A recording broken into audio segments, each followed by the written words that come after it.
right, the stream is up.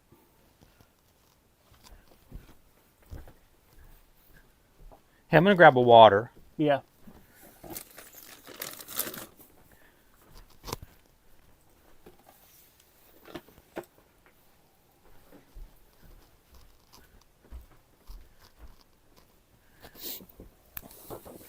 I wonder if a narrative that we should try to get going is this idea that you can make money in comics. I really do think that there's more ways to do it now than ever. Yeah. It's just not that old. Whatever the old model was, where your book's getting divided up between 38 employees and you. Right. That may not be the way to do it, but your book's getting divided up between 38 employees. Yeah, it's relative, man. I'm it's excited like to hear if you could sell a bunch, then who gives a fuck? But, what Matt Wagner and Kelly Jones are thinking. Yeah. Yeah, I think they got some infrastructure set up. Because I mentioned to you before, whenever we finished talking to Matt Wagner, like the question I wish I would have got to was, why Image and Dark Horse? Why not all Image or all Dark Horse or somebody else? And I feel like Kickstarter is just now a third one of those. Right. Man, going through Kelly Jones's bibliography, that dude has some pages under his belt. Oh, yeah.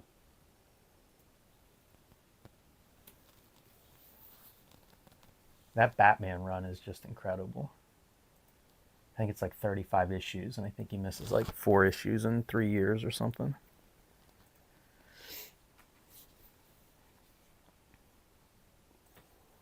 Yeah, I think those guys are really conscious of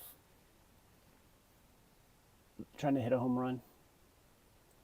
One of the things I want to get into with him too is style, because when he's doing Micronauts and Chrome and stuff, like it just doesn't. He's doing like I don't know if they're Star Comics, but they're kind of like that type of comic for Marvel in the maybe mid '80s. Oh yeah, and it's like he does Deadman in the late '80s, and he's there. He's Kelly Jones. It feels like he did that Mike Mignola, like, let me pivot a little bit. Right. Yeah, he's one of those dudes that pathologically draws cool. Yes. It's funny how much Batman he's done in his career, because I look at his art and think, like, they're not going to let you draw Batman. Right. And meanwhile, he's like one of the greatest Batman artists. All right. Got the guy showing up.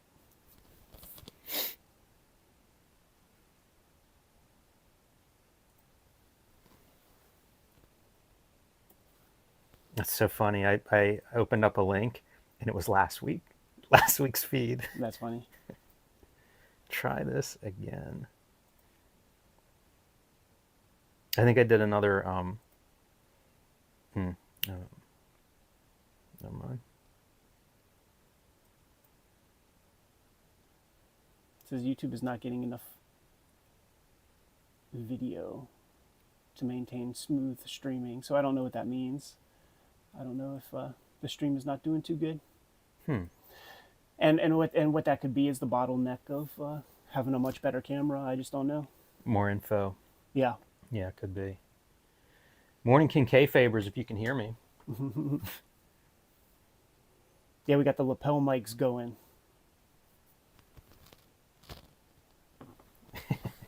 That's funny. Vlad, thanks for the order, man. My minions should be at your house right now. I need to get some sips in real quick. Yeah, man.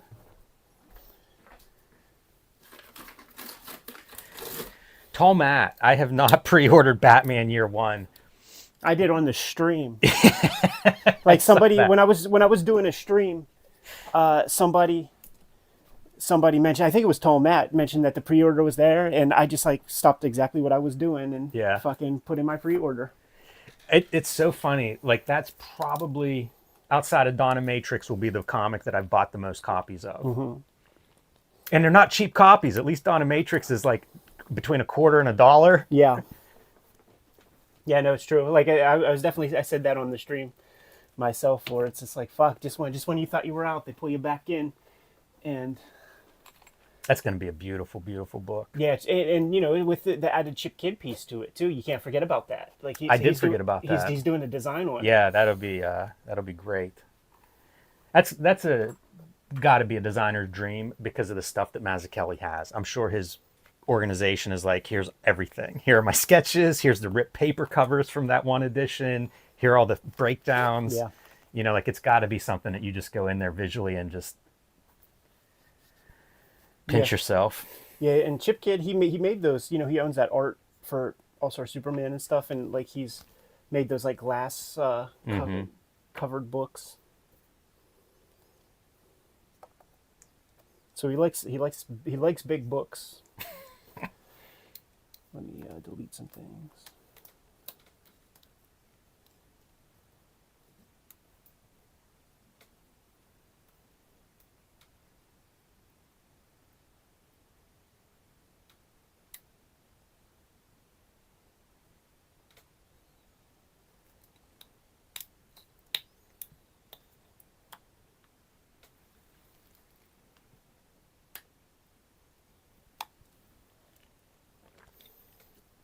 Got that new iPad and stuff. Out of the gate, it took a whole fucking day to set up. It took a whole fucking day, and I'm like, man, this shit would not happen if Steve Jobs was still around. Not the phone copy thing, huh? Like that was essential. Yeah. And out of the case, because you have to get the new iOS and stuff, it was completely hung up, and it got to the point where, like, you know, I'm like that typical dad who's like doesn't want to ask for directions and shit. So like I'm doing it all myself. You absolutely 100%. There's no way around it. You are calling Apple Care, and they have a script set up to set you right. Like clearly it's a problem, and That's a shame. yeah, Wow. it's ridiculous, man. That's so surprising. Yeah. Is the new pencil a hexagon? No, it's got one flat side, and that's the side that you put onto the here, let me show you. It's I pretty saw the fucking cool. picture of the inscription, and I guess it's inscribed on that flat side. Yeah, the flat side has meaning. And so right now it's charging. And so like with the flat side, that's what you put on there. And I don't know if the original Apple Pencil was this way with Procreate, because I never used this functionality. Yeah. But with Procreate, there's buttons here. So like you double tap for the eraser, double tap, and then you can That's draw again. interesting. Yeah. I assume that's a custom case you have there. So if you don't have a case with the pencil, right? Right. Yeah. This is a case that I bought. No, it just you know, there's still the magnet on the side. It just it doesn't fit as cool, Yeah. and you can't carry it that way. But like you could put it in there also. Gotcha. 2 terabytes. I could put every Marvel comic on here. Fulfill its destiny.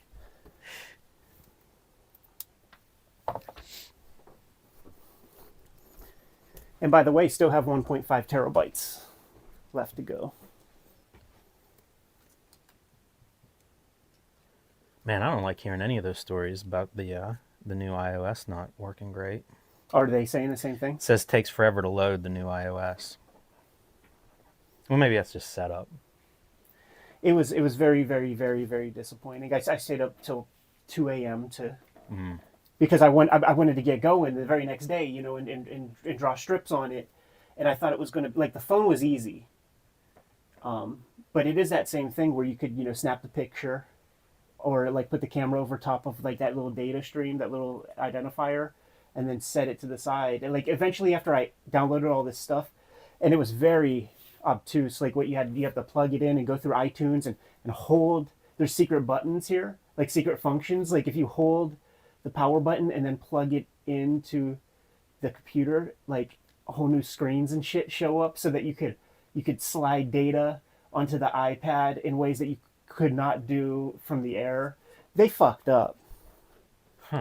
But once it's going, it's good. Yeah. Like it's totally good. But like Steve Jobs is rolling over. Interesting. Yeah, I don't think I'm in the market for that yet. My my greatest computer I ever bought, laptop, is now the hardware is sort of at the point where it's not meeting requirements for various upgrade. So it's like, yeah, all right, that's going to obsolete it Yeah, totally. before too long. So it kind of bums me out just because of how dependable that thing has been. And, everybody has nightmare computer stories. So to have one that works so well and know that it's like, we're going to have to part ways here. Yeah, yeah. You know what you do? That one becomes your media machine, where you could just like stream stuff. Yeah. Because that's what I got going with that. And really, like, this is my old iPhone. We're streaming on my new iPhone. That will be our video phone once I figure out microphone stuff because of the USB-C. That fucks up the game. This iPad is my old iPad. And the only thing that's fucked up is, like, within the past month, the battery depletes really quickly. Right. It's the only problem. So I still have it, and I'm going to be editing on both. The 2 edit stations is pretty nice. Yeah. Because sometimes I'll edit like all my videos and then I'll do renders where it's like, okay, hit the render and leave. And then come back, render the next one and leave. Like I'm always trying to figure that part out. I think I've cracked it with this. Yeah, with 2, it seems like that'd be slick way to do it. And with the new iPad, there is Final Cut Pro for iPad now on the new shit.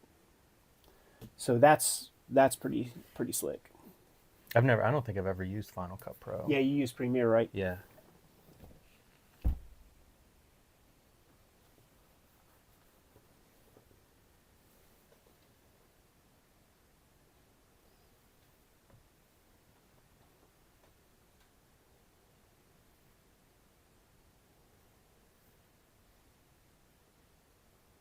It's funny, I was running into this problem this past week of just like trying to set things up, run practice runs.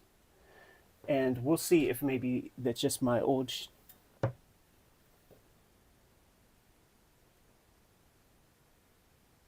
because like this is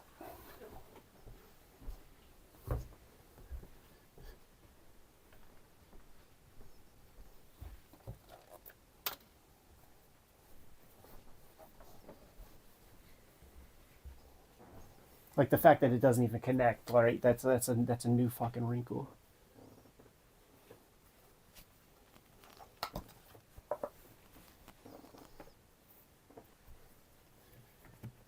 Yeah, that's aggravating. Because, I mean, that's what I have is my iPad and old phone. Like, if yours isn't working, Yeah. there it is. But Yeah, no, you know what? It's no big deal. Like there was a prompt up here that I didn't see.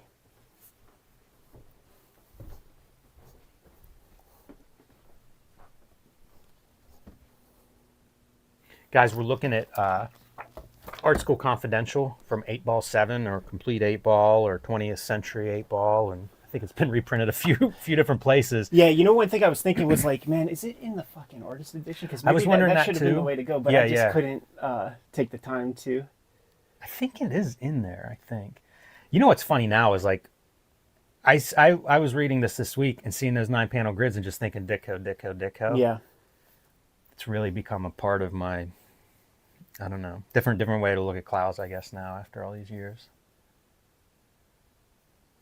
All right, let's think about stuff, man. Because this will be, we're going to look at the Watterson Mysteries book, and I think we'll take it to the place where there's development, like where there's like modern day construction and shit, like this stuff. Like you stop here after doing all the medieval shit, and I think that's a compelling sale, to end it. And we could continue the conversation beyond that, but like not show anymore. Okay. And I think that could be a compelling sell that would be exciting to people. Make people like, oh, I need to fuck with this. But I want to put this out. I want to put Cosmic Odyssey out. I'm trying to think of like what needs the prompts really. Mm-hmm. So it's the 26th, tomorrow's 27, 28, 29, 30, 31. 31 days in October. Mm-hmm. And one of them's Sunday. So 29, is that right? 31 I think is Tuesday. I think 29 is Sunday. Okay. Yeah, 29.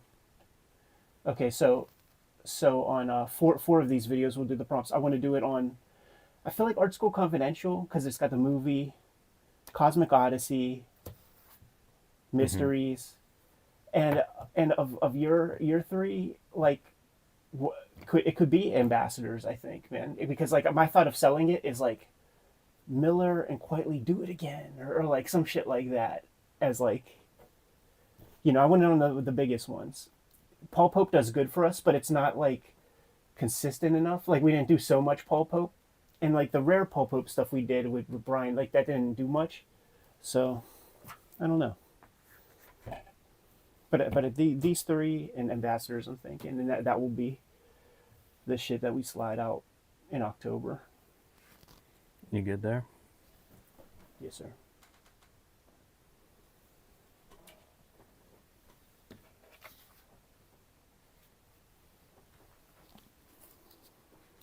You seen anything in the chat about, is the vid good? Like, do we sound fine? Somebody just posted before you said that, whoa, this camera looks beautiful. The new camera looks great. I feel like I'm seeing this room for the first time. Yeah. So. Yeah, Jimmy, we don't know shit, man, with this AV stuff. So, like, I found a way to basically use our phones as webcams. And that's all the difference now. Like, that's how you get incredible photo. And like, what's really cool here, watch the stream, Jimmy. Now, also, you look and sound excellent. Great. There is a remote that you can control the webcam, like on the laptop, the object that it's warehoused in. But like the zoom on this is crazy. So I'm gonna zoom. I'm gonna zoom in on you. Here, look at the cam, Jimmy. Now watch the stream and watch yourself. This is the impossible. Let me be in two places at once. Dude, it is sharp. Wow. Yeah, let me see. How does it look? Yeah, right. Look at that. Even the t-shirt, sharp detail. Yeah, really. Logo on the water bottle. That's pretty nuts. Yeah, real good fidelity. Wow. The game has changed, ladies and gentlemen. And but eventually, so dude, what I'm going to do whenever we make this the camera, like this will be the webcam, and it's still sharp as fuck. Like this is what I was running yesterday when we did that interview. And it looks good. Yeah, wow.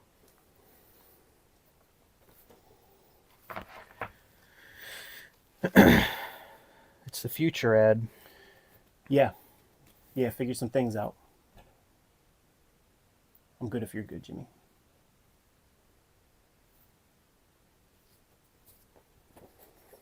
Welcome to your favorite YouTube channel, Cartoonist Kayfabe. My name is Ed Piskor. I'm Jim Rugg.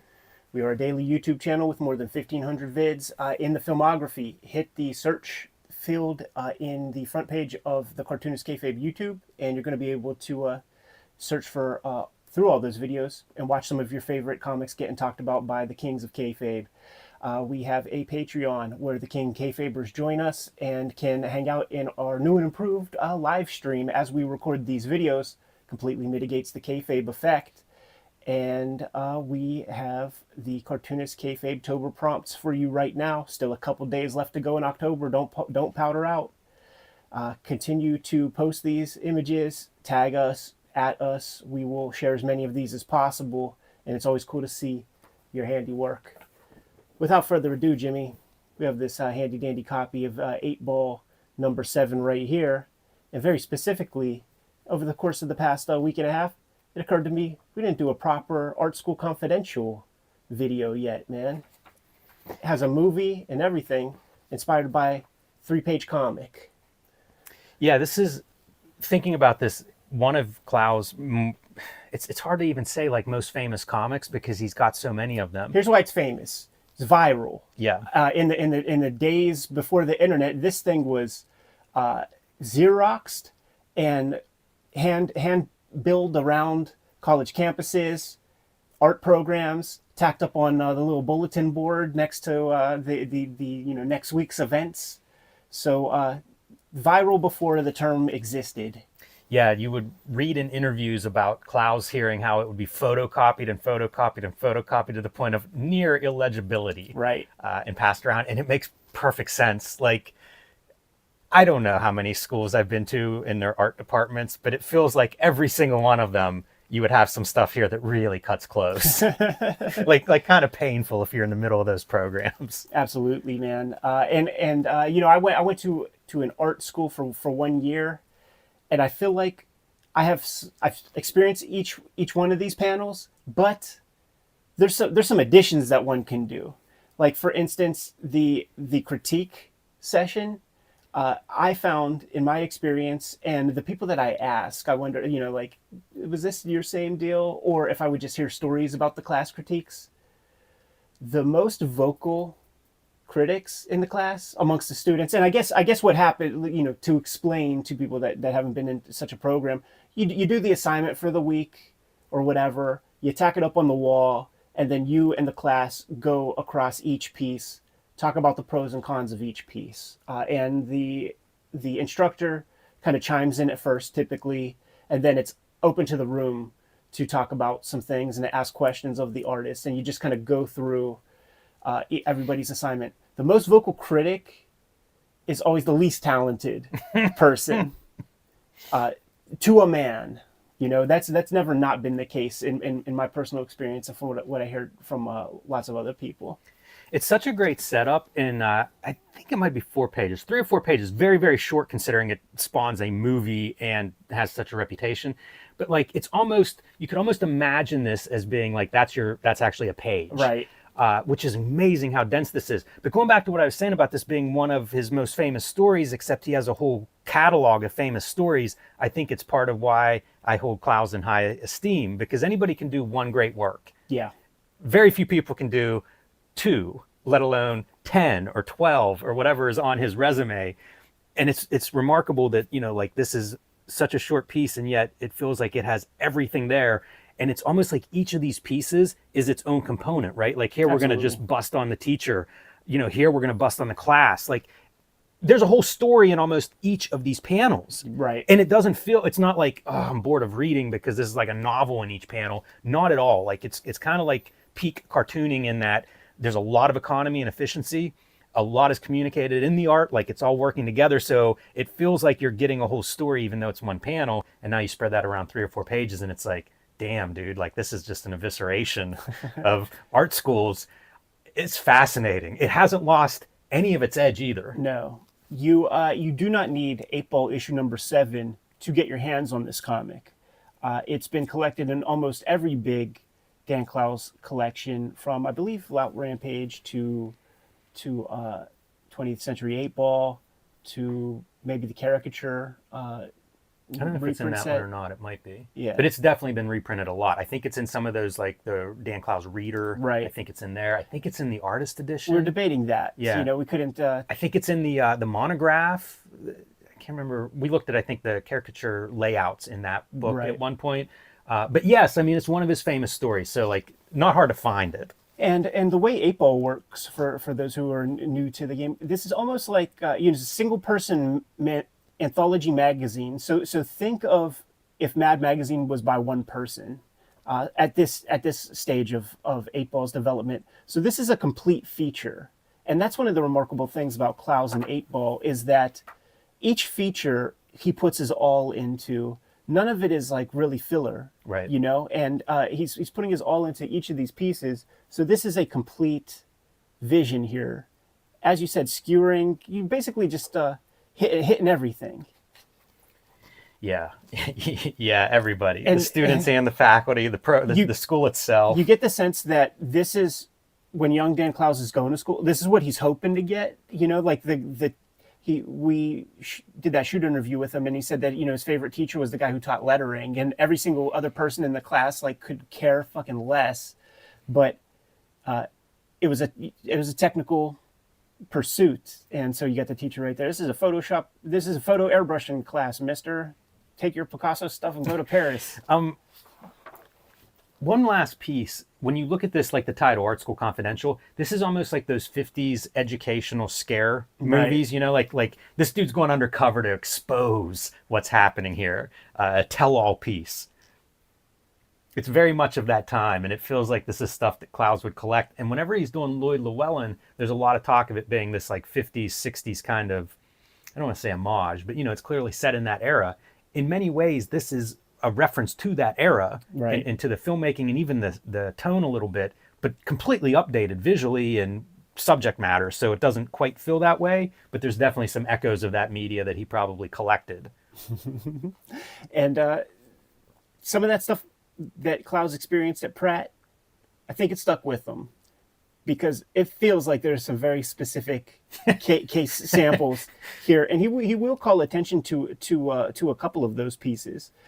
Even in places like the Ghost World movie, he kind of perfected some of his thoughts about, Art School Confidential in that, where you have Enid going to her art classes. The famous tampon in the teacup thing is mentioned in Ghost World. There's the one kid in class who just draws some like Thor-like, I just want to draw a guy with a big hammer. So that's this kind of thing. I think there's a dude in the movie Art School Confidential and he draws cars. Like these kind of schlocky cartoon cars. All of this stuff nails it, man. Cutting promos on the ugly art students, cutting promos on the ugly art models, the various attitudes of the different students. Yeah, it's archetypes. I love Joe Pro also because you have that guy. You have that person who's just better than everybody else, better than the teacher. Who's getting the work. These guys, I think, Rick Veitch and Steve Bissett, like they were getting some juice. Tim Truman was getting some juice, and Joe wanted to pump the brakes on that, and they had to build the professional works into the curriculum, like into their grades and stuff. Like you forego this bullshit assignment that you're having like the other kids do, and then you turn in the record album cover that you're working on as part of your assignment, and it humbles everybody else. But you do have the hopeless case too. Like when I went away to school, there was a guy who got expelled years before, and this is like his second go around after begging and pleading Joe to like come back. Dude was double everybody's age, and I haven't seen any comics from that dude in 20 years. Mom, see, we didn't have that. There wasn't like the Hausfrau the continuing kind ed of student, but I hear tell that exists in these programs. I would have these people in sometimes they'd be in like the general, like the classes outside of the art department. I'm trying to think if I had any older students, but they were so different. And I look back now and it's like they were the best students for the most part. Like they got their shit done. Yeah. They were professional. They were mature. Yeah, of course. But it felt so weird being in a class and it'd be like, and they were probably like 31. Right. You know what I mean? In my mind, they were like old and ready for retirement, but not the way it goes when you're 18. This phrase. This is a great panel. Always hit me, man, because like you would hear that in every single class. Only one student out of 100 will find work in their chosen field. The rest of you are wasting your time. Blah blah blah. But then the gag is the thought balloon that connects to every student being like, "I'll be the one." Right. Totally. That was rhetoric that was espoused constantly, and I remember like one of the top dogs at art school, he saw this comic I was working on, and I was using a stipple technique, and he's like, what you gotta do is you gotta get your foot in the door and you gotta draw some Spider-Man comics. You bring in the bacon, and then you could take your time and you could do this kind of thing. And we have so and so in this school, and he had some work at Fantagraphics, and he never made a dime. Like you're in trouble if that's your entire pursuit.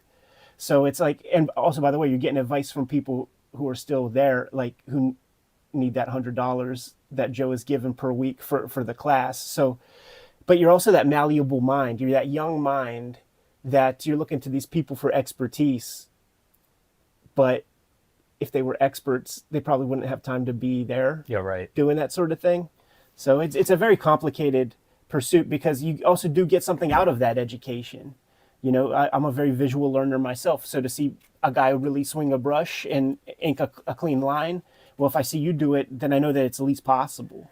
My advisor was a painter, and she told a story. For this version of the story was she had applied for a job. I can't remember what school, Michigan, somewhere like that. And it was 1,200 applicants for the position. And she's like, they must just take like the top 1,000 or 1,100 applications and throw them in the garbage. Because literally, how could you go through that many? Right. And they're all relatively high, quality. Like you're presumably a professional, advanced degree, hopefully polished and proofread this application. So it would just be impossible to weed through 1,200 of those with nothing else to go on. I do wonder. And I would bet after about 6, they're the same. I do wonder, because I do know many people who have, I know several people who have went through several rounds of school for the pursuit of comics, and they still can't tell a 6-panel story, dude. So like, I think you probably clearly like look at some of that and be like, okay, chaff. Here's a good thing. I do wonder, like we get lots of material that comes through, and so much of it is good, but there will be the exceptional, and you notice it. Yeah, definitely. Speaking of exceptional, think of how early this is in Clow's career, right, and how good this strip is. It's totally hard to believe like what he's evolved from this strip, because like, I don't know, man, it feels like this could be a pinnacle for most cartoonists. This would be better than anything they've ever done. This piece right here rings so true to me. There are works of art I'd give anything to see again, and he's trying to approximate this image that he remembers from school, and I have my versions of that, but it's never, in my mind, it's never like an insulting thing, except, well, see, that's not true, because like was this one kid who drew, like, he had several things that he liked to draw. It was the kid that, like, in your young high school life might be able to draw a Mac 10 really well and draw that over and over again. And then, on the flip side, you have the horse girl, right? Who could draw the horse. This dude would draw Predator, a front-on view of Voltron, which became his nickname, Voltron, and Zappy Eyes. And so, like, every, like the cable eye. Yeah. So every assignment had that built into it. And one story we did was, like, do a 2-page origin of Batman, and there were Zappy Eyes and Voltrons in that mixture. But he also drew his famous piece was a splash page, and he had clouds behind the sun, like clouds in the sky, and then the clouds get cut off by the sun, and that way it was famous at school. Like that was a much Xerox. That's very funny that we passed around. And of course the kid was not listening and doing the assignments, and this is not a Wesley Willis of comics type character. This is a schmuck, and he got kicked out. Like, it'll take a lot for Joe Kubert to not take your fucking loot. I was gonna say it takes a lot for most schools, right? And so, like, he pushed all those teachers to the brink, where Joe was like, okay, man, I guess I'm gonna have to give you, a 40% kickback of what you put in. And all the drawing tables, they had this green cover, and it was kind of like wood glued or epoxied on, just because before that kids were using X-Actos on the tabletops and shit, and they wanted to prevent that. So he pulled his off and got everybody to sign it. And as he's leaving after expulsion, he like looks back and he's like, all right, everybody, I'll see you at the top. And somebody in the class was like, what's the top? Is that a restaurant? That's so sad. That guy had such a good line, and then someone shits on it. With a better line. Yeah, right. Man, I love this panel, and it's the lettering. That's the saddest, most perfect sound effect, and it's because it's small. Right. Like, it's so good. It's phenomenal. Fantastic body language built in there. No better facial expression for that piece. And notice that very specifically, it's Pratt Institute Bachelor of Fine Arts, which Klaus does make it a point at the very beginning to put D. Klaus BFA right there. Just shitting on the whole institution. And, I recently read Kitchen Confidential, Anthony Bourdain, and he's going over statistics of, restaurants that fail. And we know about statistics with like comic shops that fail and stuff like that. And in the statistics, the 1 in 100 statistic that was given here, it's because most people are hacky, really. Like, the dedicated person who really kind of has no plan B and is really putting all their effort to it, they're gonna probably do well. It's the serial, and Bourdain points it out in the book, it's the serial entrepreneur people who are trying to have a lot of businesses and they're like, oh, we'll put a restaurant in here, who don't have that dedication to kind of keep the thing going. So you could read this of two minds. It's one of those things where it's like, it feels insurmountable, where you're like, oh man, it's tough.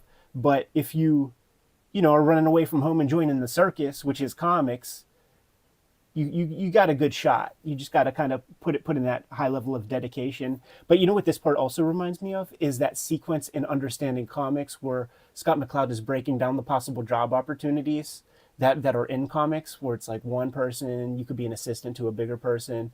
Another person can have a very sound skill set, be the artist. You're sitting at the con with no people coming up to you, and you look over at the hot shot and you cross your arms and smile and say, he can't even draw backgrounds, and like that type of shit. So a lot of ways to skin the cat. Yeah, definitely. It'd be interesting to contrast this with like one of those early 20th century books that are like all the jobs in comics, right? Because they used to pitch that, like ink companies would make those Yeah. books. It was amazing. I love this too. Like it closes out on one last final shot where like the art teacher who's doing spot illustrations for plumbing textbooks is shitting on the student who wants to make comics. I love it because that's another piece that like rang so true. And thankfully, I had Klaus in the back of my mind before I went off to art school. So he's dropping some science right here. He's dropping some game, and by making fun of things in these situations. And you can imagine that this is the kind of thing that would cause this comic to go viral. Like maybe even this panel gets blown up and you fucking put it on, you don't shine the apple and put it on the teacher's desk.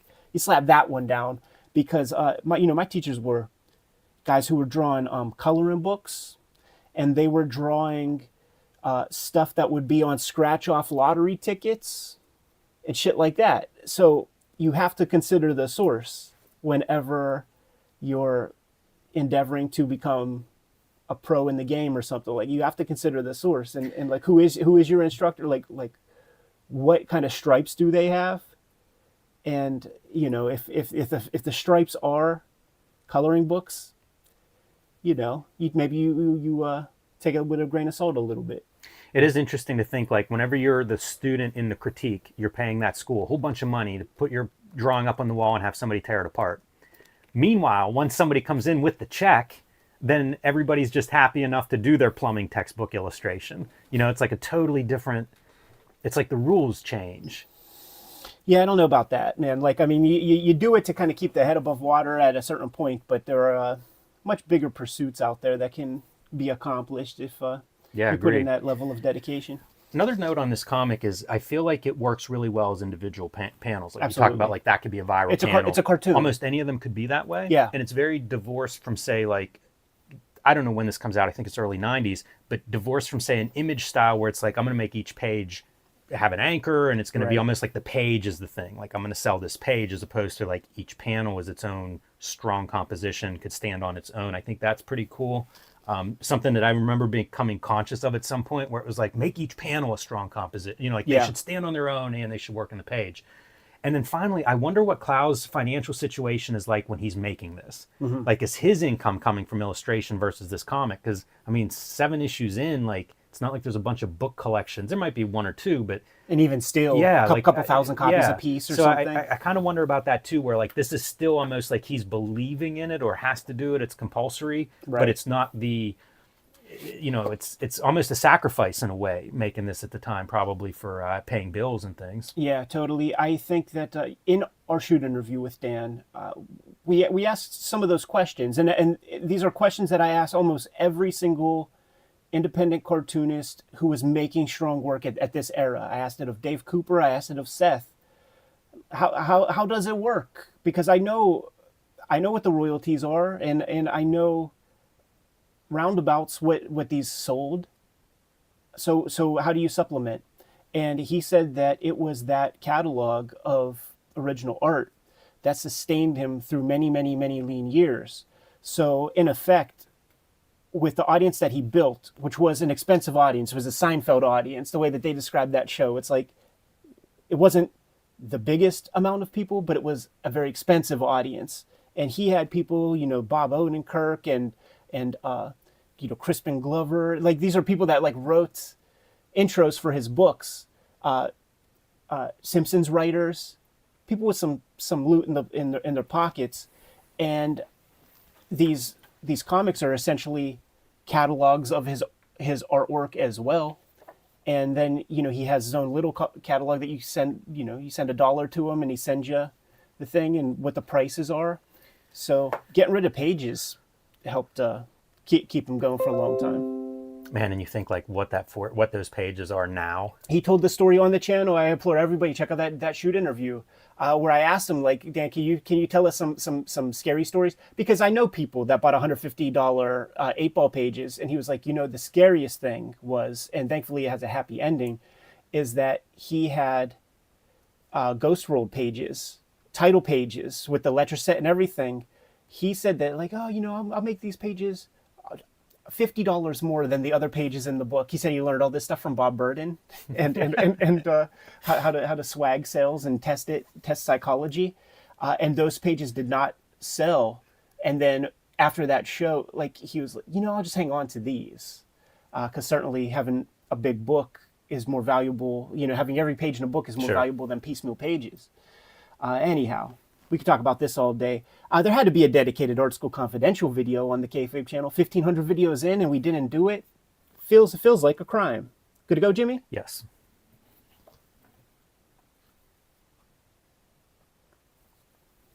One down, ladies and gentlemen. Pass that over here. Oh, yes, sir. The Mysteries, Bill Watterson. Did you get a chance to watch that video I sent you? No. Lock me in.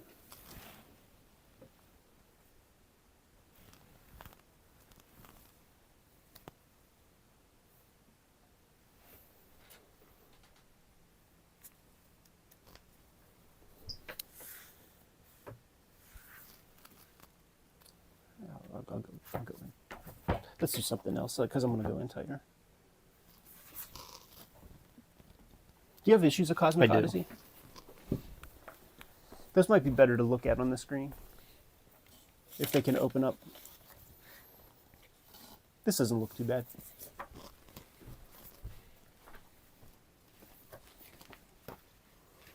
Can I see those? I think this might be the way to go. Like opening them up, I heard like a little crunch. Yeah, these kind of perfect spines, 30 years old. That glue is dried up. Yeah. Yeah, I want to try to be reasonably brief with this, man.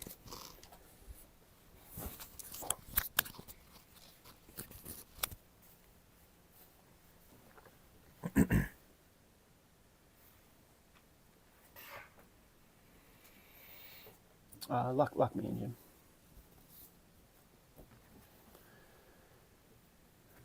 Good up there. Yeah. Yeah, it's just so impossible. There's like two options with this, and it's like high quality and then latency. Hey, Vlad, it's high 73 here today. Is that true? Comments on me wearing shorts. Yeah, it's unseasonably warm right here, so.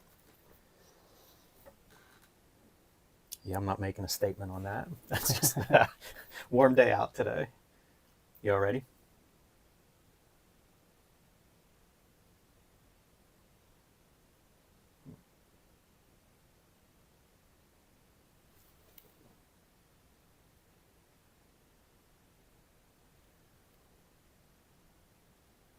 Yeah, stop it. And try it again.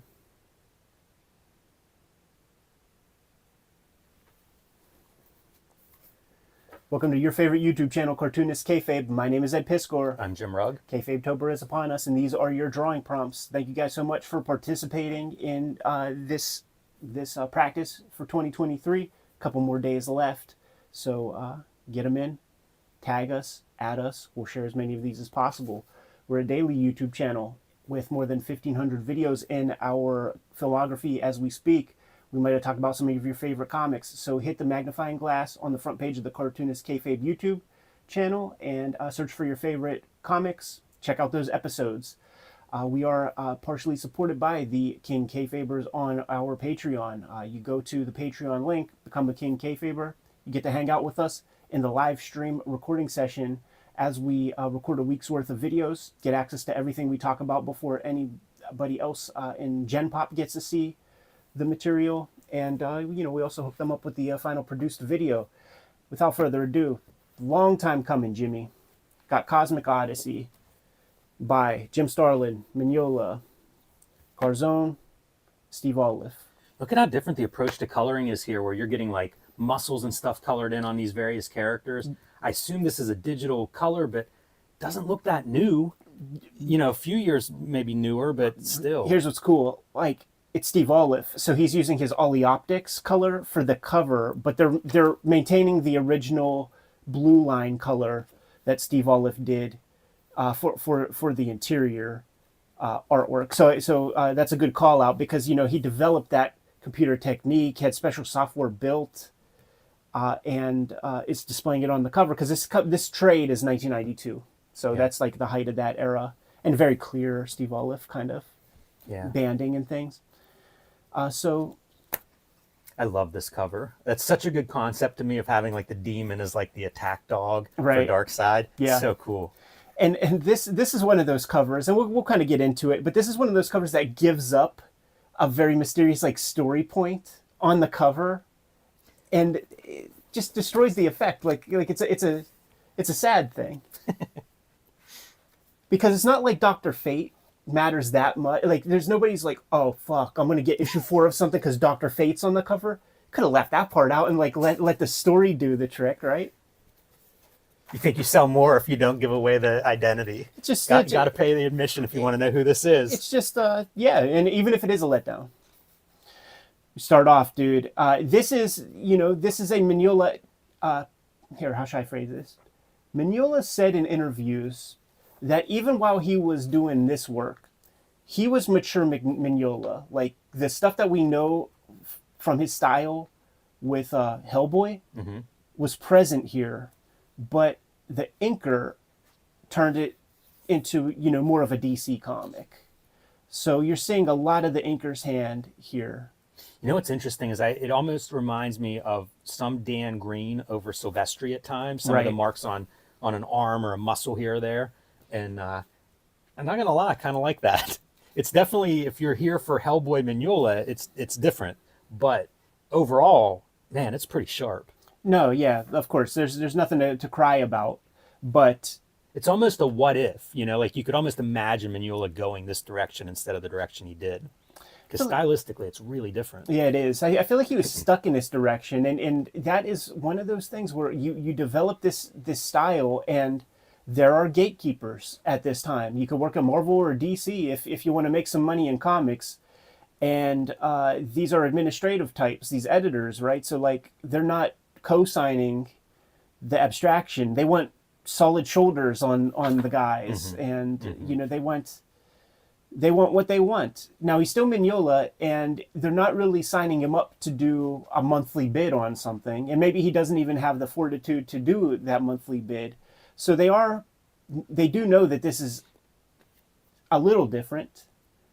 So they have some grace, but not all the grace in the world. We noticed here, man, it's outer space, but you get blue. Yes. Yeah, I like that.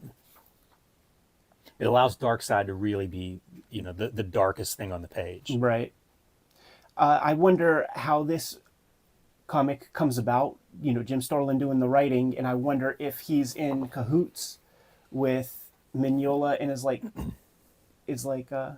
Mike, give me a list of all the characters you want to draw, and I'll make a story with all of them. Because there does seem to be a little randomness to many of the characters. I thought that too, almost to the point of I thought, like, was this done as something else, and then it was plug in the characters whenever Marvel passes on it or something? Because some of these characters do feel like you're just dropping them into these roles. Totally. Dr. Fate's a great example. Not hard to imagine that being Doctor Strange.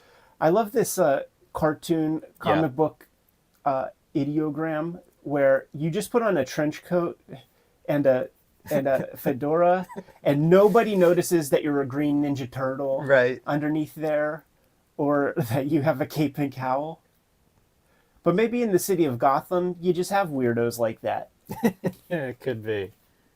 Boy, dense pages too, man. A lot of panels on these pages. Totally. When he gets to be the Dark Knight right here, like this is like where it sings, where where Mignola really drops him into the shadows and allows for some abstraction. That looks almost like a Golden Age drawing.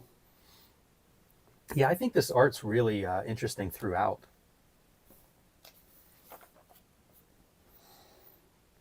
I did. This was a weird read for me because on one hand, it's like pretty easy to read, Totally. like the art, fun to look at. I mean, yes, Yeah. that's easy. That's an easy sell for me.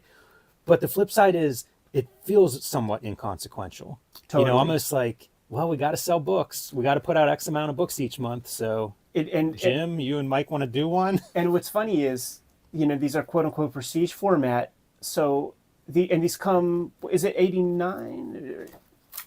That sounds about right. 88. Okay. So, Dark Knight is huge. So we got to get more Dark Knight-like books out. That's the other thing that probably happens is in the wake of Dark Knight, it's like we've got a new format we need to fill some pages with. Jim, submit something. Like I bet there were a lot of those kinds of proposals where it does flood the market. Like we get a bunch of these over the next couple years.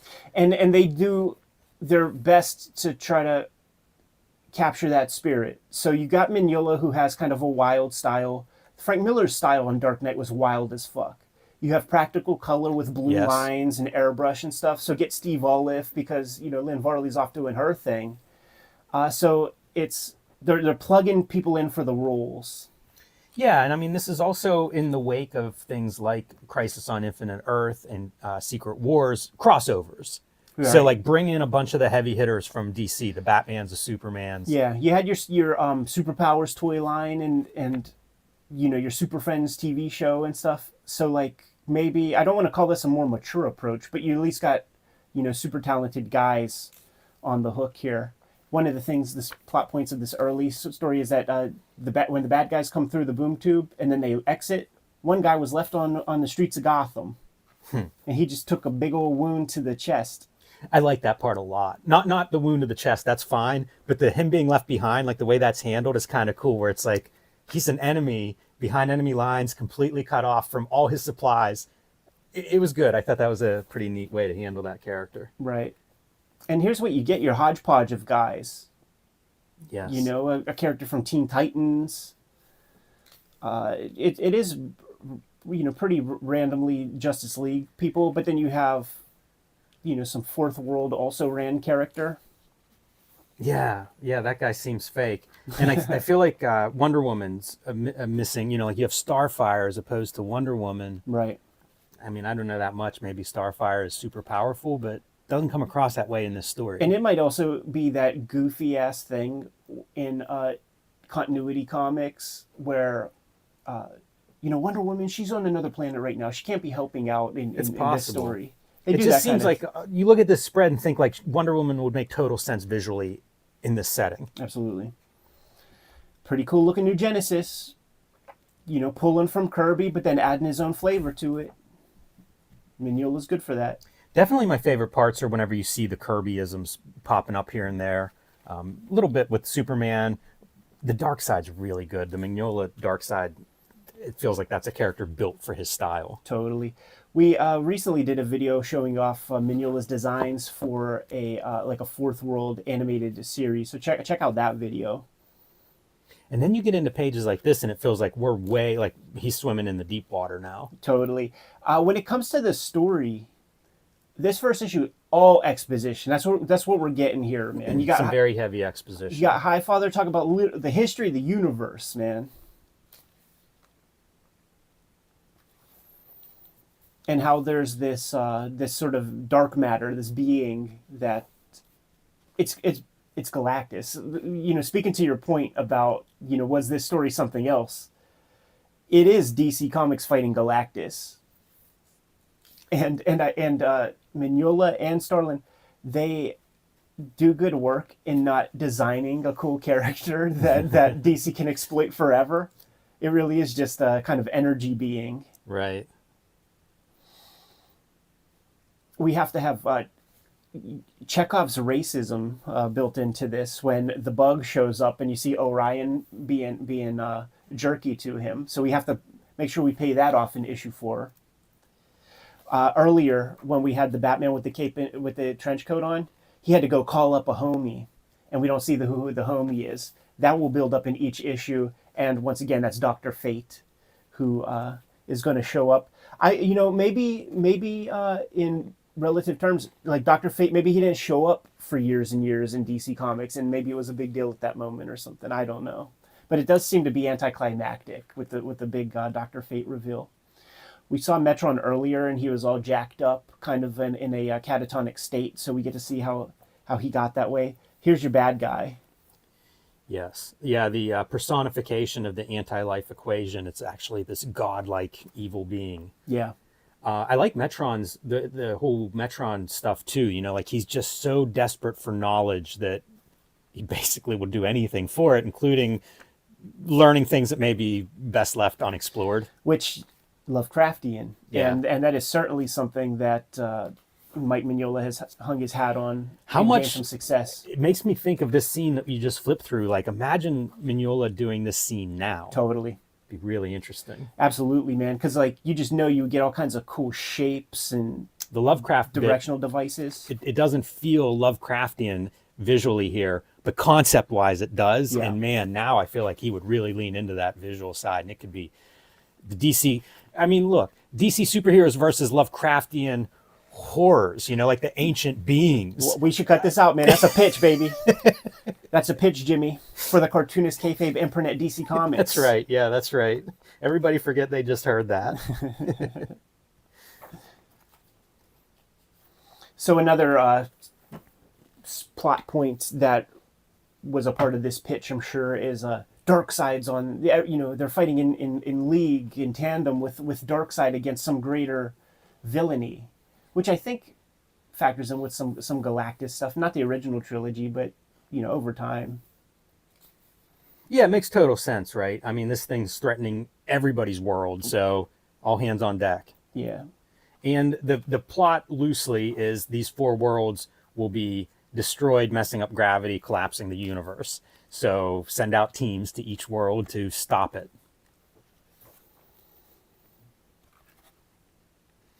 When you see these money shots with all the characters in full body, that's a 5-figure page, ain't it, Jimmy? They look good. It's interesting to see Mignola doing that because it's like superhero stuff, and I don't think of him that way, but like they all look good. Even stuff like the Bug, right? Like, is that a design that Starlin and Mignola were like, Kirby didn't do enough with the Bug, the Forager. You wonder what prompts it. It must be something like that. Oh, here's the piece right here, man. Now this is Batman. I got a job for you, where he's calling up his homie. Yeah, it's funny to see the way that works too, where it's almost like, because there's several of these in this story of almost like surprises, like I'm going to plant the seed, but you're going to have to stay tuned to see what happens. Like this is the end of issue 1 is, the demon. It's almost like this really cool like cliffhanger because now we've got another great character, another Kirby character. How's he going to fit into this whole thing? Yeah. As just a very quick aside, I was looking at future issues of Swamp Thing after the Alan Moore run. And there's a, Rick Veitch takes over predominantly, but then there's like some ones where he just is acting as writer, and he's got Tom Yates, who is now drawing Prince Valiant, Mm-hmm. and they do a story where it's that flying knight that Frazetta did. What's that character? Silver Knight or something like that? So it's a story with that flying knight guy, and it is 2-page spread to start. So it's like page 1 and then 2-page spread. But then the title is written like this so that you're forced to turn the page.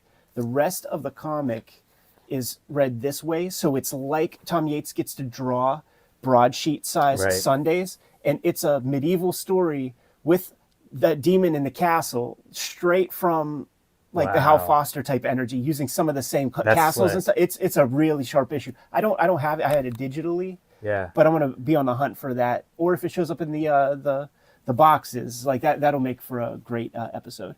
Back to Cosmic Odyssey, issue number 2. We have our little teams.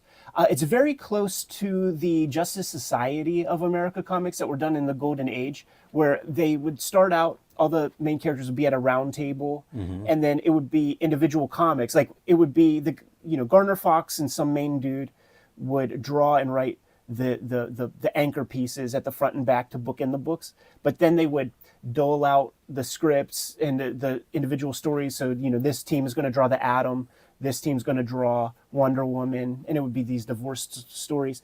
Like that's kind of like what we have here, man. So right now we got Orion, and we have Superman going to I guess Thanagar, the Hawk world. Really good, I think, here, because now you've got A-listers going up. You know, this is what you want. This is a dream match, Right. if you will. Yeah, man. And it's kind of fun to see how different Superman and Orion are. Like these two together is a really good pairing because, man, they don't see eye to eye. Right. And it really points out, like, Orion, he's a punk rocker, dude. And now we have the Green Lantern and Martian Manhunter. I don't know that we spend a lot of time deciding like which team goes to which planet, but it would be really funny to have that scene in where they're like, okay, you're going to be in the meat grinder on this planet. We're going to send the big guns there. Right. Martian Manhunter, there should be a little more talking. We're going to send you to this. This is a diplomatic planet here. Right. And of course, Batman's a human, so he's got to go back to Earth. And the Forager's a wuss, I guess, on the Fourth World. And then Ran is Adam Strange's joint. Yeah, it's bizarre, these like pieces. Yeah, but I think cosmic is an adjective that comes to mind when you mention Jim Starlin's name to me. So I think he's very well acquainted with all of this stuff. Here's a drawing question for you, Jimmy, and it's not something that I, when you do like the 11 heads tall superhero, like on the front view, I know where all those heads align, but I always wonder where the chicken wing, how many heads down the chicken wing goes. Man, it's hard for me to observe that. Yeah, that part's tough. I was drawing wrestling this week, and it's tights just like this, like the standard trunks. And it's such a weird, like, it's not a bathing suit because it's bigger. It's almost like short hot pants. Right, right. But it's the same deal. Like, once you get off of the front view, those proportions are all over. Like, I'm trying to figure out where's the elbow go from behind and stuff. Yeah, it's hard. Hey, talking about Starlin and being cosmic, it does make me think at times, like, I'd be curious to see him draw this. Because he drew such great, like, worlds and, outer space and cosmic. And it feels like there's some opportunities in this story where I like Mike Mignola's work a lot. Yeah. But it feels like a much different approach than Starlin's cosmic look. In some of these worlds, I feel like it'd be cool to see Starlin going hog wild on a few of these different alien worlds. We get Mignola on the hook again sometime. I wonder if this was very specifically a payday, because I don't, think of him. I mean, we know what his interests are. With Hellboy, he's doing what he wants to do. So it's pretty different than this material here. Man, his old demon guy looks really good. I like that, like, aged demon. Right. And this stuff looks good, like I'm not suggesting Mignola isn't up for it, but I just think it's so different the way Starlin does this stuff. And it would be interesting to see his take on it. On this spread, you got a lot of faraway shots, which is kind of interesting. You don't see a lot of superhero action is close up on the fists. But he pushes it away to kind of create that grander scale. This is a worldwide event, not just interpersonal shit. And Jon Stewart kind of gets is that his name, John? Shit. We'll call him Green Lantern. Yeah. Green Lantern is probably the most abused character in this story. He does not come out of it very well. Yeah, it's true, and he does what Dark Phoenix had to get punished for. He helps an entire planet get destroyed, and Martian Manhunter suffers no fools. Man, look at this for a visual effect. Like instead of black, it's a screen tone, but it's used like black. It's true. If we looked at that in black and white, it would almost look like a fanzine piece of art. Yeah. The Steve Olive color is pretty fascinating stuff because he's using everything from airbrush to what looks like color pencil at times. I bet you Lynn Varley inspired, like, all these guys who were doing color. I think they all were getting their jollies. It's hard not to think this is a complete dissection of Dark Knight, and now we want to replicate it. Yeah. So, in every way possible, let's try to duplicate it, and the coloring, of course. Mignola steps up to the bat when it comes to having to do technology and shit like this, man. Like, that's pretty good Kirby tech. Yeah, the giant bombs that are going to be responsible for blowing up these planets. And we'll see that bomb on in several of these storylines. Adam Strange doesn't represent himself well either. It's like, welcome to my planet, and then let me be just KO'd. Right. KO'd in 2 panels off screen. Let me walk down this hall. We'll split up and investigate. And 2 panels later, he's done. This is one of those funny things too, man, where it did the call out to the like spelling it out for us exactly where this thing went. And it's also there's an episode of X-Files that works this way. That's hilarious. Where this like stretchy shapeshifter guy kind of disappears in the ductwork. You can imagine like the funny like we're gonna push this and have it in the tick or something would be like 12 of these panels where we just keep zooming in.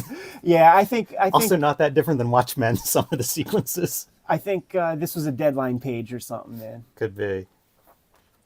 That's the thing. There's a lot of talking head panels when it comes down to it, but it's good to see the way Mignola handles that stuff because every page is pretty interesting to look at. And this is where Green Lantern just goes, okay, I'm gonna leave you here. I'm gonna go take care of this business. Totally.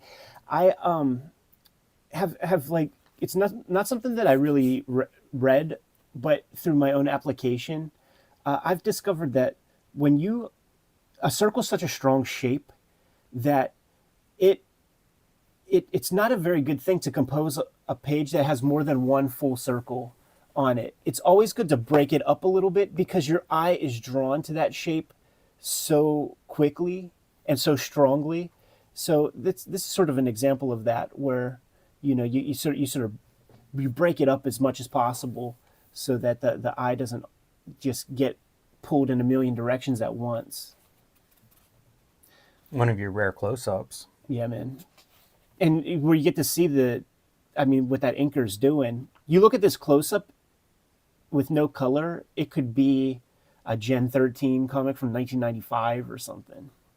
You wouldn't call that Mignola, I don't think. And here we go. So like the bomb revelation is close-up, then this bomb page, and then close-up. With Guillermo del Toro cast in the role of this bomb maker guy. Yeah, strange. This yellow thing is another one. Like, it's so bizarre. Like we all, it's a suspension of disbelief, right? Like we're just all going to sign off on this. But if you paint it yellow, you can kick this dude's ass who's like the most powerful guy in the universe otherwise. Yeah, they all need their kryptonite. And I think that this comic is a celebration of a lot of those kind of Silver Age tropes. And moving forward, certainly in those tumultuous 1980s that are represented by the grim and gritty idea. This is going the other direction. It's got some stakes, a character or two dies. Yeah, or a whole star system. I like the drawing of the skeleton, but I never get a sense of like, oh, this is tragic. No. And that's a shortcoming. They do their best with the bug, with the forager. Certainly, it's no big deal whenever, the Green Lantern fucks up the whole universe. Like, that's less tragic, but like they did what they could with the forager, the bug thing.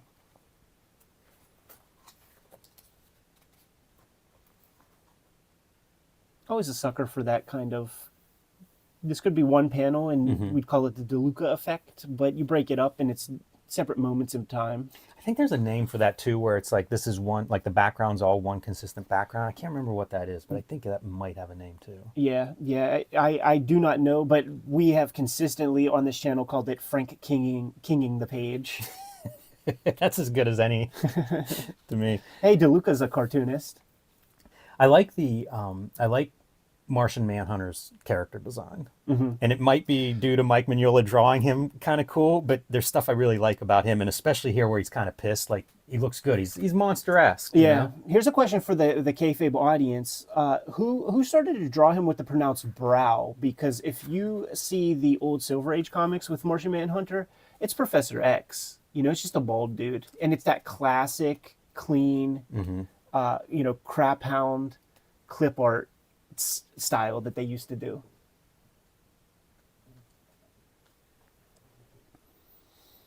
We got our Etrigan and Jason Blood coming together as one, so that's the big climactic piece. Yeah, I like this sequence. I think they do good with Jason Blood being this old man and just like really miserable at this proposition. Right. Yeah, he knows what he's in store for, and they do everything they can. You know, Highfather's trying to give Jason Blended like as much space as possible to enjoy his humanity before the inevitable. Darkseid wants to rush into things, of course. It's so good drawing an old person. That's a hard thing to do. Yeah, And I see a little bit in that demon, a little bit of the Matt Wagner demon. yeah, Some of the proportions and stuff feel a little not on the Kirby side of it. yeah. I think that lighting speaks to the Wagner stuff as well. So now we're jumping into what's issue 3, and Steve Olive is pulling some things out. Like, check out what he's doing with Light Ray, with the color. This is where I start thinking we're seeing some colored pencil and stuff in the mix. Yeah, I thought maybe marker. Yeah. And there's a lot happening on Light Ray, like his face and stuff in those other panels. Like he's doing a lot there. Yeah. Yeah, Steve Olive's a guy I want to have on the channel and talk about, you know, the practical days, because he's done it all. He's done color guides. He's done blue line 4-color stuff. He's done guides for computer color. He's done color separations. And I think like this is airbrushing, I think. Yeah. Like when you talk about traditional media, like he's really pulling out everything. Absolutely. And then there's stuff to talk about with him, like just about that stuff. Like, do you have assistants that do the frisketing and shit? Because when you're doing airbrush, I think that's probably all the time. Like what is this? But pss, pss, pss. And if you could pay a kid $10 to frisk it off your pages, man, I bet that's the way to go. Superman and Orion break up, with Superman going to handle the bomb, and Right. Orion handle the Hawk people. I start to feel a little shaken in the Light Ray face right there. The proportions of those eyes, the mouth.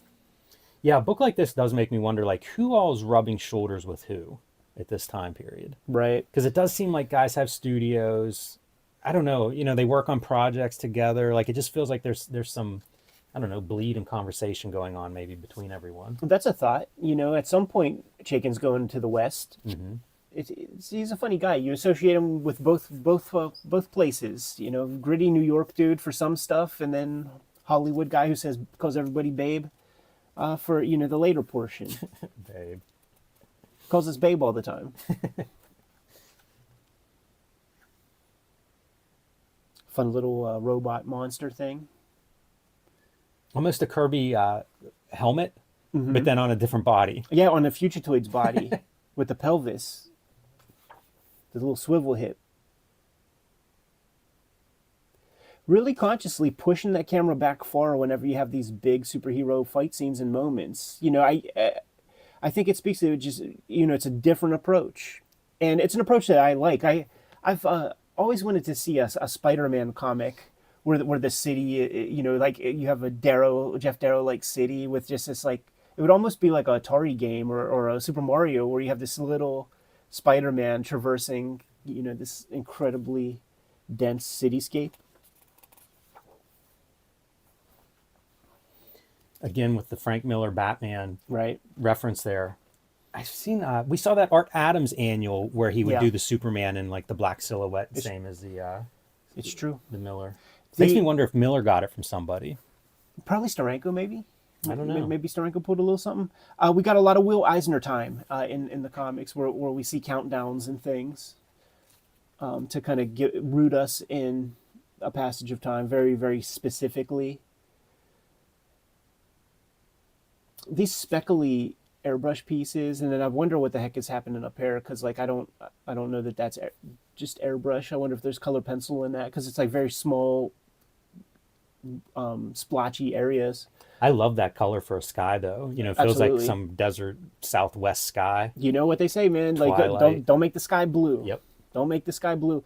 But I think that the color seps to actually get it to the print page adds so much, because the dots are like reasonably far apart. So you know that there's magenta in here, and we don't know that there was magenta in the color application of the original board. So that's always an extra little piece of these 1980s blue line color jobs, stuff like Elektra Assassin, even Dark Knight, and certainly you see it in Elektra Lives Again.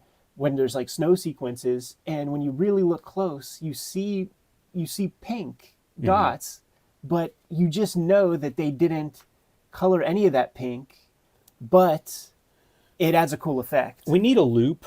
I used to have one, and I would look at comic book pages with it. And the other thing I do is like I would scan pages and blow them way up, and you would see all those dots. And it's like I do wish we had that right at our fingertips. I don't know what happened to my loop. I don't know where it went. One thing I was thinking about doing, and we would have to take the locks off of our focus. But I wonder if I hold a magnifying glass up to our camera lens, if it could be loop-like. Because we are forensic on this channel, man. Right. This is an autopsy of sorts that we're performing here. As a celebration of Mignola artwork, this is one of those bridging the gap kind of things. He's moving more and more toward the Hellboy style, but still bound by his anchors. And this is where Superman's really mad at Orion. Superman disarms that bomb or whatever, comes up, and it is just carnage. It looks like Saving Private Ryan opening scene. Orion was doing some things. It's a real swarthy kind of Superman that's being drawn here. I was just heard that the Wayne Boring Superman is described as that. Look like a Bruno Sammartino, like Italian Lothario type guy. And this is not your Christopher Reeve. This is not your C.C. Beck like. How old is he here? Right. You know what I mean? Like is he 52? Flex Metallo. I've heard people say that we don't look the same. Like if you watch a movie from the 50s or whatever, people look different. And it's very true where like people used to look like dads or whatever, and now dads don't look that way. Right. And I don't know if that's me being old and looking that way or what, but it does feel like whatever the archetype is for like Superman's an adult man, it doesn't look like adult men I know. Right.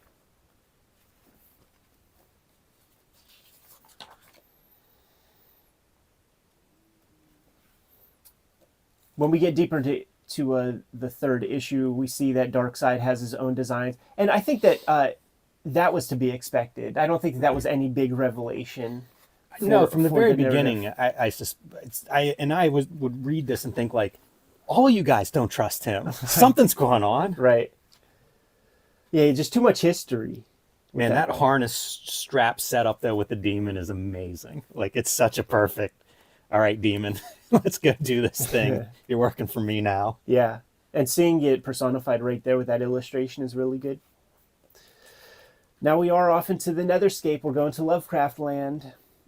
And it feels way more Ditko-ish, I would say, with the approach. You're starting to see those swooping shapes and things that Mignola will bring into his work to much greater effect later in his career. These lines are something that goes away in the Mignola work over time. These kind of hatch marks. Yeah, strange space-scape. Right. I was looking at this for, I guess all Steve Olaf doing this, but again, a pretty unusual look. Right. I bet real easy to do too, man. I could break this down just looking at it. Yeah, not hard, but I wonder if he's looking at like telescope photos or something to get some idea of like, oh, what do I want to do something cosmic here? What do we do? Right. But see, then you get these pieces here where there are obvious brush strokes in the color. Mm-hmm. What's he using there? Some gouache or something, maybe. Sometimes I'll color in Procreate, and it'll be on like a translucent, like it might be 80%, 85% opaque, and it's to get that, to almost get like some variation in the color instead of a flat. Right. And it reminds me of that. Like, I don't know if if they're going for some kind of texture or not, but that's what it feels like. Are the countdown pages? Yes. You get one countdown page, so you're suggesting that's a lot of countdown right there. The page 1 of issue 4 is a countdown page? Indeed it is. But you got to wait a month between 95 seconds and 35. And you don't just get one. Right. Oh my goodness. A lot of inspiration for those early Spawns. How about this hunger dog or whatever he is, man, with that hole Love it. in the chest. Yep, I'm on board. It's so cartoon like. It adds to the ghastliness, like he's a zombie. Mignola, disdain for feet. You know, one more note on the coloring for this guy. He does look like a zombie. Like that's that yellow putrid Right. dead skin, and I wonder if that's part of the reason for like, hey, let's use something with a little more texture on for the skin to have it look like rotting flesh. Right. I like he's bleeding out of his nostril. That always looks really cool.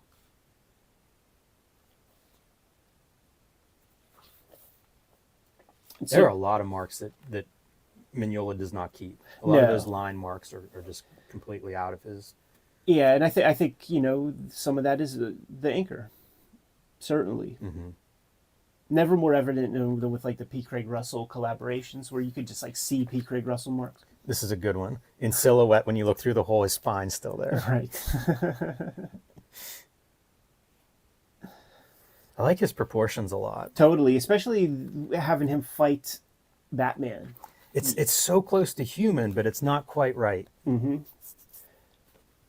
And it just feels insurmountable to, this little rich guy. He could go do all the ninja training he wants, but like, look what he's up against. Here's our big baddie. It's probably better than if he had like a humanoid face. Sure. But going a little bit more in that Lovecraft direction, I think. Just dark amoeba forms coming out of the darkness. Does a great job of doing scale between that giant thing and the size of Darkseid and Demon. Absolutely. I'm sure there had to be some practice rounds with that, because it's Celestials or whatever. You got this extremely gigantic thing that you have to communicate. Green Lantern having his emotional breakdown. Yeah, he's a big wuss, man. Well, I killed a planet. Millions of lives. I'd be cutting the promos if he had no remorse. He was like, It's very melodramatic. We saved most of the planets. So much interesting color. Like, when you start to see the color get modeled a bunch, you gotta wonder, did Steve Olive get some results back from the first issues, and I always think about how to gussy things up and play around a little bit further? Yeah, it's hard to believe that he wouldn't, Right. or any colorist that's good wouldn't. But Jim, it's our big reveal. look who it is. Dr. Fate, the Mystic. As long as you didn't look at the cover, you'd be surprised here. Little satanic pentagram. You know who owns the pentagram to me in comics, man? Really is Richard Corbin. And there was like the great creepy story where it was like Satan's pinball machine. It's a little kid that fucking draws a pentagram and gets in the middle, and I think he throws up the horns, and then the people that fuck with him, get caught up in Devil's pinball machine. We should do an episode on that. Yeah. It's good stuff. Yeah. I mean, we could break down any of the single Corbins as episodes, as far as I'm concerned, Jimmy. Man, the star motif. I bet you this star shape is like I described those circles. Like, you don't want to have like too many complete stars that are unobscured with nothing with nothing cutting in front of them, or else you'll just have these like super eye-catching shapes all over the place. Like, it's a smart move to put these guys in front of that, because already it looks kind of strong. Yeah, it is. It's a neat pattern to put on a page. I also like the shading for Dr. Fate's helmet. Yeah, it's like shading, but in a very luminous. Yeah, it's a drawn shadow, and then it's like, hey, Steve, go do your color magic here, but this is the shape. Yeah, another version. Yeah, it's pretty consistent. He does it a lot. Yeah, it's something that McFarlane tried to swipe from Mignola to like zero effect. Like, I've always hated when, I'm well on the record when it comes to Mignola. I mean, when it comes to McFarlane doing it. And this guy, this dead Apocalypton, won't stay dead. Yeah. It's so good, Jimmy. Like, I totally, I'd never noticed the spine before, but it's there. jumping through. See, that's Chekhov's hole. I feel like if you have that, you have to have this moment. Right. Should be stuffing all kinds of stuff in there, reaching in with his hand, like trying to pull more things out. Or just like, you know what? I know what to do. Like, you stink palm, you scratch your butt and then like touch all of his open wounds with it. And it's like, you know what? You might not be dead today, but we'll get you. Bug gave up his life. Yeah. But, Batman is, they were bros, they were in the same foxhole. So he calls him by his proper name. Bug was an epithet. But Forager, how much better is that? Because to me, that's like bottom. How about bottom feeder? Mudsucker.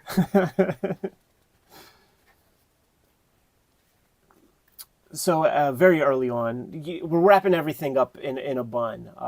Jon Stewart is going to accept the mantle of Green. Or no, yeah, right. We have to have our moment where he's totally done. About to blast his own head off, and then Martian Manhunter comes around, convinces him that uses reverse psychology on Green Lantern to get him to maintain his superhero persona. I wonder if that's a sequence that the guys might want back.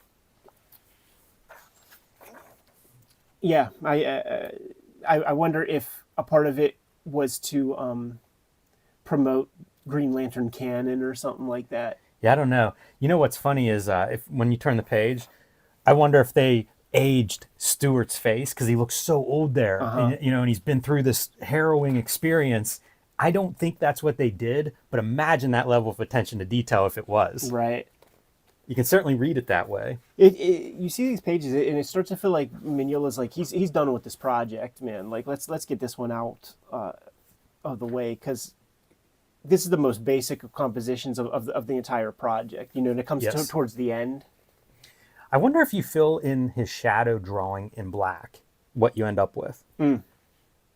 Probably works. And that's kind of what he would go on to do. Mike Mignola, I mean. You know what they call this when you have the triangle of light right there?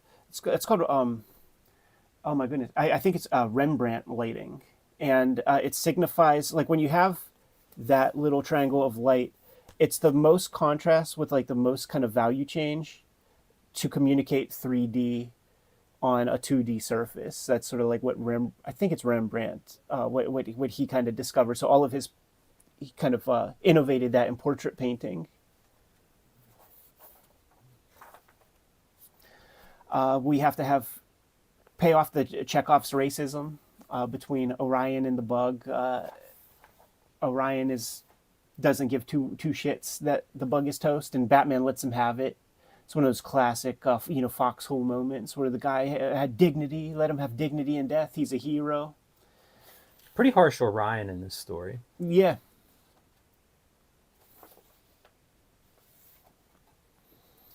And then our Luke Skywalker of the Fourth World has to get sunned by Highfather in typical fashion.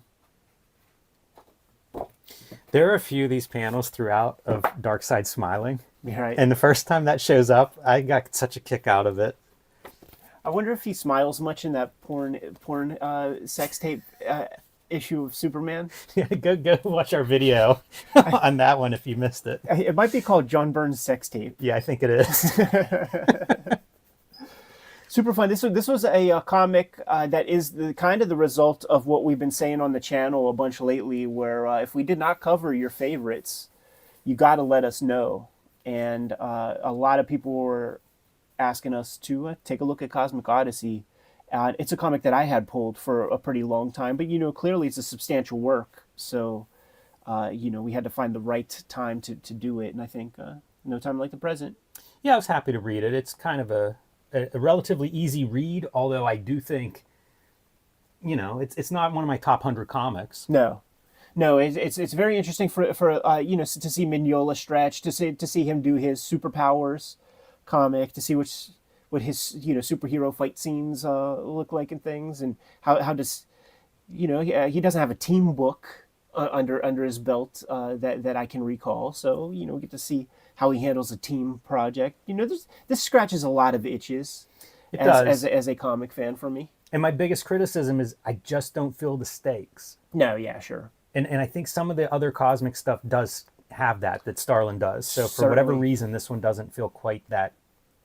I don't know. Yeah, they're having fun. This is like a fun project. Yeah, there you go. That's the vibes that I get, man. You good to go, Jimmy? I am.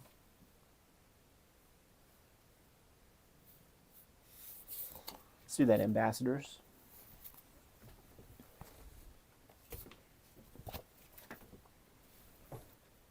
Did you just read the first issue? I did. I'm gonna be doing the ambassadors. Yeah, that's all I've read so far. Yeah, I grabbed the trade digitally, and you know, there's some good artwork in there, but it's fascinating to see what Travis Charest, or however you say his name, how he's evolved, because there's so much tracing of backgrounds and stuff like that it's like it looks unfun. I would do an episode on him of like try to find stuff from each stage. I don't know what my first thing of his is, but it's pretty early. It might have been like whatever the annual was that he did for Wildstorm. I think that was his early thing. I mean, I have even earlier. I have those like Wildstar comic or you know what? I might have some of the those. DC yeah, joint. he Dark did Star? Wildstar, Dark Star. and I think he did a Flash something or other that's funny because he's super like muscle. bulky and Yeah, stuff. yeah. But then he did Wildcats Volume 1, some of the Alan Moore stuff, and that stuff's not bad. And then he did Wildcats Volume 2, like maybe 6 issues or so, and that's my favorite of his, and did some cool covers and stuff. And then he does the X-Men Wildcats. That one's really cool because he puts practical gray wash like on the boards. Like if you see the I haven't original seen art, that in a long time. yeah, if you see the original art, it's much more than black and white line repro. And then he does, is it a Meta Barons? He kind of disappears For a after while, that. yeah. Yeah, years he's working on that. I think I have that one. So it's like I think we could look at like a survey of his career. Chalk that up for next that week. Could be an interesting one. Chalk But it's that up for funny next week, because Jimmy. where you come into these guys, I think, is what colors what you like, and it's like I have a real specific window of what I like of his, and it's probably not his mature stuff, you know. No, yeah, totally. And you know what? That goes for a lot of guys. It's true, yeah, it is like true. the crudity of the earlier stuff is really the sweet spot. Agree. It's the same trajectory as Stephen Platt, actually. Like you know, that rough and tumble old shit. When he'll put sketches and shit that he does from cons, and he's a perfect illustrator in that like Yep. every form makes sense, every muscle Right. really is connected, but so what? Yeah, I forget his last thing. It was Soul something, Soul Stone or Search or Saga? something. Soul Saga, yeah. And it was at Top Cow. So like, you know, he had kind of switched, I think, his art values a little bit at that point. And I find them so boring.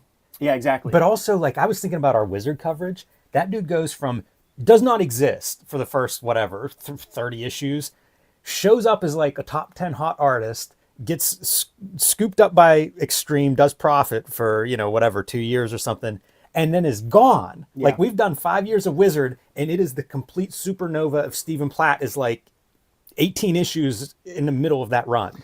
right. It's incredible. Like, nobody has that sort of career. It's yeah, so weird. Yeah, you know what? Like we haven't really gotten there yet because like he still kind of is active on art stuff because like Fighting American like that stuff doesn't come. Okay, None of yeah, that stuff yeah. comes yet. We're just into Heroes Reborn and I don't think he really fucks with that. But then when Rob has Awesome, he does some stuff there, and then that Soul Saga is going to come after that. Yeah, you're right. Yeah, you're So right. so but he's what's being talked about in the Wizards we're doing is like the Chuck Dixon Profits. That's the era we're at. Because the next thing that happens is Liefeld leaves Captain America and does the Fighting American. Exactly. And that's whenever Platt does pencil reproduction in those issues. Those are pretty fun too. Like he'd be a fun one to do an overview too, because like, I mean, what is it? 15 issues? I know the It's not a thumbnail lot. already, man, because it's the Slim Pickens, Yes. Dr. Strangelove, where it is the biggest dick ever drawn in comics, with the Fighting American sitting there with this big fucking missile cock, Yeah. and you know it's like those John Jacobs shits, man. Like he's unconscious about that, but it's what it is, man. And I think it's a 2-page spread, Yeah, I think you're right. and it might The sideways. it might be 1080p in its landscape and shit. That's amazing. Yeah, that's a thumbnail.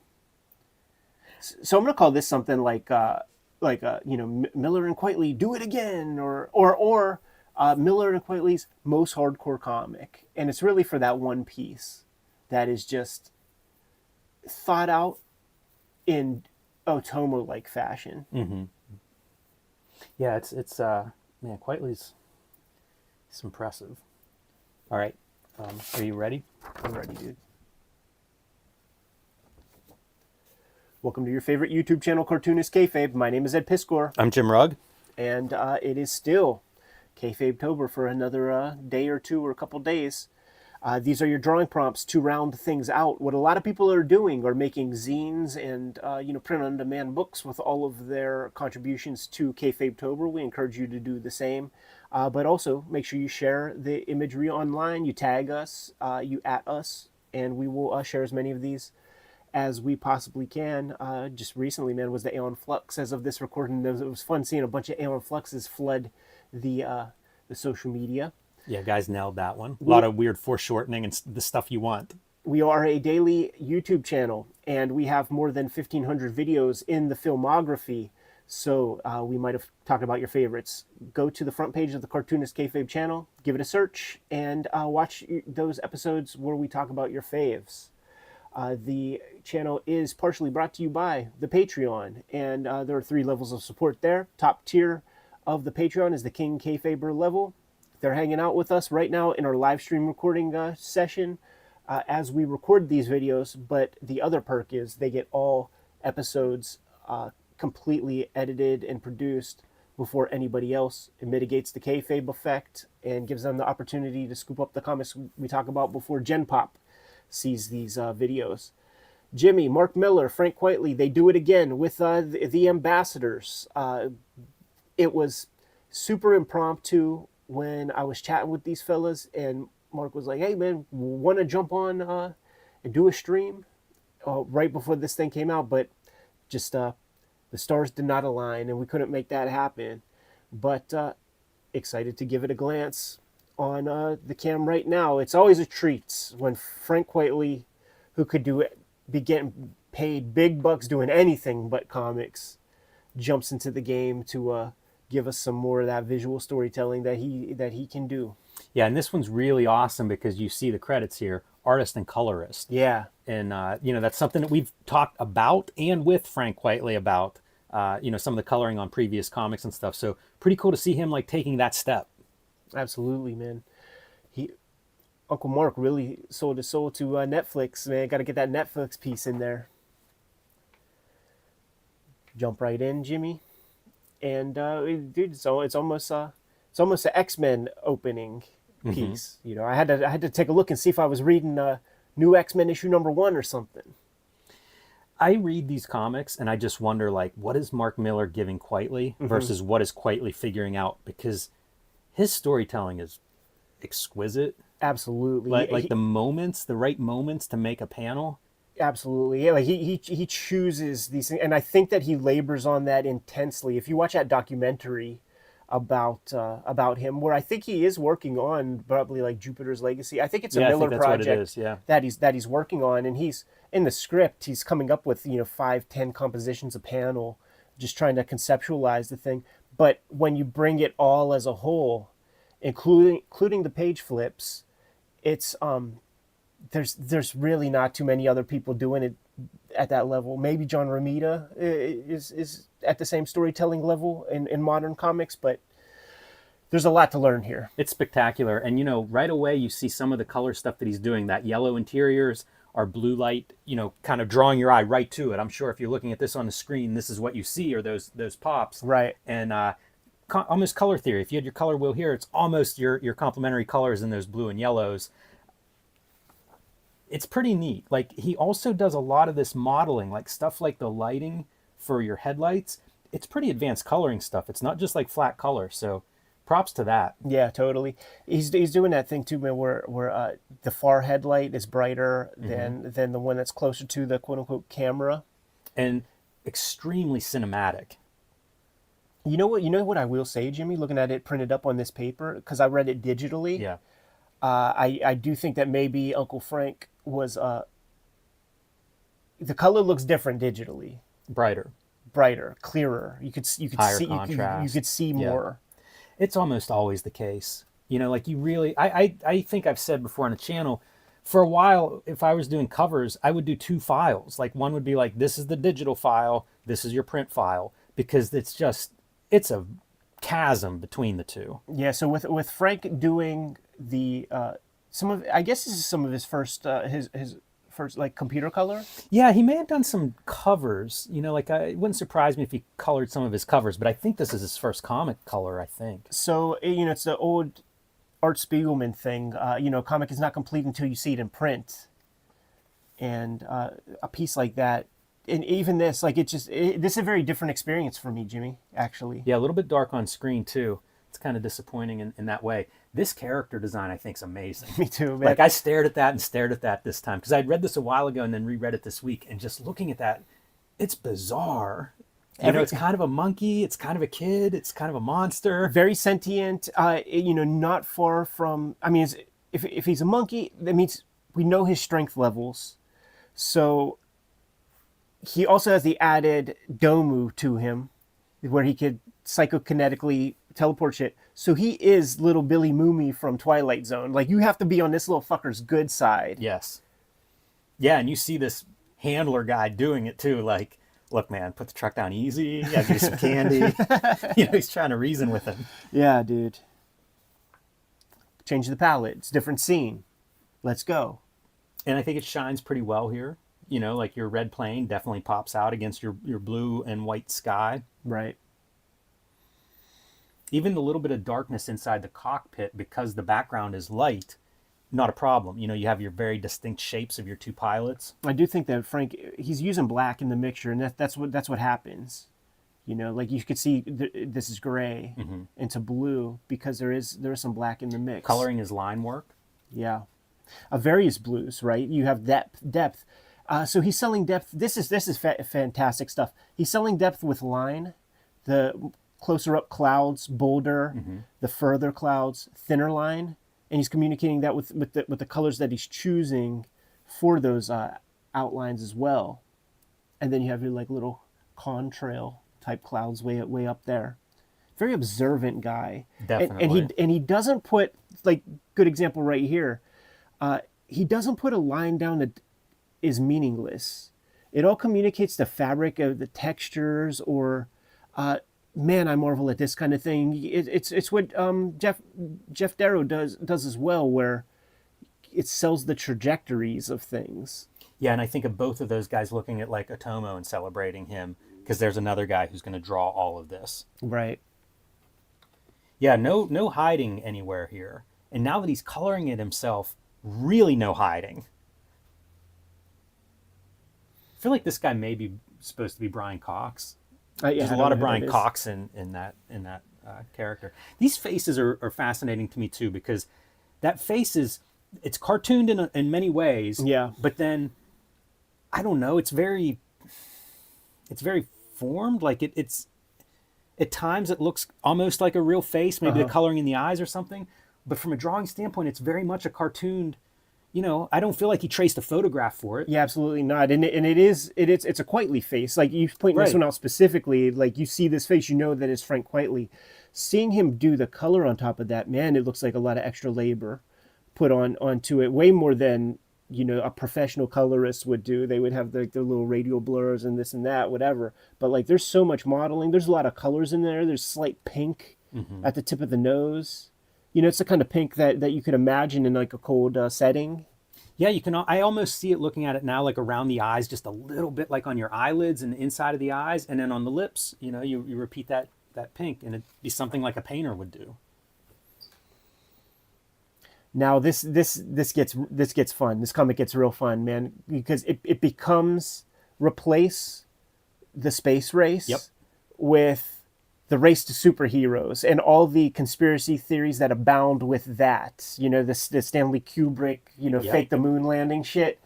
Let's do Hollywood creates the superhero as a propaganda tool. I thought that was just a fantastic contribution to this comic. And I love this thing where it's like, this is what you see on film, and now let's pull the camera back and see like the whole studio setup. Right. I'm such a sucker for that kind of stuff. And then admitting that they couldn't get it right. Mm-hmm. see more of that black, and where this is like when you see the digital, and it's rare that you ever hear me promote the digital version, but you could just you see more of Quitely's labor. And I guess it doesn't matter, you know, it's a dark setting or something, but he did the work. Right. I see that in movies. Like that Godzilla movie from a few years ago, I remember seeing it and being like, it's just black. And then I watched it on a screen and it's like, you know, like on an iMac or something, some good screen. And it's like all these different shades of gray, but on a projection, it didn't work. And it's kind of what we get with print versus looking at it on an iPad screen. Like you just get so much. It's a totally different experience. And I in this case, I really do think that it has everything to do with the black in the ink mixture for the color. Yeah, because probably because does. you see it right there, but there's like none of it here in these other bits. Now clearly it's two different sequences. I do like that he even is thinking about film and building in like little film scratches digitally. That's really good. You know, that's a piece of observation. I love the backlit. You know, Yeah. like if you step in front of a projection, how that looks. Right. You know, like that glow seems very effective to me. Totally.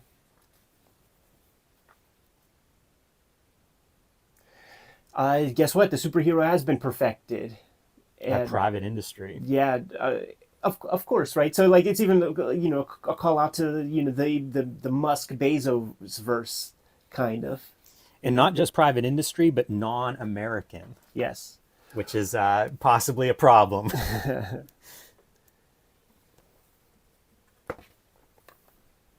And we get to see our protagonist in the mixture here, man, doing her presentation. She's doing her Steve Jobs. Here's the new iPhone type presentation.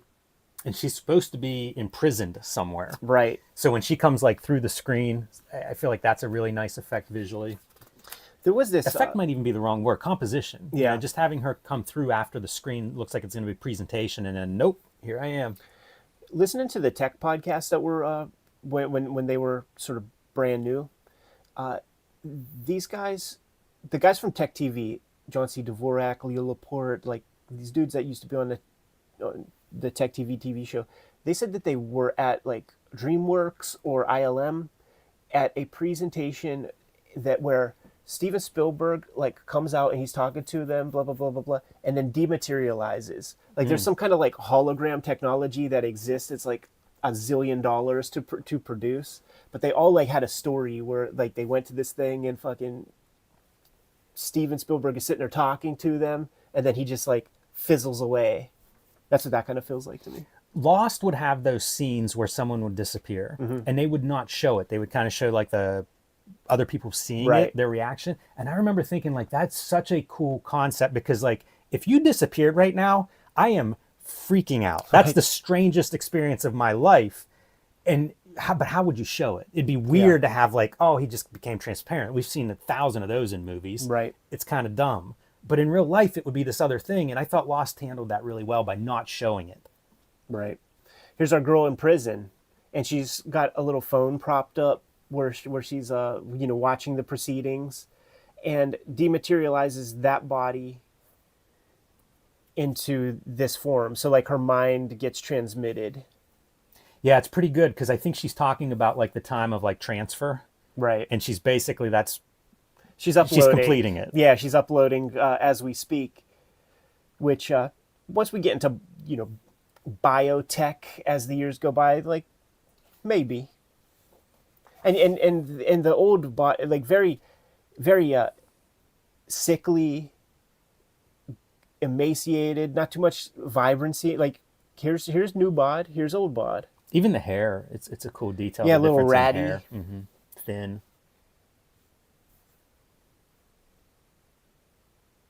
Man, it's like brains and stuff coming out. Oh yeah. Like if you look close, there are little bits that are like shiny. Yeah, he's got a little wet. Uh-huh. We'll get there, man. And this was her partner who they had it framed her essentially. Right. Took that technology, thought he was going to do something with it, and set her up. I found this coloring really exciting. I think of this as the Frank Whiteley palette. Yeah. This is the kind of color that was in that Sandman Endless Nights, except he had a practical approach with that color, with like watercolors or whatever. Some of the other color that I see him do is of these sorts of hues, pastel, very light. It's close to flat. Not If you very look saturated. at like the coats and stuff these guys are wearing, it's almost flat color, not quite flat. I like that move too, because I do a lot of flat coloring, but I like maybe a little bit of not quite flat. I think Frank had this hairstyle when I think you're right. when we chatted with him last. Maybe some auto bio here. Yeah, man. You get a lot of setup, in this issue, so hard to tell where some of these stories go. But the big news is they're superheroes, and they're not American. They're not under government control. And she's like creating a game. Like she has the ability to create superheroes, and she's gonna bestow these powers upon people. But you have to prove your altruism and stuff. And right. And this is where the politicians are like, so you just got to be good. Yeah, right. Yeah.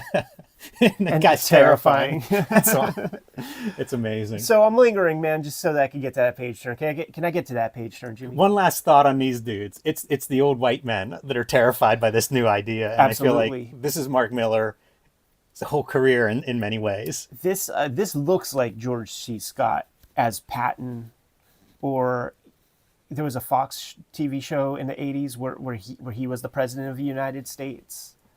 Clearly this is the president, but that feels George C. Scottish to me. Jimmy, can I turn it? We see dudes encroaching. We see guys coming up on our dude who's reading like a Shonen Jump or something.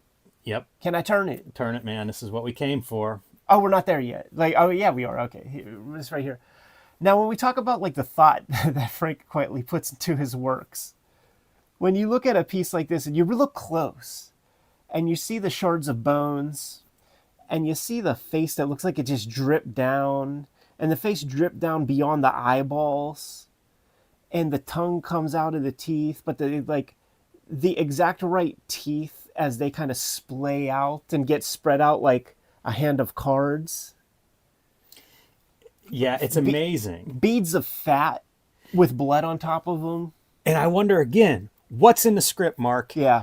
Because this is almost like the perfect Mark Miller version of Stan Lee. Like, you gave me the panel, let me write a dialogue that somehow even pushes it further, describing like the skull crushing the brain like a grape. Yeah, man. It's really quite a show. So that's one. And then with this one, you see trajectory. Like you see the stuff that Dexter sees. When it comes to studying the crime scene, you see like, the center of the explosion. You see where it comes out. You see different kinds of flotsam and jetsam. Like you see the liquid, but then you see the chunks, and it's clearly coming from a central point. This is a great drawing. Yeah, I look at this and I just think like it's Chris Ware comes to mind because of, I think, the palette. Mm-hmm. But there's also like, it's so mundane, right? It's this guy, it's almost a horizontal view of this dude sitting there finishing his drink, despite the spectacular happening around him. It's so understated in many ways. Right. It's very, very bizarre as like essentially a superhero comic that doesn't look like a superhero comic. Right. And one of the best superhero artists who are able to do this stuff where it's like, let's play with these bodies, let's twist them up, let's cave in a skull, and yet completely different language than what you see in superhero comics. Totally. Mind-blowing stuff. You can see why a bunch of the best writers are lined up waiting to be like, hey, Frank, can you squeeze me in? I've got a script that I'd love you to draw. Of course. And adding color to the palette, to his box of tools is a fantastic revelation and a great new piece to the process. Seeing that he reserved that red throughout this issue. You see it on the girl's suit a little bit or whatever, but yeah, the red shows up once we get an actual superhero, and then it's like, oh geez, we have another suit. There's a superhero at large out here, and look what he does. Yeah, and you see no other competitive colors to that red on this spread of pages. Still continuing that pastel, except he's got that like very like say 10% black. 10% K over top of all of that. How do you do an issue 2 with a different art team? It's different. So it's just following different characters, I believe. Different countries of characters and things. And I guess maybe there will be some intersection or whatever. But definitely super excited to. I don't know that we're going to get. Put it this way, I think that the Frank Quitely comics that we're going to get, with the level of craft and work that he's putting into them, it might be few and far between from here on in. So, this is reasonably new. Got to get it under the microscope. Yeah, I enjoy looking at it. It gives me a bunch more questions. Like, I look forward to talking to Frank next time he comes on, because I'm very curious about all this stuff. It's a very different model too. The idea of you're going to spend this amount of time, and now you're doing one issue instead of a miniseries or a graphic novel. But a fascinating book. Like on its own merit. Like, wow, this is, again, whenever we talk about problems with the comic book format, this isn't one of them. Right. I think if you paid your $3-4 for this, you're getting something special. Nobody's hacking this one out. Well said. Good to go? Yep. So Jimmy, let's do your stuff. And then we could do the end piece on your end as well. And then I'll do the book commercial whenever I get a little more juice in the phone. Now, remember, Jimmy, we're still mic'd up. Oh. We're still mic'd up. See, we have these lapel mics that have no wire, so we always have to make sure when we go pee or something that we take the mic off. But I'm going to go make a tea real quick. And the Kayfaber's going to hear me as clear as they... Oh, yeah, let me grab my my other Escapo. Yeah, this is what we're looking at next. Paul Pope's Escapo, and I believe Ed has the third one, which is full color. Yeah. So be a little bit of talk about how they compare to one another, and a little bit of the story itself and the artwork. I gotta show this one off. Yeah, you can touch that one. Huh? You'll be the one handling that one. I bought it this way, man. That's rough. If I saw it like that, I don't know. That'd be tough because that's a hell of a book. It was $1, man. Wow.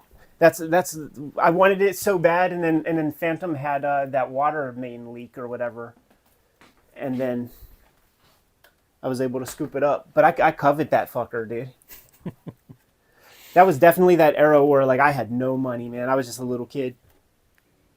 It's really a like I say, it's a spectacular pack. Like as a book, it's one of those great comics.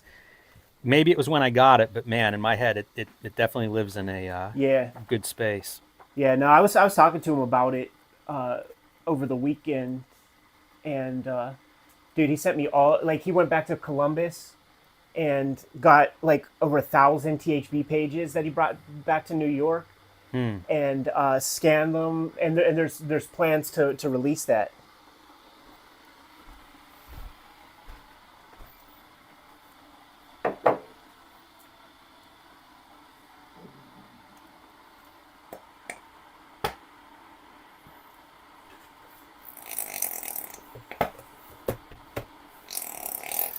If the Kayfabers are hearing anything, that's just the honey that I'm squeezing into my tea. What's kind of trippy, Jimmy, is the people, like we're in separate rooms, right? But they hear us just the same. That is funny. So it's kind of, there might be a dissonance.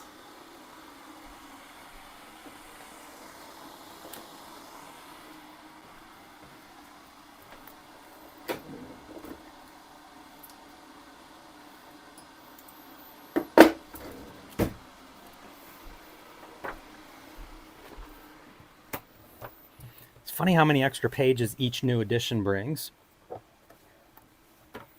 Yeah, is that true? Yeah, lots of different stuff from one edition to the next. I think your color edition, let me take a look at your color joint. It's not color. There's a couple of color pages in the beginning and stuff, but it's not Oh, I see. Is this a horse press? Yep.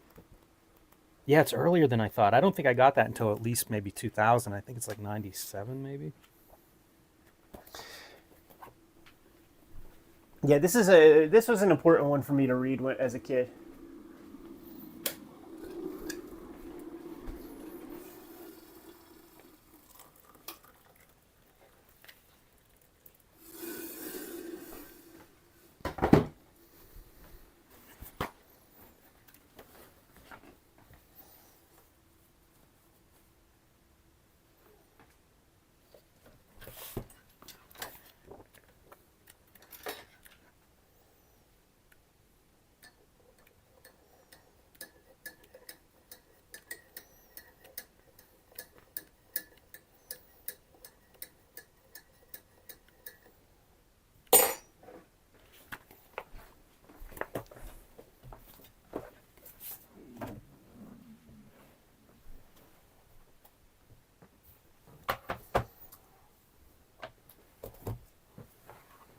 I'm shutting this down.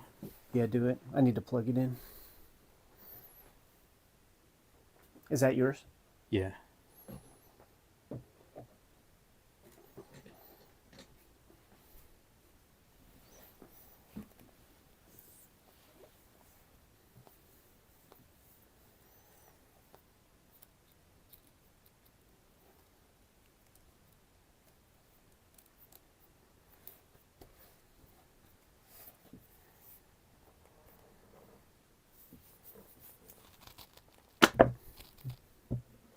Now that this is not my predominant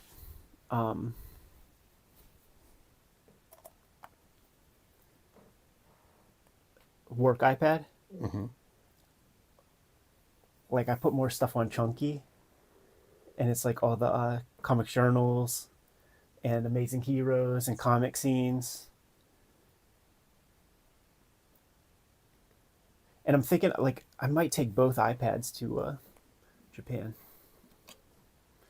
The one headache is that like what is that when you go through security? Now I got to put my laptop in one bin, one iPad in one bin, one iPad in another bin. Like, is that what they're going to make me do? You got to do the that pre-check. Yeah, I don't know what that is. Like, I know it exists, but I don't know how to do it. I'm trying to think of how I got it, but you don't have to take anything out then. You just throw your backpack through. You got to pay for that? Yeah, it's like $80 for 5 years, maybe something like that. Man, I wonder if I could get that within a couple of weeks. Is it instant? It's not instant, but mine was pretty fast. I think I did it in Monroeville somewhere. Oh, you got to do it in person? I think so. Yeah, that's I don't know, man. Look it up and see, because that seems stupid. Especially people that aren't, if you're not close there. Right.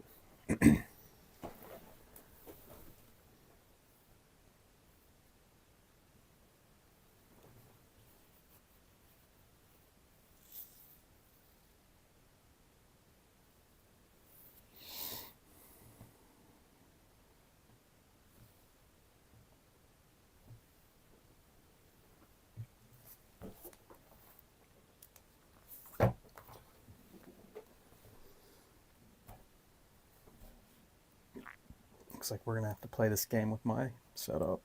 Take a look up there, because there might be a window. There was a window that I had to fool around with.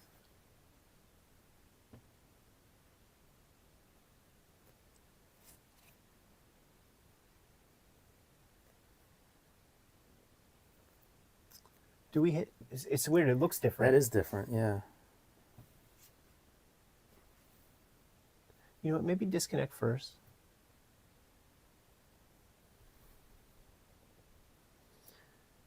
All right. There you go. Cool.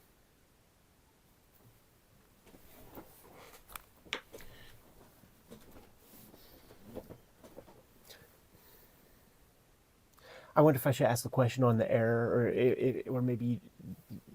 So Escapo has two parts to it.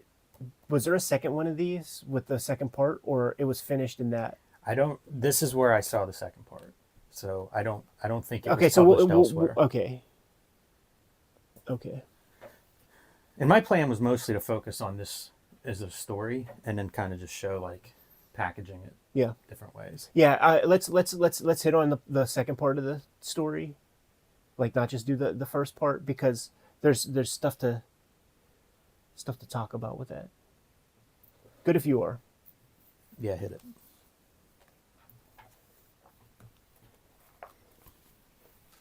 Hello and welcome to your favorite YouTube channel, Cartoonist Kayfabe. My name is Jim Rugg. I'm Ed Piscor.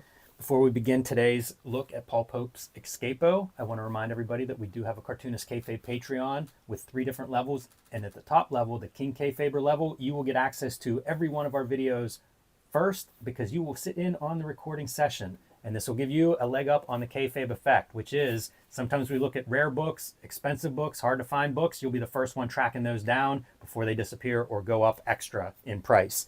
I also want to let everybody know that we are a daily YouTube channel. We have been talking comics on this channel for 5 years. We have 1,500 videos for you to go through in our archives. You can go to the Cartoonist Kayfabe YouTube channel and search. The little search box has the magnifying glass in it. Look for your favorite artists, look for your favorite comics. We probably already covered them or something close to them, so check it out. But today's topic of conversation, Paul Pope's Escapo. And this is a fascinating piece because it's been published in many different forms over the years, but the very first edition was self-published by Paul Pope, and you see it here on your screen. It's a big oversize. This is a standard size comic book here, and you can see that the THB much, much bigger. This is a treasury size type book, a very awesome piece if you're into artwork. I remember picking this up in the late 90s, early 2000s, Right. and just being awed by the size, if nothing else, because it's also, I don't know, 100 pages or so. Yeah, just Substantial. just like his THBs, which would be these saddle stitched, super thick comics. Love that he puts the dates right so that we see how long it took him to draw these pieces. It's certainly in the 90s when this shit was coming out.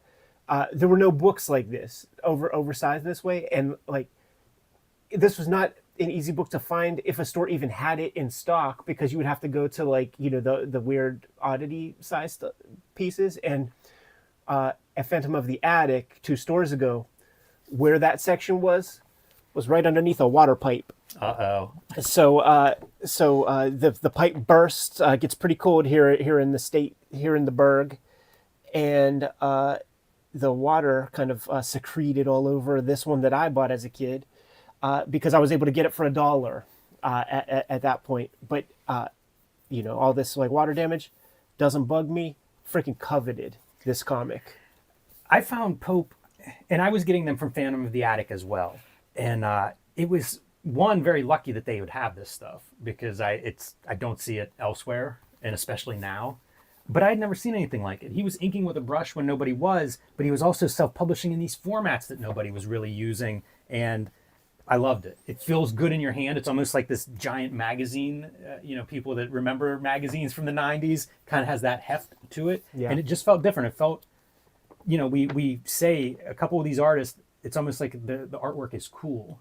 And this had that quality. You know, this did not feel like an issue of Spider-Man. It felt like, oh, this is something out of art school. This is something, an expensive magazine. You know, it felt different. There's several kinds of cool. When I talk about like the pathologically cool cartoonist, there is the Jamie Hewlett kind, where it's this kind of bombast and other it's hyperbole. Mm-hmm. This is like elegant cool. This is like sophisticated cool. And the brush that he employs, that I think really inspired the very next generation, it was this courage to be thick with it, you know, to like allow these very bold lines and very clear like brush strokes, let them get seen. Yeah, and he would draw this kind of like technical stuff with it, things that you would expect to be maybe a tech pen and a French curve or a ruler, and he's drawing it in these freehand brush lines. Mm-hmm. Just very bizarre, but you see him playing with things like logos, lettering, just a lot of stuff that wasn't being done in anything that I saw at the time. Totally. His designer for Escapo is Cal Rambler, and it says book design by Paul Pope and Cal Rambler. I don't know that guy, but I guess he's from Pittsburgh. I read it in one of these books, probably maybe the giant THB Parade issue, but I mention that because we found these in Pittsburgh, and I think that there was some connection between his early self-publishing in Pittsburgh, and it may have been a designer that he was working with on some of the projects. Yeah, and you know, the shops have relationships with Paul Pope, specifically Phantom, which is where I got this material. Yeah, so I'm going to flip through this kind of quickly because there are other pieces. You can see the table of contents here. There are some other elements in all of these books. Yeah, it's my first J. Stevens. And, Paul Pope as Iconoclast. Right. One of these books, and I'm confusing which one I read which, but like credits the photographer. There's a couple photographers that shoot him between these two editions. But it was something, again, that nobody else is really doing. And it made comics feel very different than like up to this point, it would have been Wizard Magazine that represented comics. So like Extreme Studios, and you sort of saw a toy collector video game, Arrested Development type. This was different. This was like rock and roll and cigarettes and, beatniks or something. Like zine culture. Like there would be those esoteric weird magazines that you would get at Ides or whatever, and it would have the same kind of approach. Desktop publishing, bringing in photography, lo-fi, showing the kind of a bohemian kind of scene. Look at this stuff. Is some of this stuff for the Kodansha? You got me. Like he would always load up with this stuff, and I don't know where it was from. It was kind of, there was a mysterious element because I didn't know. It felt like you were getting pieces of things and pieces of a bigger story, and it looked cool, but what it was exactly, like I didn't know. And not knowing, not being able to say exactly what it was kind of part of the part of the interest for me. But he would always have like these text pages too, which I would eat up. Like I would get these books in frequently, not just Pope's, but any comic. And so if you had stuff like this, I was basically reading every page of the book whenever I would get a book. I'm just reading that one piece. It is for Super Trouble, Kodansha, transcribed by Jeff Mason. Yeah, letters pages. It just had a different look than comics of that time. This stuff blew my mind because it was like, I was thinking of like Big Baby meets Carol Swain. Yeah, Carol Swain. I see a lot of that in here.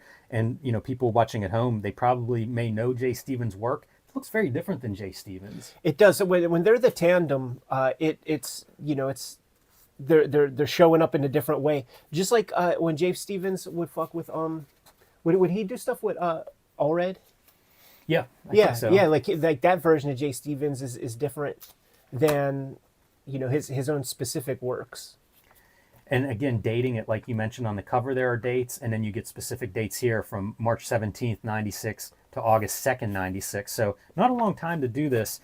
And this work, as much as I liked his brush work, at this size, it's like another level. Absolutely. It reminds me of like a Kirby Treasury Edition. Get 2001 and just get lost in these pages that fill your vision when you're looking close.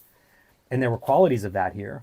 Yeah, it definitely was an illuminating piece to see just exactly how bold these brushstrokes are. To see that he just has the balls to just like lay it in, man. There's no Ames guide to that. Revolutionary, right? Totally. Like now we see so much variety and everything that it's harder to pop. But back then, nobody was doing this kind of like freehand lettering with a brush. And then they all did. Like there's that whole school of like the SVA kids who adopted this flavor of artwork. And reading Escapo together, like both episodes, the storytelling of like what it is very important to me, because you had your indie comics. This really bridges a gap. You have your mainstream comics, your Marvel DCs. You have your indie comics, which at the time would be your 8-balls and your Hates and stuff like that. And neither of the two shall meet at this point. This is before Joey Cavalieri or Axel Alonso or any of those. Mark Chiarella were like bringing that independent talent to the mainstream. So this bridges the gap because you have a hyperbolic costume figure that we could call the superhero of the story. He's got a mask, like It must be a Mr. Miracle story. Totally. But it's more a character piece because it's not like there's big payoffs. It actually doesn't go anywhere. You're studying this character and you're sort of inside of his head. The superhero fight scene is just him getting out of the contraptions. It's a Peter Parker story where like he's disrespected by his alumni and all of that. But this was a revolutionary type of comic for me to read at this exact point in time because it had the independent point of view, but it had some hyperbole, and we'll get there, of the superhero. Even stuff like having these clowns and like the rest of the circus troupe, it's almost a superhero team, even though they're not doing superhero exploits like you said. But visually, they do have that pop of like, oh yeah, I mean, he even has a scar on his face and stuff. Sign him up for X-Force. Great lettering. Yeah, the lettering. I forget the guy's name who letters this, but I think he's from Columbus. Did a book for Image that was in a very Kirby-esque style. Yeah, the name slips, but it's just on this. It's like the word balloon lettering, the tight lettering. Yeah, just like the best of manga, the sound effects and all of that. It's a part of the artwork, so Pope has to be on the hook for that. Talking to him this weekend, telling him that we're going to do Escapo. When he goes to Kodansha, there's another cartoonist that he was like aware of that was doing Kodansha stuff, and he was hoping to meet. He sent me a couple pages of that guy's work, and you would think that it's Paul Pope doing manga. They were kept separate. They had the same influences of like Hugo Pratt and Matodi and like that crew, and they arrived at the same place on two separate hemispheres. That's wild. And Pope wanted to meet the guy because I think maybe that dude influenced some of his panel stuff. But I linger here because it's wordless. Yeah, it's kind of neat. That's fascinating. Yeah, Pope was part of, I guess, Kodansha hired a few Westerners to do some manga or to try manga or whatever. I think Mazzucchelli was one of them. There was a handful of people. Yeah. And as far as I know, none of it ended up being published by them. But like Pope would float out a few pages here and there, so you would see bits of it. Yeah.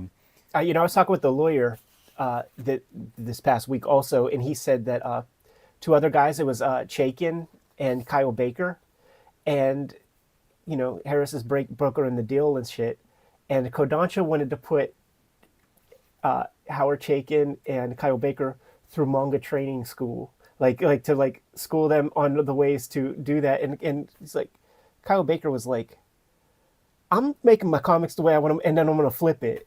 I'm gonna invert it, and that's what you'll get. So they were pretty stiff. I wonder what all happened to those comics. Like if all those guys did a bunch of pages and they were never published, at some point those rights probably revert back. Wouldn't that be a fascinating book to see like what a bunch of these dudes, master cartoonists, all of them, what do they do to try to do manga? Super Trouble is mythic. Yes. Because we know it exists, we know it's there, and we never got to see it. Yeah. You just see the little drips and drabs here and there. I would get enthralled with this kind of stuff where like if you look at his stares, it's just these loose lines. He does it a lot where it's like if you look very closely at the marks, they're just brush strokes. They're not the detail of whatever the thing is describing. But then you look at it here and it's like, yeah, that's a trailer, that's steps. I'm going to say it, man. I'll say it right now, dude. And listen, you got books to pimp. Street Angel, Princess of Poverty. When you look at issue 1 or maybe even issue 2 of Street Angel with is issue 2 Cosmic? Mm-hmm. Those cityscapes have these big bold brush lines and shit. Absolutely. Like I would even look at the ground and try to figure out like, what is this? Because it looks good to me, but it doesn't make sense to me to draw that. Just marks that would indicate, bumps and rock and texture and stuff like that. I was definitely hooked on this stuff where there wasn't anything like it at that time. So I was one of those dudes that jumped on it, was like, yeah, man, I'm using a brush. I'm gonna try to bring in some of these marks. Story here is that the escape artist likes the trapeze artist. Right. And as you said, like the other carnival guys are sort of hard on the escape artist. His face is scarred up. He's kind of he's not, come on, what girl would love you? And you get the sense of intense jealousy just from what Escapo is able to do. Like he's got to be the main attraction, and he's got to steal all the heat from everybody, and they're salty about it. Yes. It's a difference between like, I don't know, a good rock musician, and then you have like Kiss, and they have to fucking at age 80 still put on makeup and stuff like that. You're kind of salty. He also, Pope, does this thing where like he makes figures wide, like they'll fit spaces on a page or in a panel that doesn't make sense to me until I see him do it, and then I go, oh yeah, it looks cool. But it's weird like he exaggerates a lot, but it usually works pretty well. Hey, this guy looks familiar. And it is Paul Pope casting himself as the sort of the third in the love triangle. Yeah, almost Stardust in the costume coming in. Totally. And I think that's like a funny approach, man, because it's like first in the 90s, handsome dude, like Paul Pope could be a model. Yes. And it's very odd for a cartoonist to be, to be like a Calvin Klein looking motherfucker. Opposite personality of a Chris Ware, by the way. Like once you start reading the Paul Pope interviews, it's like totally different. It's a different way you could be a comic book artist. But like inserting himself into the role of like Lothario, handsome, getting the puss, that's the opposite of like the self-effacing self-caricatures that all the other cartoonists would be putting into their shit. Yeah, 100%.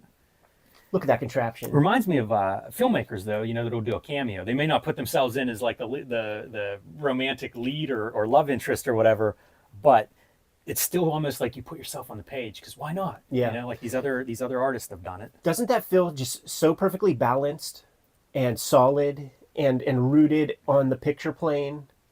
It does, and it also has that quality of like carnivore traveling fair stuff where it kind of feels like this leg could break, right? It could topple, like you see rivets. Yeah, like maybe this thing is leaking. I think this is a water trap, so maybe you can imagine like there's probably some wet spots on the underside. Some patina. Yes, a little patina all over it. It has a lot of age, which is some of those marks. Like I'd look at those marks and try to figure out like what are we describing, and it's almost age. It's banged up. You're packing this up and moving it to the next town 150 times. We're seeing it at all different angles too. It has that Sofubi vinyl toy feel to it. Like why doesn't that toy exist? Yeah, that's a good call, because again, Pope struck me as a guy who was looking at a lot of stuff that the rest of us weren't looking at. Yeah, totally. At the beginning of this THB, let's see, where is it? Dedicated to the memories of Hugo Pratt and Attilio Micheluzzi. So we know Hugo Pratt is a cartoonist, and maybe Attilio is as well. Maybe, although considering Pope, it could be a musician, a writer, a filmmaker, a photographer, a painter. Right. Who knows? A sculptor, a toy maker. It could be anybody, a fashion person. Yeah, definitely a guy who's bringing a lot of different stuff to these pages. And over the years, it becomes less alien. But at this stage, it was like no comic book looked anything like this. And I love the stuff of Escapo in water, being weighed down, but like weightless. Very superhero, like you mentioned. Yeah, this is the climactic scene, and that water is like, that's like gray water. That's been stagnant for a little while. Looking, you see the blotches and stuff. And the deal was he's waiting for the girl to come out, and she was supposed to wear something to signal like if she was into him or whatever. And he's despondent at first, and then she's not worth it, and frees himself.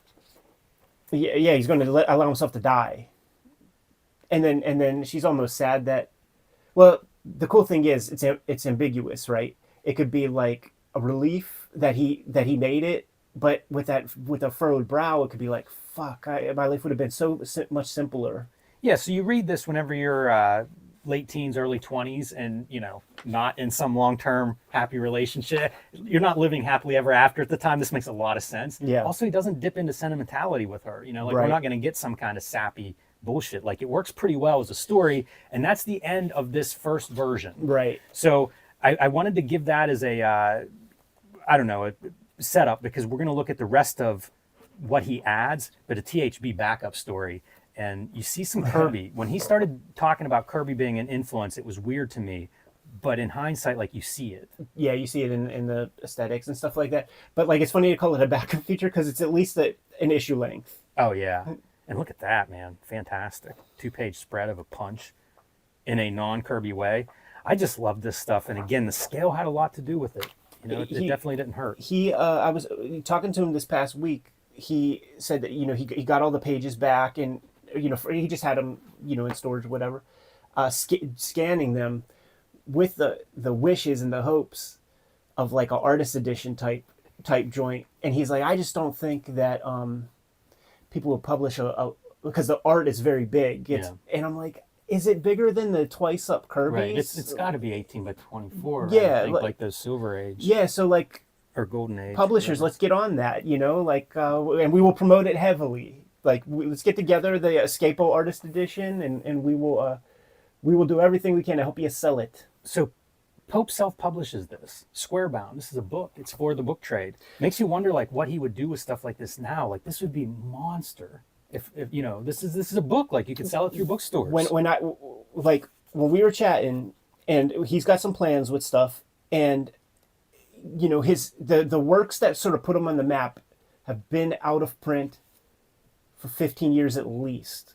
So 3 generations of cartoonists have grown up in comics, not having easy access to this. Hard to find. I think that these books come back, like a THB reprint comes in, which might be happening. I think he will influence a whole new generation. Yeah. I really do, especially in this modern day Procreate Cintiq tablet universe where everything is so pristine. I think this sets itself apart so much from the typical modern day aesthetic that it's going to be jarring to kids, and it's going to be incredibly influential all over again. Yeah, I think you're right. Look at the how much he's putting down there for his pencils, and then how much he's actually drawing in the ink. Yeah. You know, it's really I hate to say basic, but I mean it's the simple stuff, right? Get some form, and then you can go with it. You know, another piece that was important for me to see, and I'd never seen this. I'd never seen this book. Like I seen it, you know, as a wall book. I got sucked in because I loved the cover when this came out, and it was like, yeah, that's beautiful. It's just, man, I was so broke. I was such a broke kid. But I like that he was not bound by perspective and T-squares and all of that. It just, I loved it. It felt so much more human. I was looking at the color here. If you look at like the red and yellow for the flame, you can see it's almost like his ink strokes, like the red paint parts. What does that even mean? You know, because this is flat color. I was thinking these were like those color things that like clouds would sometimes cut for a cover or something. But then down here, you're almost painting on here. I lingered here because I wanted to say like dates again are shown. So 3/17/96, whenever the original date in the Giant THB parade, 10/27/98. So we're going to get like half of double the length of the story is what he creates new for this. And I was hadn't looked at this in 15 years whenever I pulled it off the rack or off the shelf, and I was looking and I was like, oh yeah, you know, like the straight yellow page, 100% magenta printing as a one color print job. I think this stuff was big on Aphrodisiac for me. Ah, that's cool. That's cool. This entire aesthetic really, really is indicative of that desktop publishing, weird magazines of the 90s. I have stacks of these odd-shaped mags that, and you know, it would have the layouts in this way. When people got control and they could lay things out as they wished, this is a whole 90s aesthetic. Yeah, 100% through and through. The lines, like all these things that you could easily do now as opposed to like trying to spec that out for the person who's going to typeset it. It just opened up like, oh, let's play around with this. Yeah. And I would be so attracted to this because like you didn't see it before the 90s. You know, this is totally like this kind of, put a 4-point line around there. Just all this stuff just shows up almost overnight. Like this kind of drawing, just these weird, make it look cool, you know, add something in there. And again, get some photos, get those rock star photographers out there. Paul Pope, the escape artist of postmodernism. There it is, dude. Kayfabe himself, dude. This is an aftermag. Lest we forget, this is an aftermag, and it is. You get to be the hero of your story. You could sell yourself how you wish. Welcome to your favorite YouTube channel. You did. Exactly. I pulled so much from this, dude. Like the issues of Hip Hop Family Tree up in the corner box. It's Eddie P standing there with a shirt that says "Enemy." Now we're coloring an old story is part of your reprint here. And again, even a graphic novel, we're going to get like these other bits of story around it. That's the thing. This is not the first, perfect bound book he put together. He cut his teeth with like Stan Tutulo and that Ballad of Dr. Richardson. Like he's done big books before. Yeah, this is and here they are all listed. There it is. So right again, pretty smart. Yeah, absolutely. And when you get the color pieces, let you know that homeboy got a couple of dollars to invest. Yeah. All right. So you guys, we just went through the first version of Escapo. We're not going to see that for several pages. The new part of Escapo is like chapter 1 and 2. You know, like it's all precedes what we just saw. And how about this for a pretty bold opening? Because this is one of the most controversial images from 80s comics. Totally, man. Pass me mine real quick. Yeah, you know what? Keep up in the color section, Ed, because I do want to bounce back and forth between the colors and the black and whites. I feel like that page should be seen in color. Let me get to that real quick. lest we forget what you're actually looking at there, man. Look at the red teeth or the The gums. gums, and he describes it as his first escape. Yeah. But yeah, dude, like it's a image of childbirth, and the controversy of the image of childbirth, like with Miracle Man comics, and then there might have been a couple of others. I think Rendell did it later, but like that was a controversial piece, and build it in. Yeah, absolutely. Here you get a couple more dates of the drawing times here. Interesting, and like they're almost sessions, right? Like from February to April, he draws some of this, and then from July until September, he draws some of this. Right. Or October, rather. Number 10. 10 is October, right? Hamburger. And it's cool. The stuff that's added is much more focused on the escape artist doing his stuff. You get like diagrams of some of the wild traps and things that are built. And I have to keep going back to Mr. Miracle, because I feel like that was something that we would see in Mr. Miracle, is like the building of the elaborate escape traps. Right. And his lettering, once again, like this kind of lettering stood out to me because I didn't see it anywhere else. It's almost something that I would see in manga later, like the little notes, the little doodles, the little bits of extra, that might be in a margin or in a corner of a panel or something. Right. But being able to just like, I'm just letter here, it's almost maybe the equivalent of, I don't know, like a caption in the old days, but looks a lot cooler than a typical caption to me. Man, I like that cage. I've been drawing still cages. Right. I wish I would have looked at this before I finished drawing them this week. All these just blades and basically grinding up. Reminds me of the videos where you see people dump like a refrigerator into that thing. And I love that thing. Out. I love that thing with the little teeth on it. Mm-hmm. Yeah, it's a really good cage. It really feels like you're stuck in there, as opposed to a finer line, which is a pattern but doesn't feel like a closed-in space, claustrophobic. Here's another part that really makes this comic work, is that Escapo is not an established character, and it always feels ominous. It never feels like, and there are even times like on the previous, see, those are the things that we see, where it looks like he's actually caught in shit. Yeah. Like it looks like his leg is caught and it's spitting up blood and stuff, but it's just like, I don't know, a little fabric matter or something. So this works in a way that Mr. Miracle cannot work, because we just know Mr. Miracle is always going to be fine. He's always going to get out of it. There's that sameness to it, but this guy's very existential, and it always feels like he could go in one direction or the other. In a weird way, this is a great audition to do superhero comics, because you see him doing foreshortening. Great hands were always impressive, and he's landing in this machinery in awkward positions where legs are twisting around and stuff. Great foreshortening on this arm reaching out to try to get to this escape hatch. Totally, like the balance of these legs is just exquisite. What's interesting in yours versus mine is that the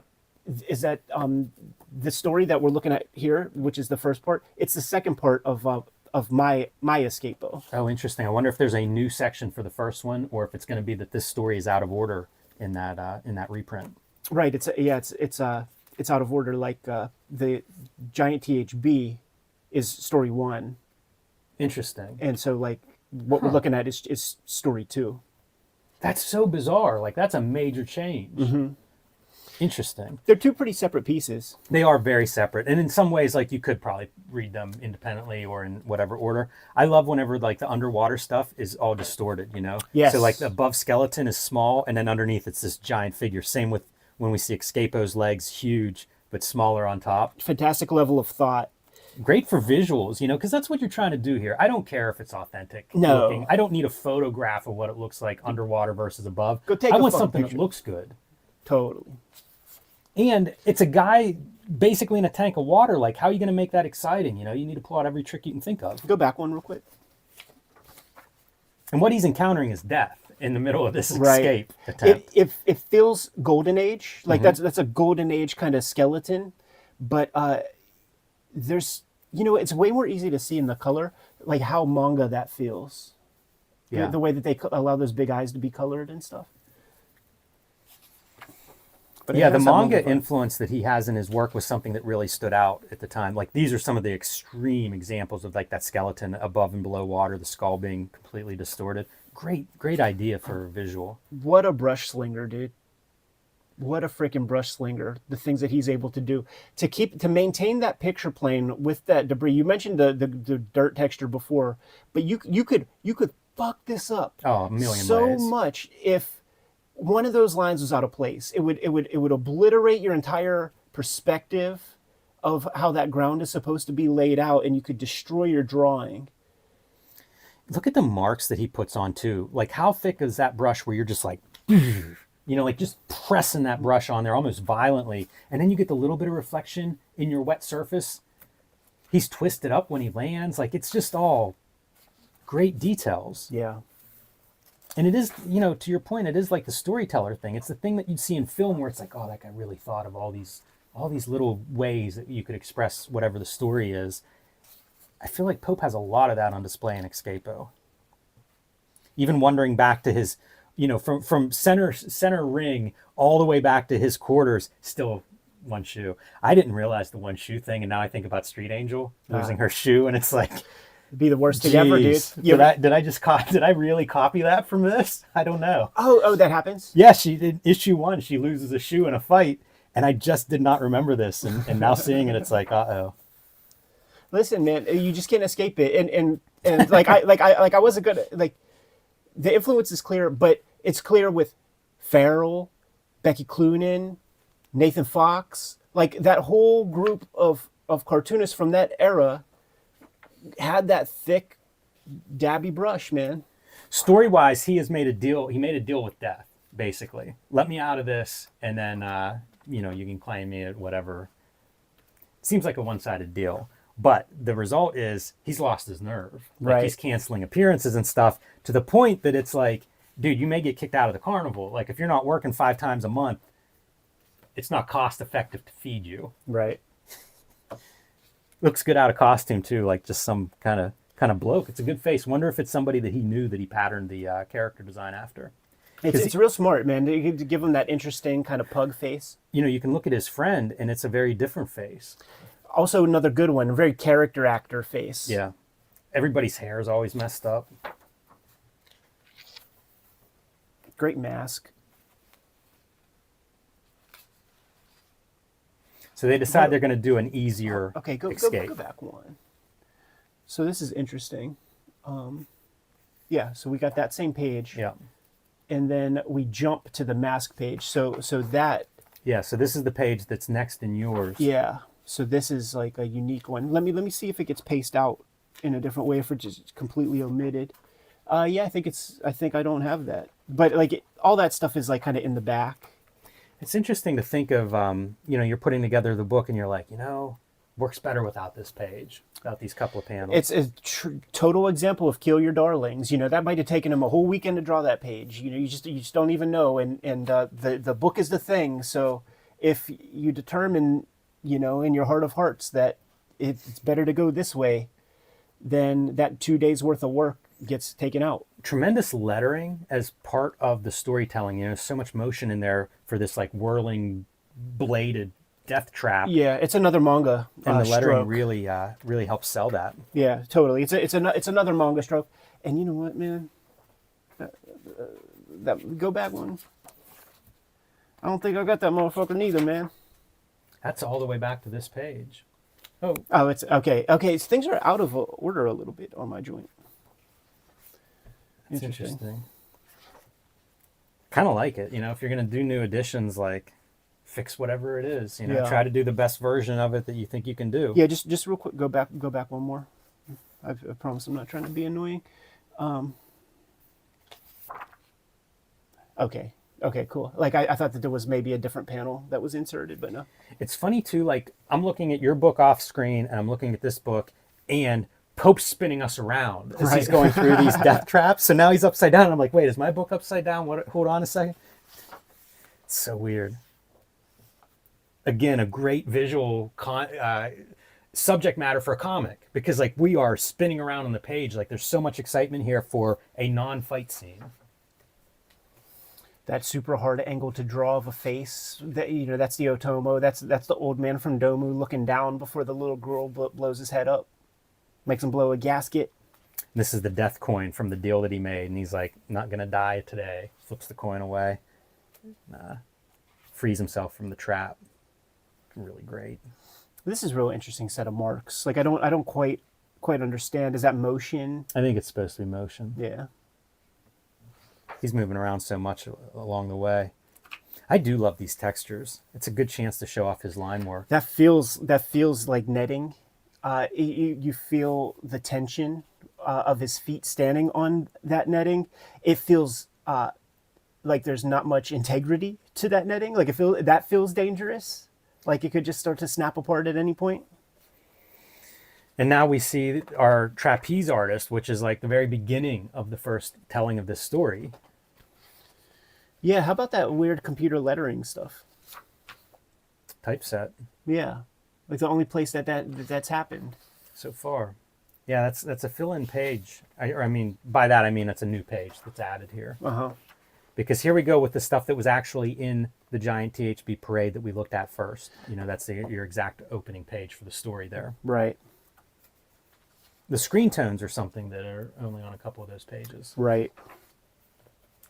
And now we're back to the story that was in Giant THB Parade. Yes. And I don't think there's any major changes to this version, at least not that I remember. So let's jump to the Z2 real fast, man. Here that is. And then we could just kind of breeze through the bonus materials here that kind of make this volume worth your while. Some interesting stuff, too, if you're going to, again, do another edition. This kind of like textury, ripped up old poster look. I don't hate it. It's I think a vibe. It's kind of neat. As the kids say. Look at how cool this is, man. Wow. So this is the entire piece of Zipatone that he puts down just so that he could have, you know, rips off like all the dots except a couple very sporadic ones. That's unbelievable. And then what does that do? It creates like the texture that happens when you have like a high contrast or like a Xerox of a Xerox. So he's like almost approximating the noise that would be on a Xerox, but using it with actual dots. Like that's the zine parts that he's bringing to THB. Yeah, that his use of texture and like finding texture in these different ways, it stood out a lot to me at this time because this was a time of like digital color that was perfect. Yeah. And I found off-putting. It was too smooth. It was like plastic.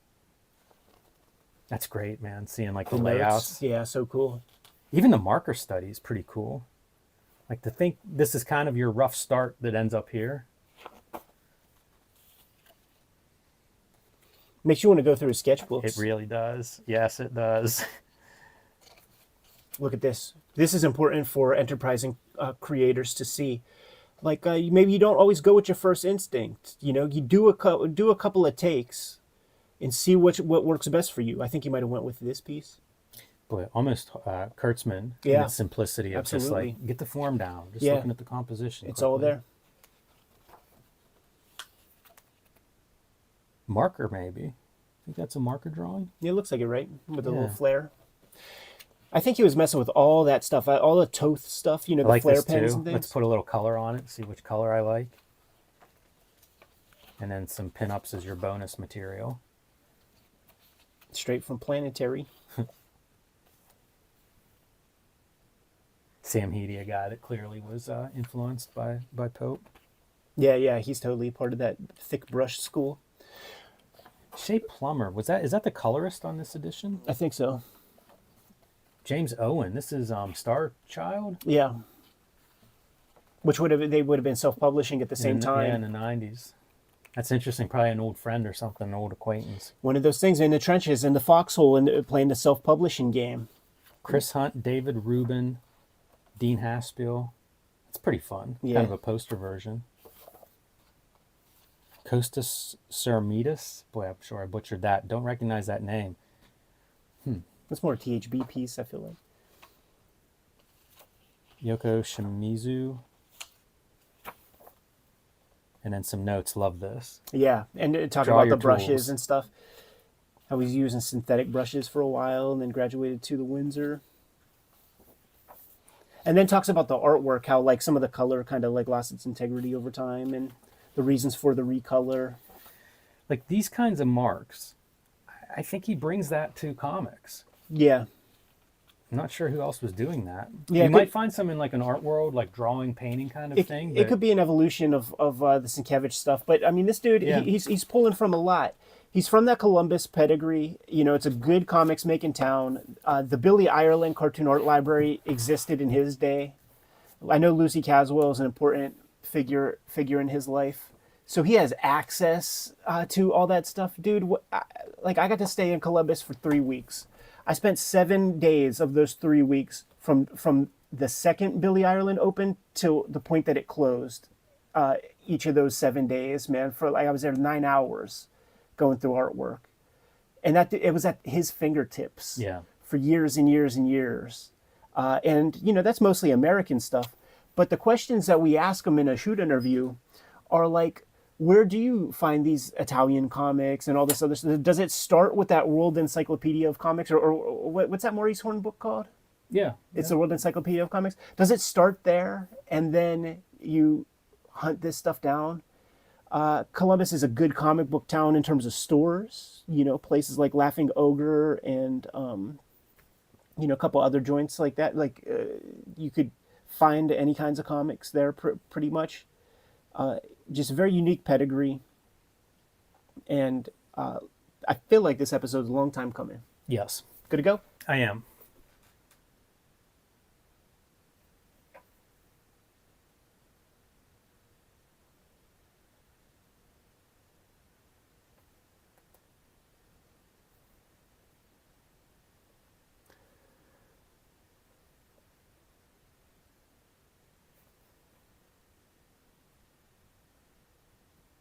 All right. I'm happy to see you struggle with that because I feel like every time I hit it, it doesn't work. Yeah, I think because you know the remote is definitely it's been very fickle the past couple of weeks, and I'm thinking that with our better camera and stuff, I bet that doesn't help things with the internet. I don't know how to do this episode. What's the episode? It's the first comics buyer's guide. Yeah, But I have a pile of stuff like near the end issue, one in the 90s issue when they peaked circulation. yeah. The reason I have it is it's the artist of the cover. Let me see it. Is it Alan Light's Yes, the Buyer's first Guide one's for Comics yep, Fandom? Yep. Yeah, and it's like I got this from Rick, and I don't know what we were talking about, and I said something about how like I never see Comics Buyer's Guide. It's this weird piece of history, and he's like, "Oh, hang on," Yeah, and then pulls this stuff out, and it's in the context of John Fantuccio did that cover, and that's like his uncle or something. Rick's uncle. Yeah. That's so pretty Rick's fucking like cool. the caretaker. So I have like a whole box of this dude's stuff. And you know who the other guy that he worked with? Gary Groth. Who did? Fantuccio. Oh yeah, absolutely. Well, yeah. not the only other guy, but like I've got stuff in here from 1970 Gary Groth. 1970. Oh, yes. Was he like 11? Because Gary has a bunch of his original art. So this ain't a John Fantuccio episode. No, it isn't. It's the comic buyers. It's the comic buyer's guide. So, you know, I don't know how deep you got to get. Like Yeah, probably not. if John Fantuccio, that's you and Pitzer. You know what I mean? Like nobody cares. I need that to be a book real bad. Yeah. He was staffed at CIA for his career. Staff. Really? Yeah. He was the CIA artist.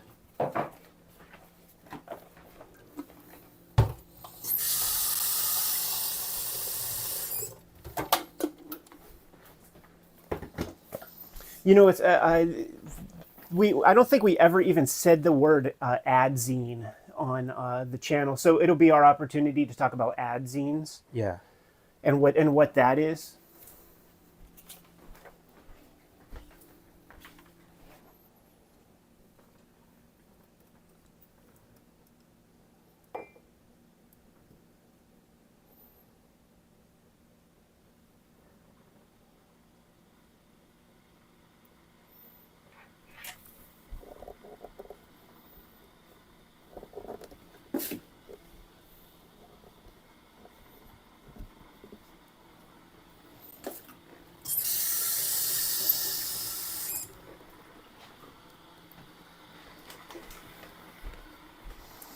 Let's do that. Let's do that Wallywood next week, with that same sort of idea, like Wallywood bet on himself and lost, as the whole impetus, like the whole thumbnail. Because like that thing was pretty fascinating. Do you have both issues or just the one? I just have the second one, the first one. I mean, Okay. do you have the second one? Ides has it Needle or had in a it. haystack. Yeah, I can't. I do have it, but I ain't gonna find it. I ain't taking the time to look for it. But it's 10 years after. And I don't know if you, like, I did a little reading on it because I just got so curious with the, the same P.O. box selling all that wampum and shit inside of Heroes. At Heritage, a lot of Heroes Incorporated 1 got one. It was 70,000 copies. Yeah, got the story, bought. the loser part of that was I think they weren't distributed because they showed up and it was like, I don't think it was distributed. At least the huge majority of the print run was. Color book, like that's an expensive fucking package. What you thinking? What's up? That's not color, is it? I don't think it's color. The Okay. first one I don't think is color. I think I might have it on this thing.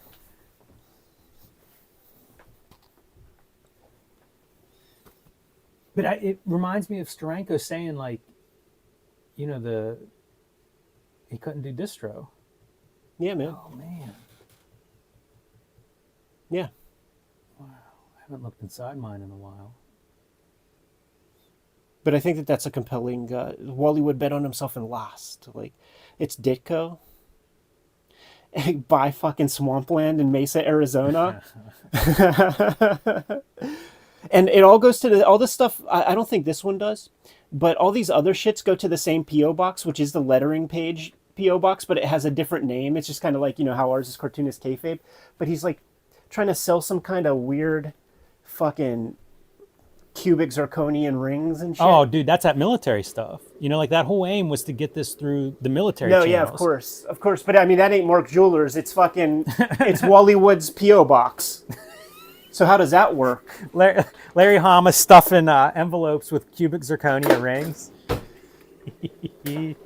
Yeah, that's a heck of a comic. I wonder why it wasn't distributed. If there was some kind of thing in there where the powers that be looked at it and were like, nah, you're not scamming servicemen with this. Yeah, it's just those gatekeepers, and you could imagine that Wallywood is like he's gonna put up a struggle when like the mafia dudes are like trying to squeeze money out of him and stuff. Sure.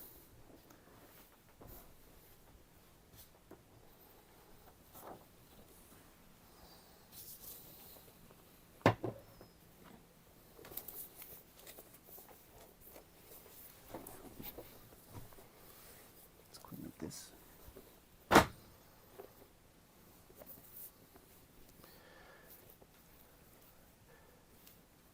There's got to be a good way to sell this as like a unearthed important relic of comics, like something like that. Because like I never thought I would get to see one of these.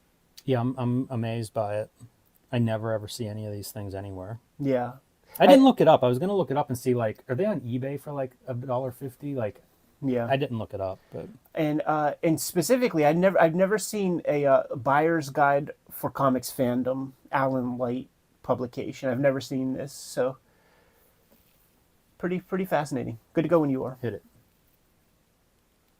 Keep in mind we're yelling up to the. It's far. Right. Welcome to your favorite YouTube channel, Cartoonist Kayfabe. My name is Jim Rugg. I'm Ed Piscor. Going to look at a classic piece of comic book history here today, Ed. But I want to remind everybody that we do have a Cartoonist Kayfabe Patreon that they can join at 3 different levels to get access to our videos early. And at the top level, the King Kayfaber level, you will get all of our videos first because you will be sitting in on the recording session and actually talking to us while we're doing these videos. And that will allow you to buy the books that we show before everybody else tries to buy them, something we call the kayfabe effect, whenever the prices go up and they disappear. So check out the Patreon, see which level suits you best. We are also a daily comic book series here on YouTube. We've been doing this for 5 years, 1,500 videos in our back catalog, and you can search through all of those on our YouTube homepage. Search your favorite artist, search your favorite book. You'll probably find something you like there. So, Ed, we are going to be looking at The Buyer's Guide, issue number 1 from 1971.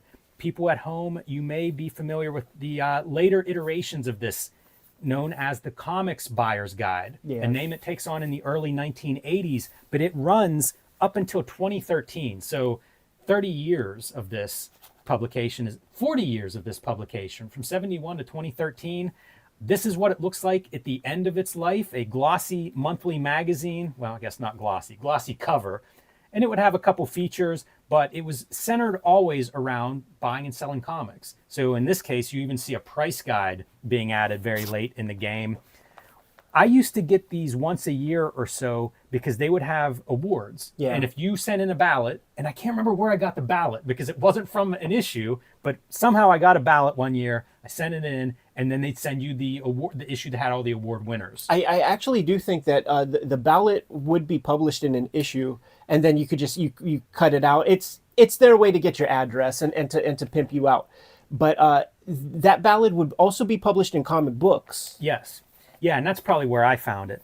And this is a meatier issue than normal because this is a holiday, like a year-end issue. Probably would be kind of fun to go through at some point because it's going to show you like what's everybody pushing around Christmas of 1991. So not too far out of line of the Wizard coverage that we would get into. And I mean, November 91 is the year of X-Men 1. Absolutely. So this is big. And at their peak, that was about their peak. They were selling a little over 20,000 copies in circulation. Yeah, my math teacher on his windowsill had stacks of these. I think did it come out weekly? Weekly. Yeah. Yeah. It came out weekly for a long time. Whenever it stopped publication in 2013, issue number 1699. So a lot of issues over that 40 years. Yeah, I think that was Don and Maggie Thompson took over when it was called the Comics Buyer's Guide. That's right. They became the editors whenever Krause Publications buys this from Alan Light. Yeah. But Alan Light had hired them. They came out of Fandom too. So he had hired Absolutely. them to do a column.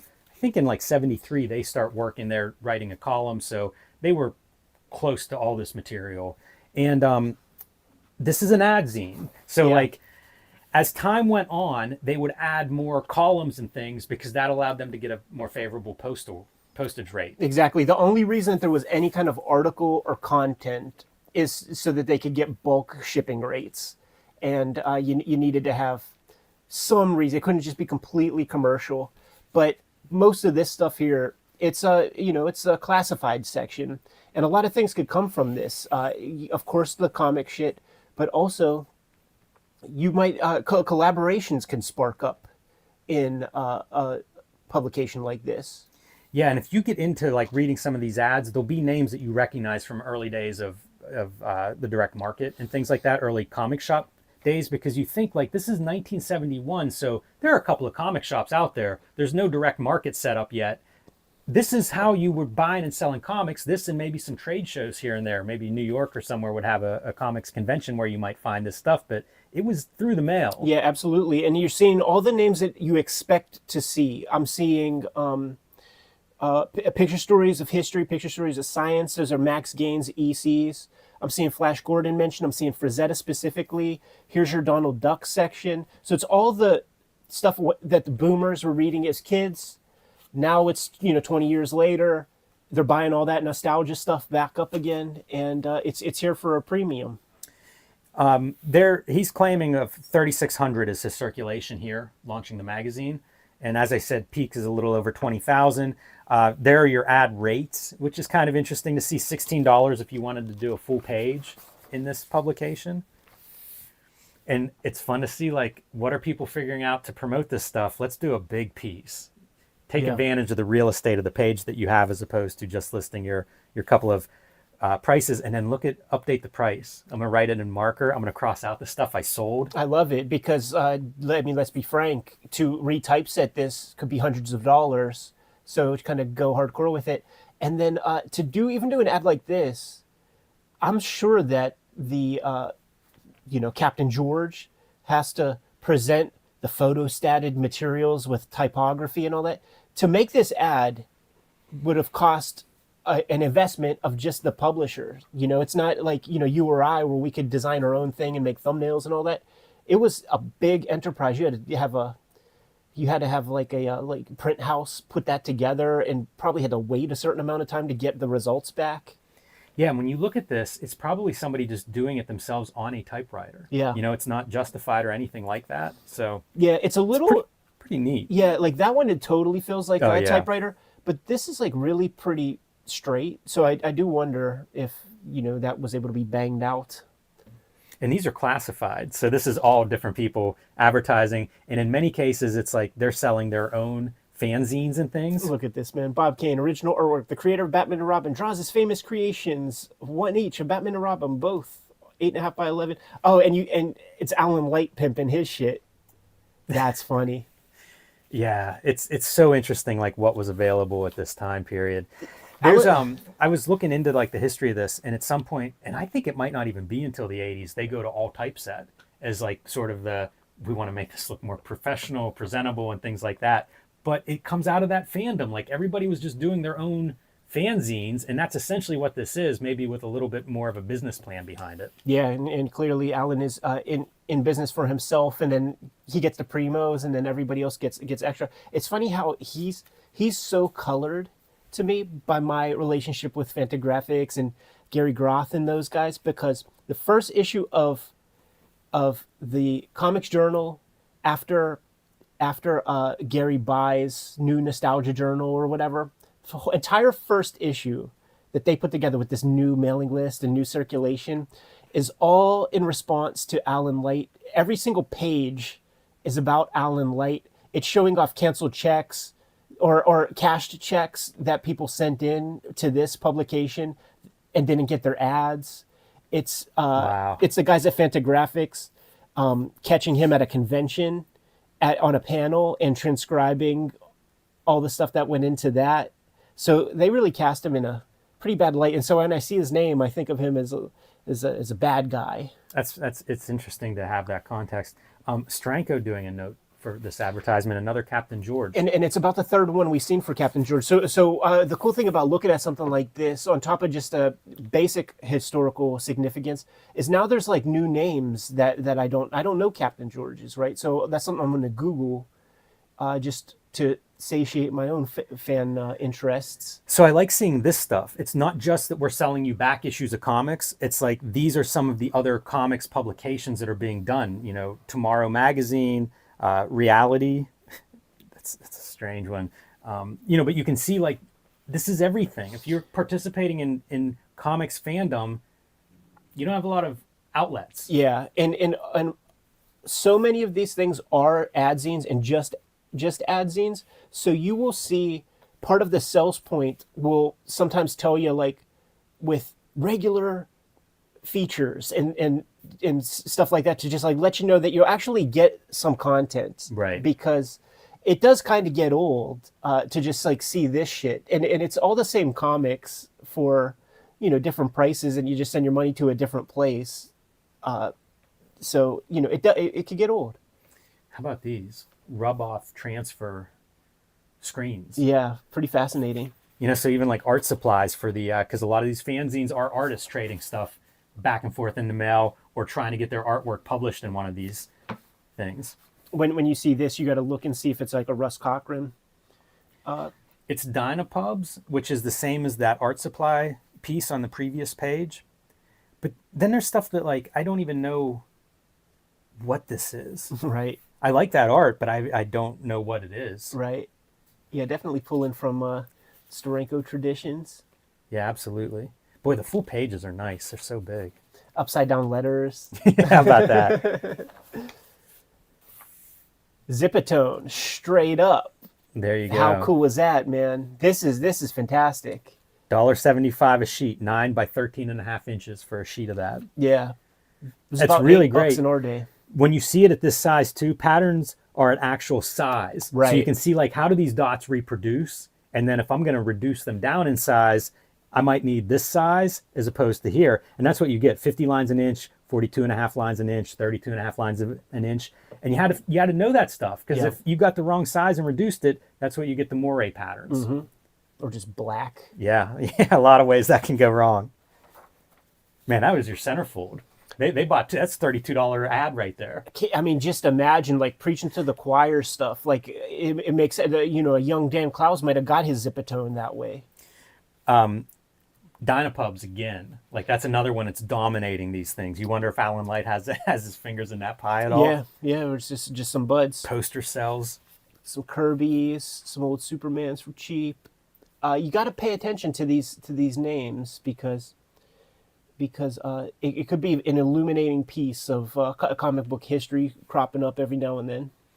Also, this Illinois is one of the places where a lot of this stuff is going back to, and it's funny to see like where the concentrations of this material as well. Right. Where's fandom? Where's printing?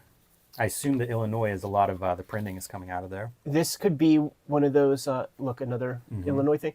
This could be one of those situations that you would get with your print-on-demand books, where if you include an ad for the people who make the thing, you might get 5% off your print bill. Yeah, it's not a new thing in the 2000s whenever I start printing. Right.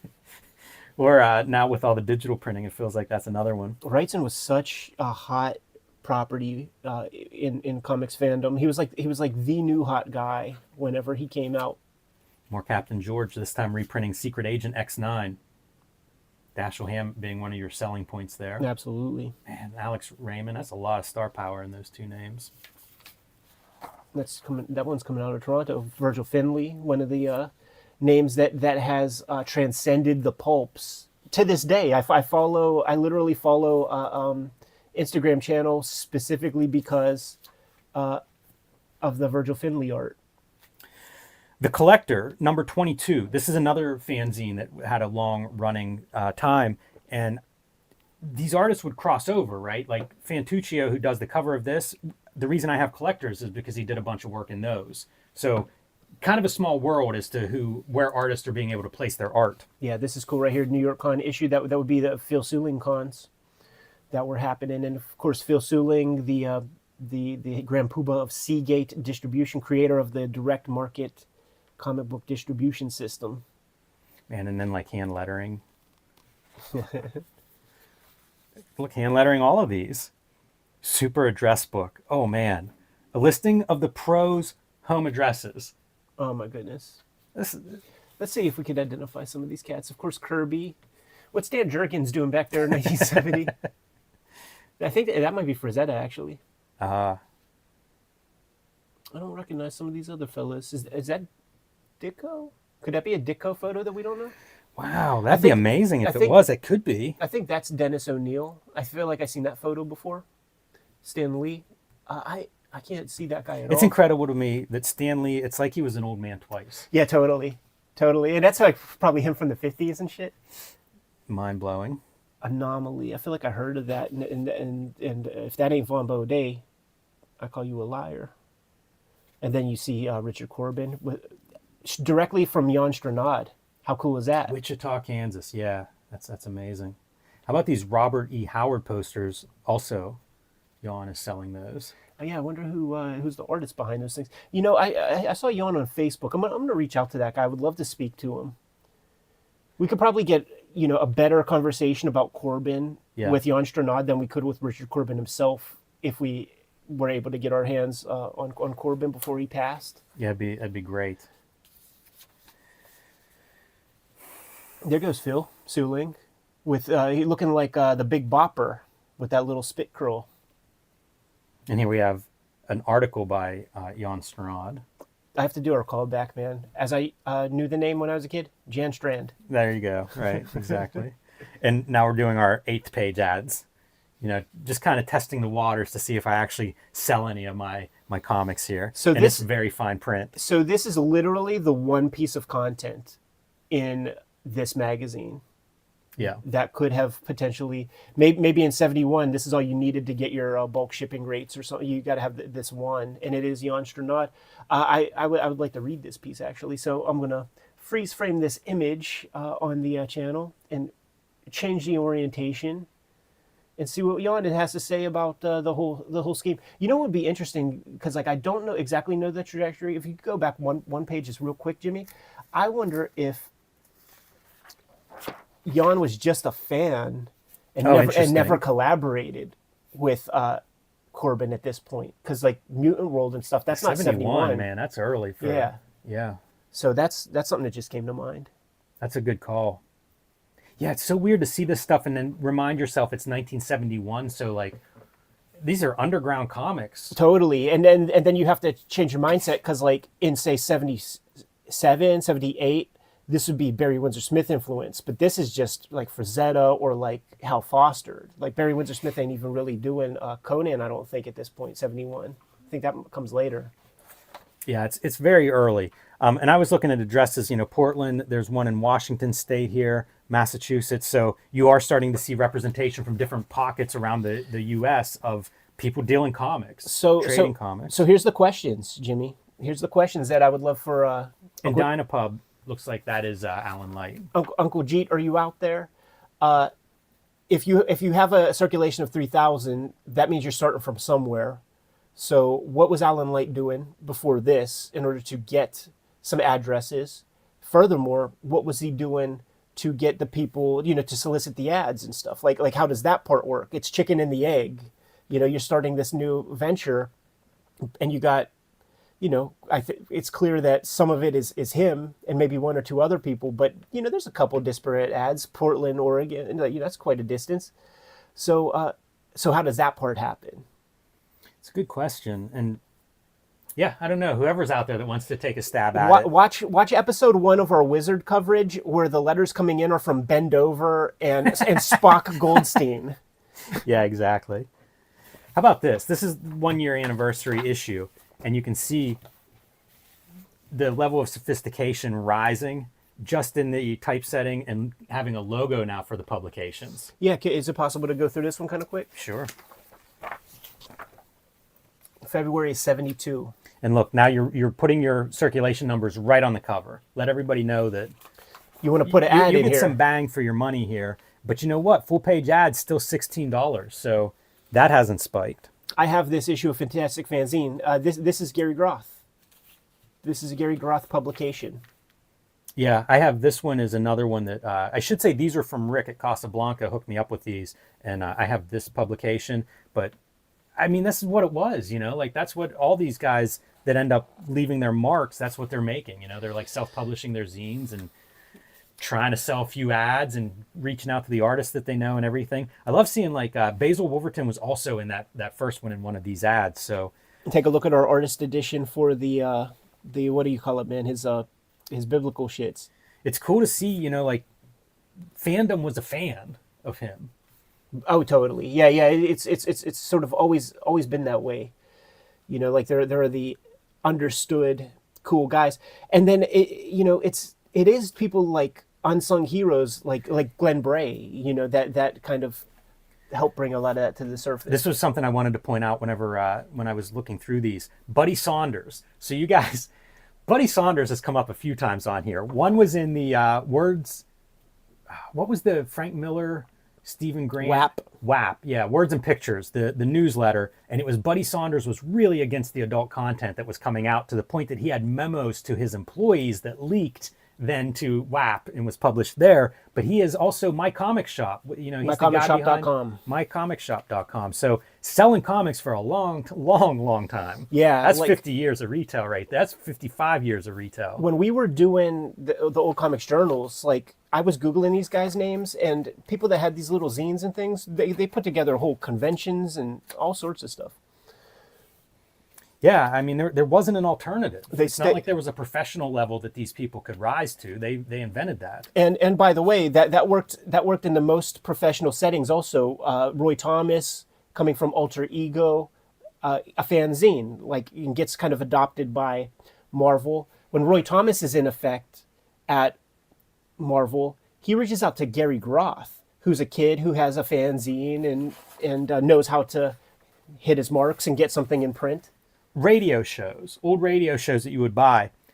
What media are you buying these on? They're selling them on, like, they call it half track, 3-inch reels. Yeah, man, it's exactly that. And this, I don't even know what that is. This persists. You know what it is? It's like the CIA fucking two things. Like people have that How shit. much are you dedicated to that 1924 radio show that you've got like your reel-to-reel tape player set up? I think to people listen? have those. I think you're right. Like the Magnavox Memorex cassette tape is a later invention.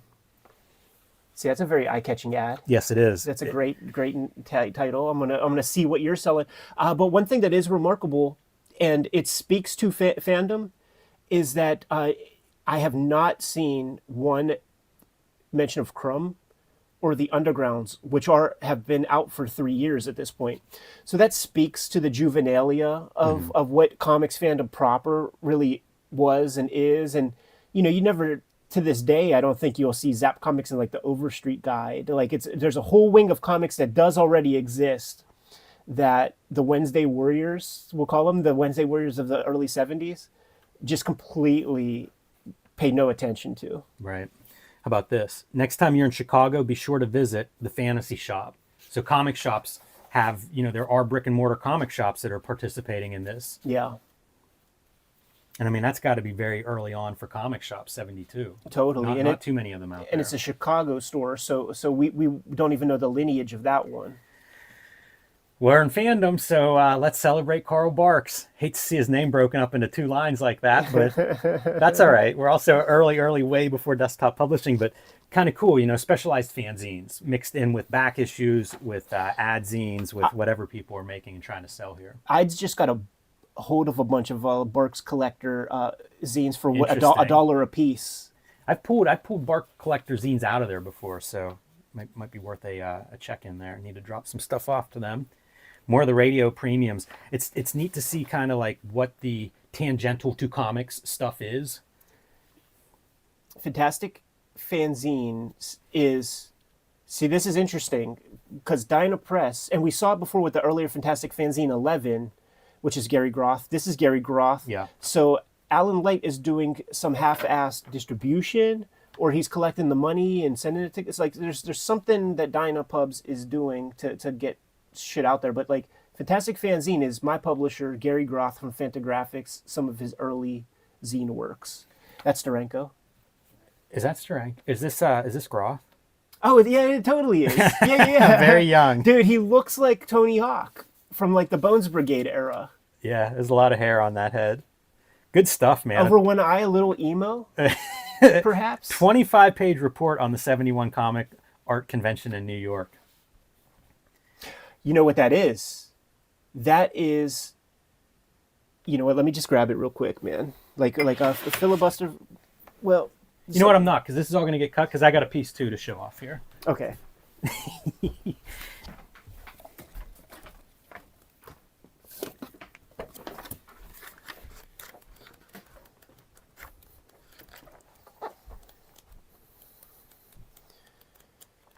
If I have a Fantastic Fanzine on me. I don't think I do. You need a Fantastic Fanzine? I might have Well, no, I one. don't need one, but I thought I might have had one here, but I don't see one. Oh yeah, I do have one.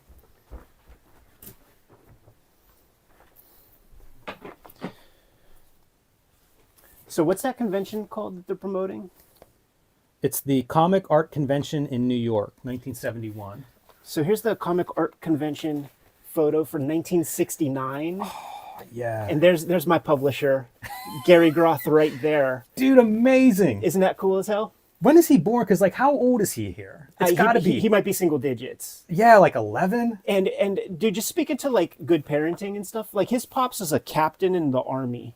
And you know his pops thought that this was some whack-ass bullshit, but still, like, supported his boy and took him to this convention. Like, Hal Foster's in here. You know what's... Like, every great comic strip artist This is here. an amazing photo, and it's very nice, very clear. But these dudes are, like, decked out in suit and ties and stuff, you know, putting on the nines.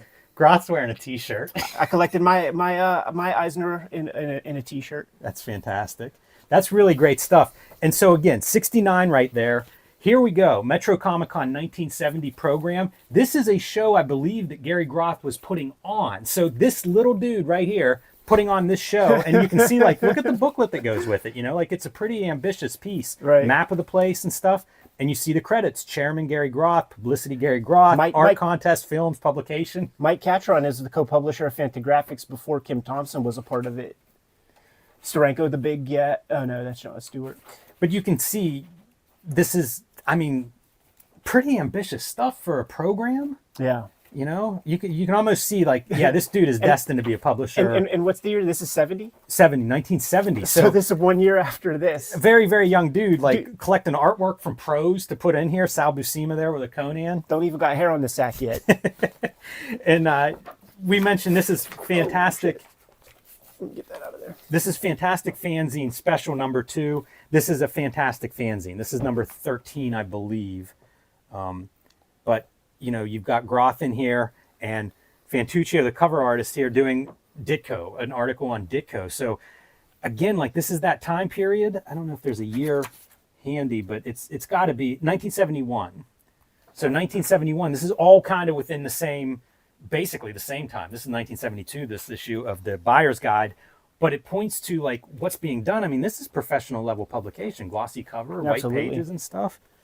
Oh, dude, grab that and flip on the back cover. It's a Dave Crockett piece of fandom art Wow. before he's a pro.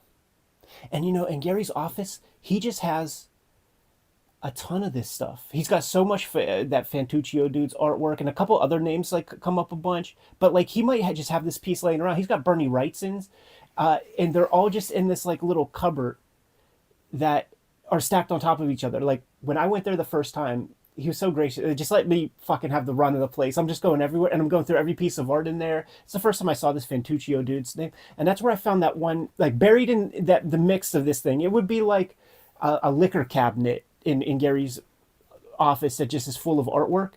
That's where I found those Mobius like Jaime Hernandez pages, where it's like a demon with like penises coming all over him. Never saw it published, coming out of him, not coming on him. But is this demon with dicks?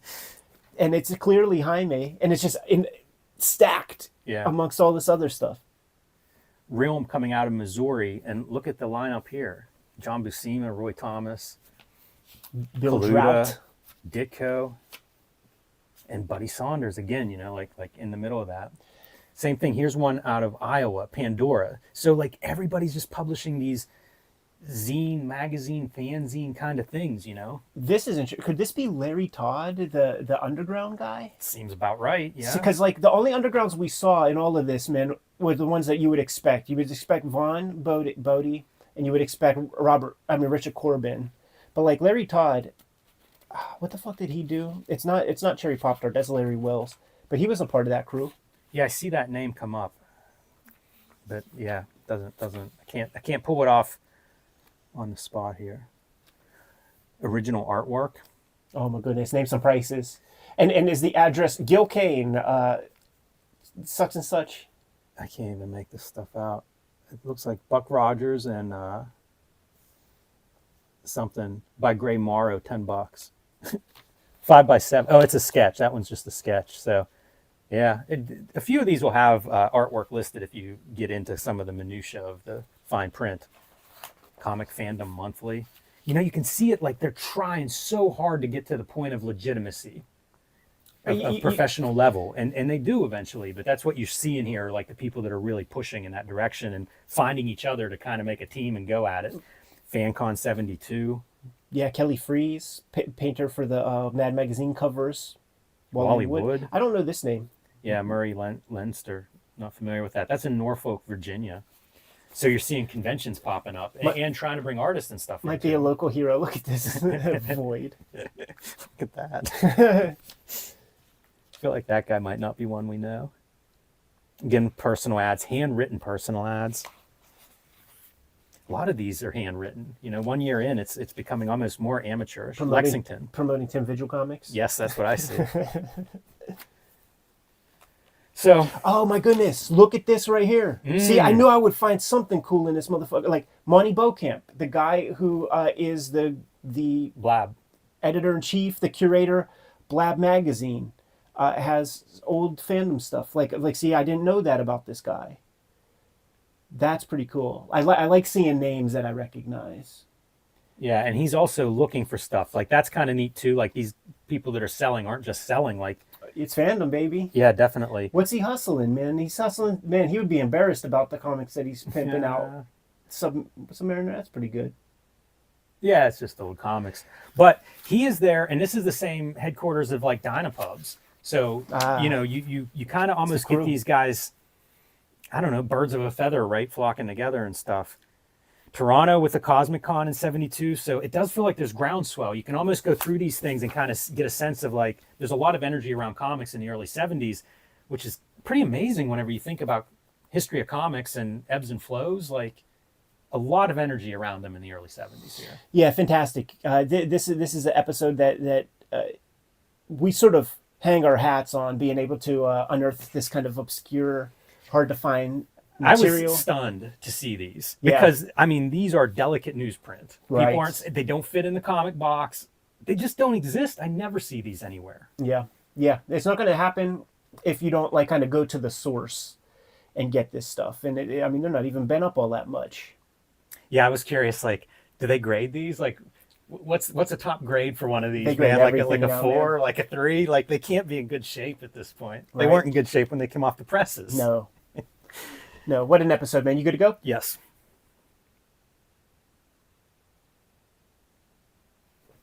Let's do the back commercial, Jimmy, and we'll pimp your stuff first, and then we'll switch it up, and then we'll do the Watterson stuff, and then we'll be good. Get set up for Kelly Jones.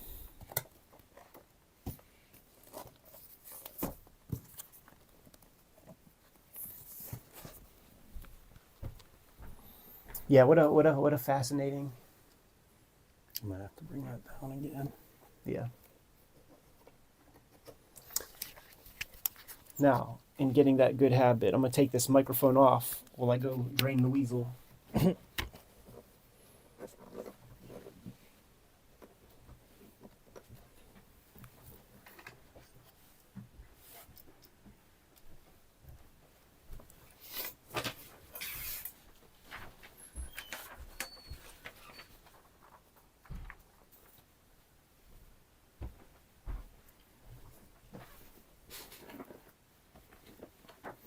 Yeah, I don't know how much you guys are into like that older fandom history stuff, but I really enjoy it.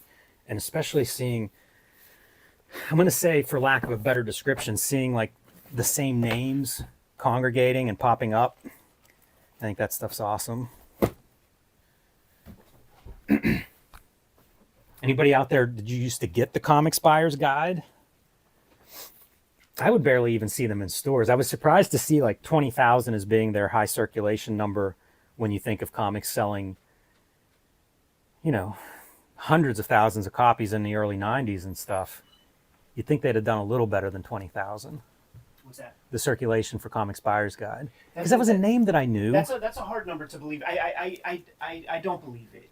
I think it might be. You think it's higher? I think it might be 200,000. Yeah, that would make more sense to me. At that era? Because there's no reason to do it. Like the Valley Mirror, the local newspaper, gets 15,000 here. There's no reason to do it at that low of a number and have that much distribution and shit like that. Like it doesn't equate to me. Here, I'll post a possibility out there. Their audience may have been like old school collectors, as opposed to your random. Although they had the columnists, I were trying. I think. Yeah, dude. I mean, that's Name Withheld. That's Peter David's column is in there. Like they reprinted Spirits for a while. They had the list of columnists is pretty big. Mark Evanier, Cat Ironwood, like a lot of people did stuff. They were producing content. Yeah. I just don't believe that 20. It was lo-fi, you know, like the newsprint felt chintzy for sure, and maybe that speaks to the nonsense. Yeah, it does make me wonder. Like that's a staffed publication. It's weekly, so where's their money coming from? I guess if you did weekly, you're doing, you know, maybe 100,000 in a month. But yeah, the ads would have been like the revenue source. Right. And that's why they have their little bullshit awards and stuff to get your address and all that.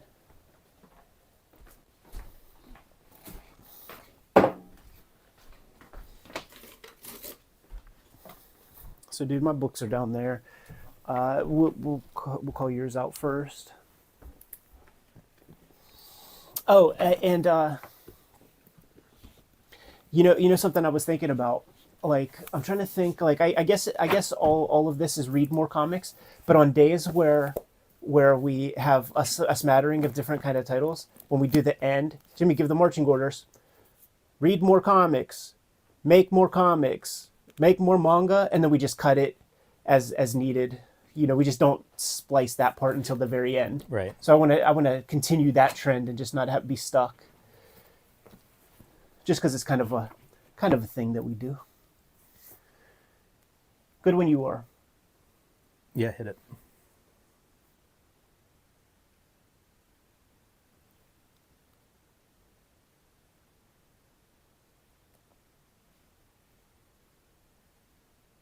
Brutal.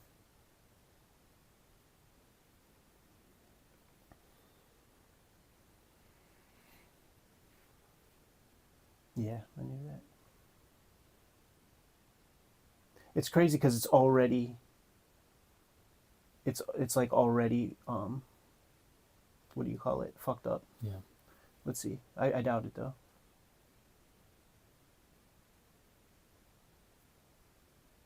Yeah, it was. It started. Fucked up.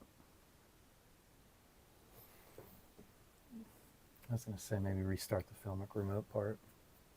If it doesn't work this time, we'll try that. Try to lock it real quick. Okay, good.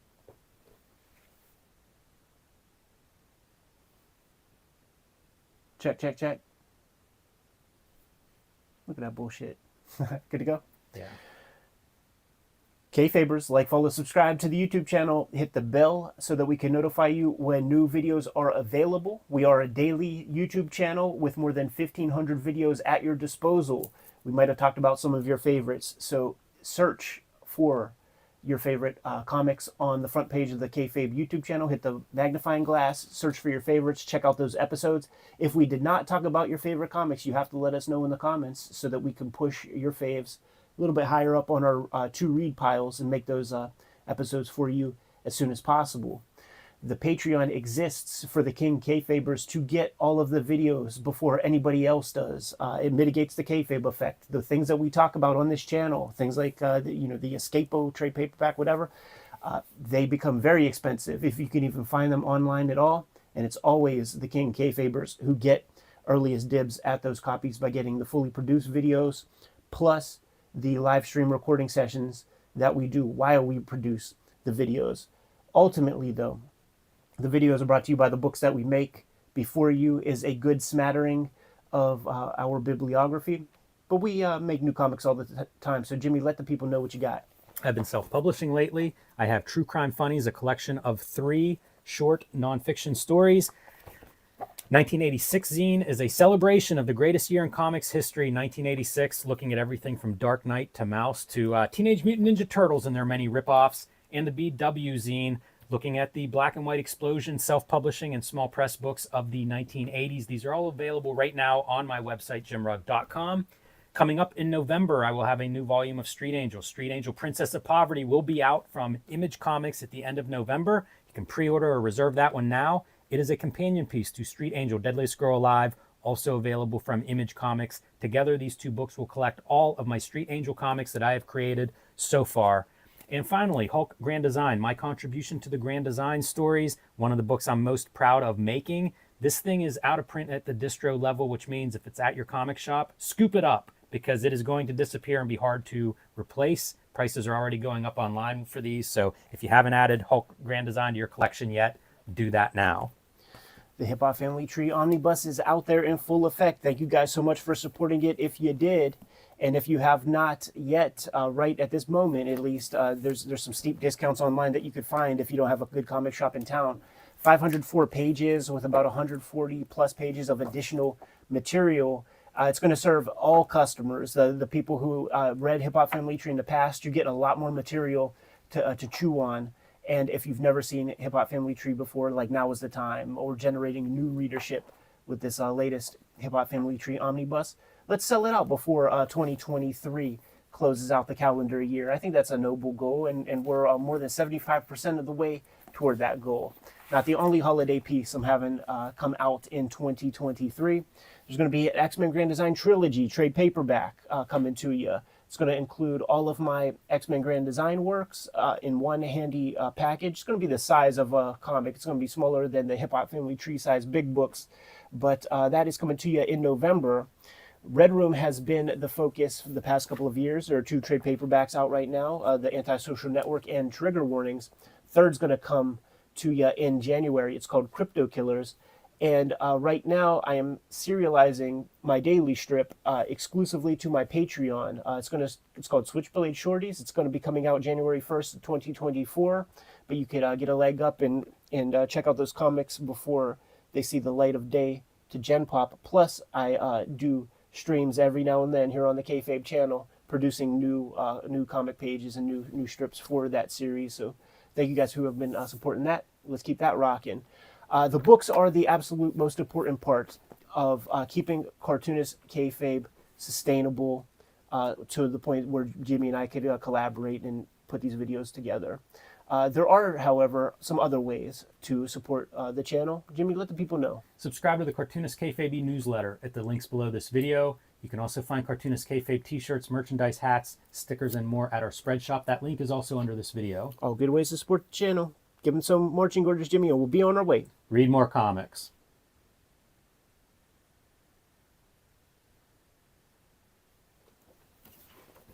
Excellent.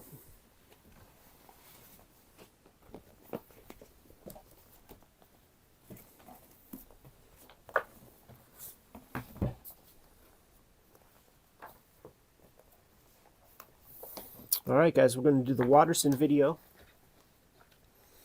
and then split. Get prepped for Uncle Kelly.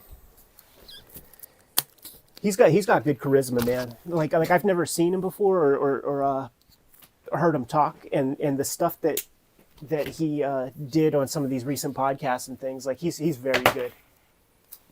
That's cool. I'm excited to yeah check him out. Yeah, we're gonna have to do a couple rounds. He's got a big career, man. He's done a lot. and like the thing that I definitely can't wait. Well, we're gonna get into some esoterica up front. Well, let's put it that way, because I know his name from some far out places. Well, that's mysterious. You know too. Is that right? I'm sure you do. Like what's his earliest work that you can recall?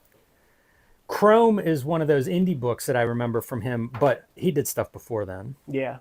Like he did Marvel stuff before then, Micronauts and before all of that, I'm quite sure is Terraformers, 2 issues, Wonder Color Comics. Yeah, is that around Chrome time period? I think so, maybe. We'll find out. But he's Sacramento. I mean, that's is that Vigil? That's Vigil. Yeah. Sam Key? Yep. Yeah. Yeah. Chris Silver? He was able to avoid that in the 80s. Man, Brian, this musician hit me up to do an album cover, and I just didn't want to, but he's very, very popular, and his name's Rema, and there's that chick called Ice Spice. He just put a song out with her. He's got an album coming out, so I hooked Brian Moss up with that contract, and the album comes out tomorrow. But also Brian's getting married tomorrow, so it's like a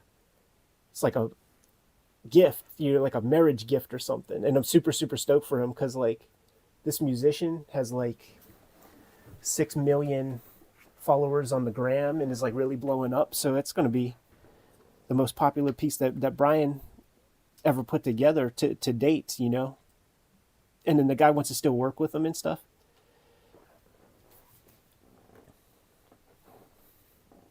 He was just in fact, I should make sure that, because they're starting to like soft pedal the release of that album over the past couple days, and they're releasing little bits of new shit.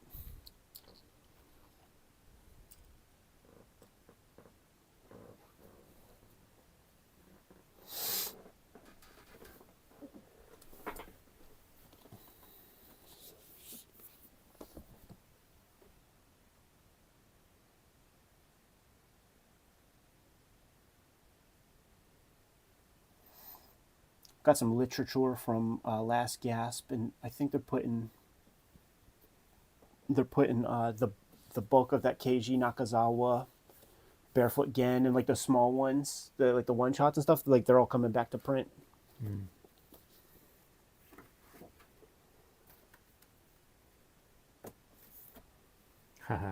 Currently on eBay looking at lots of these for sale, the Comics Buyers Guide. Yeah, Damn you, Jim. that's how it goes. That's how it goes. That one piece that we did last week, man. That pseudo artist edition thing. Like when you showed it off, like when you sent the text, I'm like, fuck, well, gotta buy that. Man, I had regrets over that thumbnail. I was thinking I should have done that Klaus piece that had like the face, because I Yeah. always think like faces that read little I is think good. And then I should have listed like a bunch of the artist names, like Crumb, Klaus. Not too late. Yeah. I should start going back through. Like I think about that Incredible Hulk versus Hulk Hogan video. Yeah, we I gotta need to call go that out. retitle that so Call it's that out searchable and specifically. Yeah. clear. Yeah, that's all that stuff. Like at a certain point with that Astro City, you just gotta call it Astro City 1. Yeah.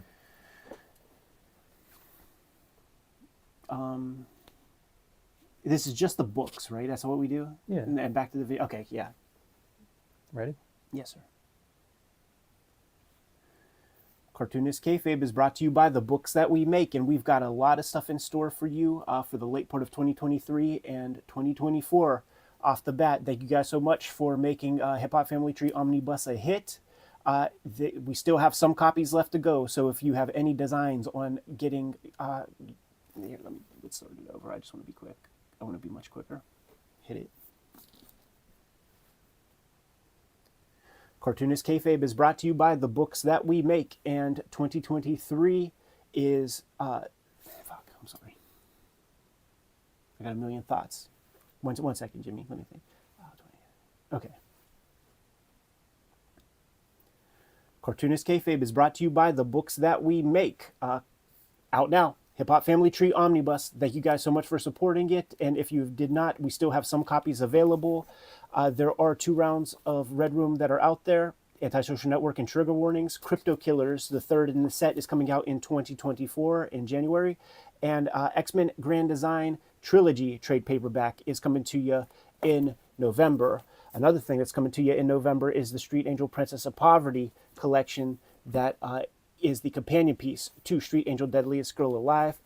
Jimmy's been self-publishing over the course of this past year, the BW Zine, 1986 Zine, and True Crime Funnies. And of course, Hulk Grand Design is out there on the stands, but not for long. Now that we are done paying the bills, back to the video. Easy peasy. That's a good one. I think I even cut out on time. We're almost we're almost turning pro after 5 years of toil. Add that to the pile. Yeah. Did I thank Casablanca for that buyer's guide? Yeah, I think you mentioned Rick. I got to get better at that because it encourages everybody to, if they got something special like that, send it our way. Absolutely.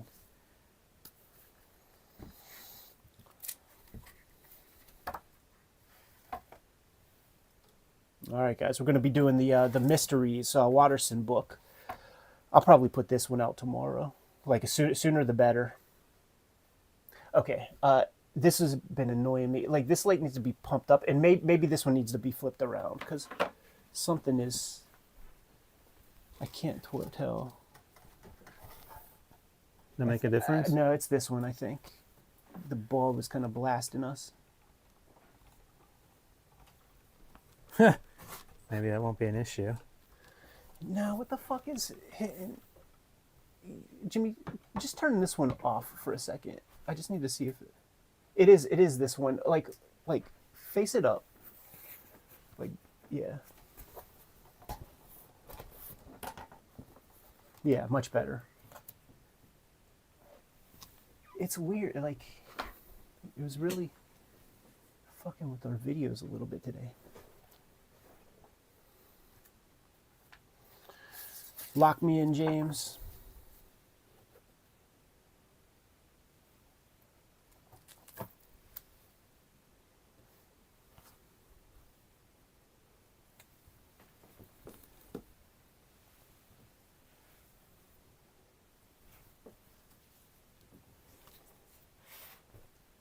All right.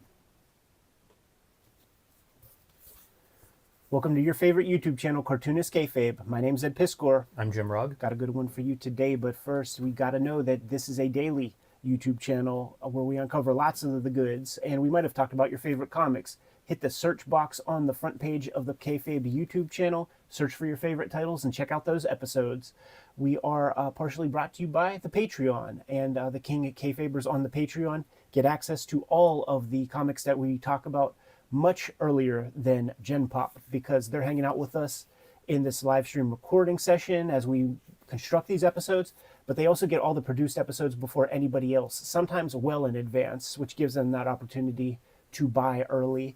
But without further ado, The Mysteries by Bill Watterson and John Cashed, we'll call him. Yeah, not an artist that I know his name. Fantastic artist, and yes. and of much respect in the illustration game. Portrait guy, caricaturist, and even has stuff in the National Portrait Galleries. It was mentioned super early in 2023. Bill Watterson is going to be he's got a new piece of work that's coming out, and everybody's like ooh and then it's like, but it's in collaboration with somebody, and everybody's like, I don't know about this, man. These dudes, the tandem is fantastic. And through Andrews McNeil Publications, they put out a video with Watterson talking. You get to hear the man's voice. And it's about the collaboration, and it's about what they did to make this book exist. And it was years of work. There was at least one whole year where everything they produced got completely scrapped in service of what we see before us here. The creators, Watterson and Cashed, they are oil and water when it comes to their aesthetic approaches. John's work is very literal and very detail oriented, and we'll call it high fidelity. We'll call it 4K approach. Getting all the details in there, and that's his contribution here. He did the sculpture. He built the models. He used cardboard to create the buildings. Watterson's approach, including all the language in this book, he allows the viewer or the reader to do some of the heavy lifting. He's being semi oblique with things. He's allowing the words to conjure up suggestion inside the mind of the reader. And his approach to the mark making and the aesthetics it's mostly painterly. He's not doing any sculpture or anything, but he is pushing paint around and just creating a kind of a suggestion of what everything is. He's not doing drawing. He's been painting for the past 20 years, and we've seen some examples. We've done videos where we show some of his plein air paintings and his oils of landscapes. He's gone into abstraction, and the tandem is definitely something that is far different than the sum of the parts. And let's get into the package here. The Mysteries, a fable for adults, is how they're promoting it.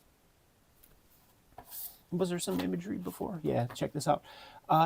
Looking at this piece right here, I would say that maybe almost all the background stuff that we'll see is probably Watterson's hand. The pure sculpture and the 3D effects, that's John's stuff. It's pretty interesting because the third element would be photographing this stuff together, right? Absolutely. And I feel like there's a lot of interplay there as we go through these images page by page. You guys at home will see what I mean by that, but like there's a good example, right? That looks like a three-dimensional object in front of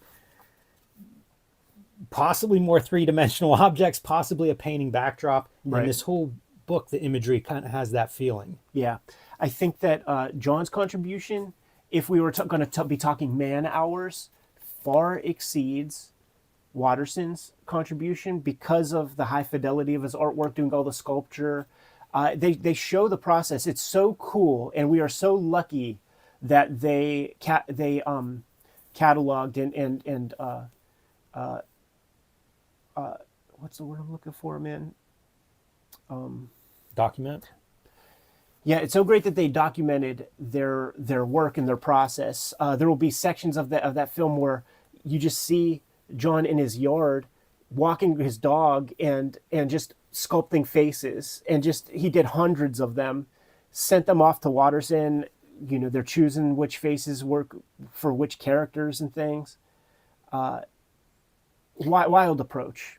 This almost looks like they're coming in front of it with paint, like painting Right. on the photo and stuff. Right. Very Or just bizarre. photoshopping. I think that if you have wild success and you hit the creative lottery, you could do whatever you want. I think that this is important to do. I don't think that this book, if these guys came in cold and approached a publisher, had an agent, I don't know that there would be any bidding war or anything like that. It'd be kind of I would imagine a tough sell.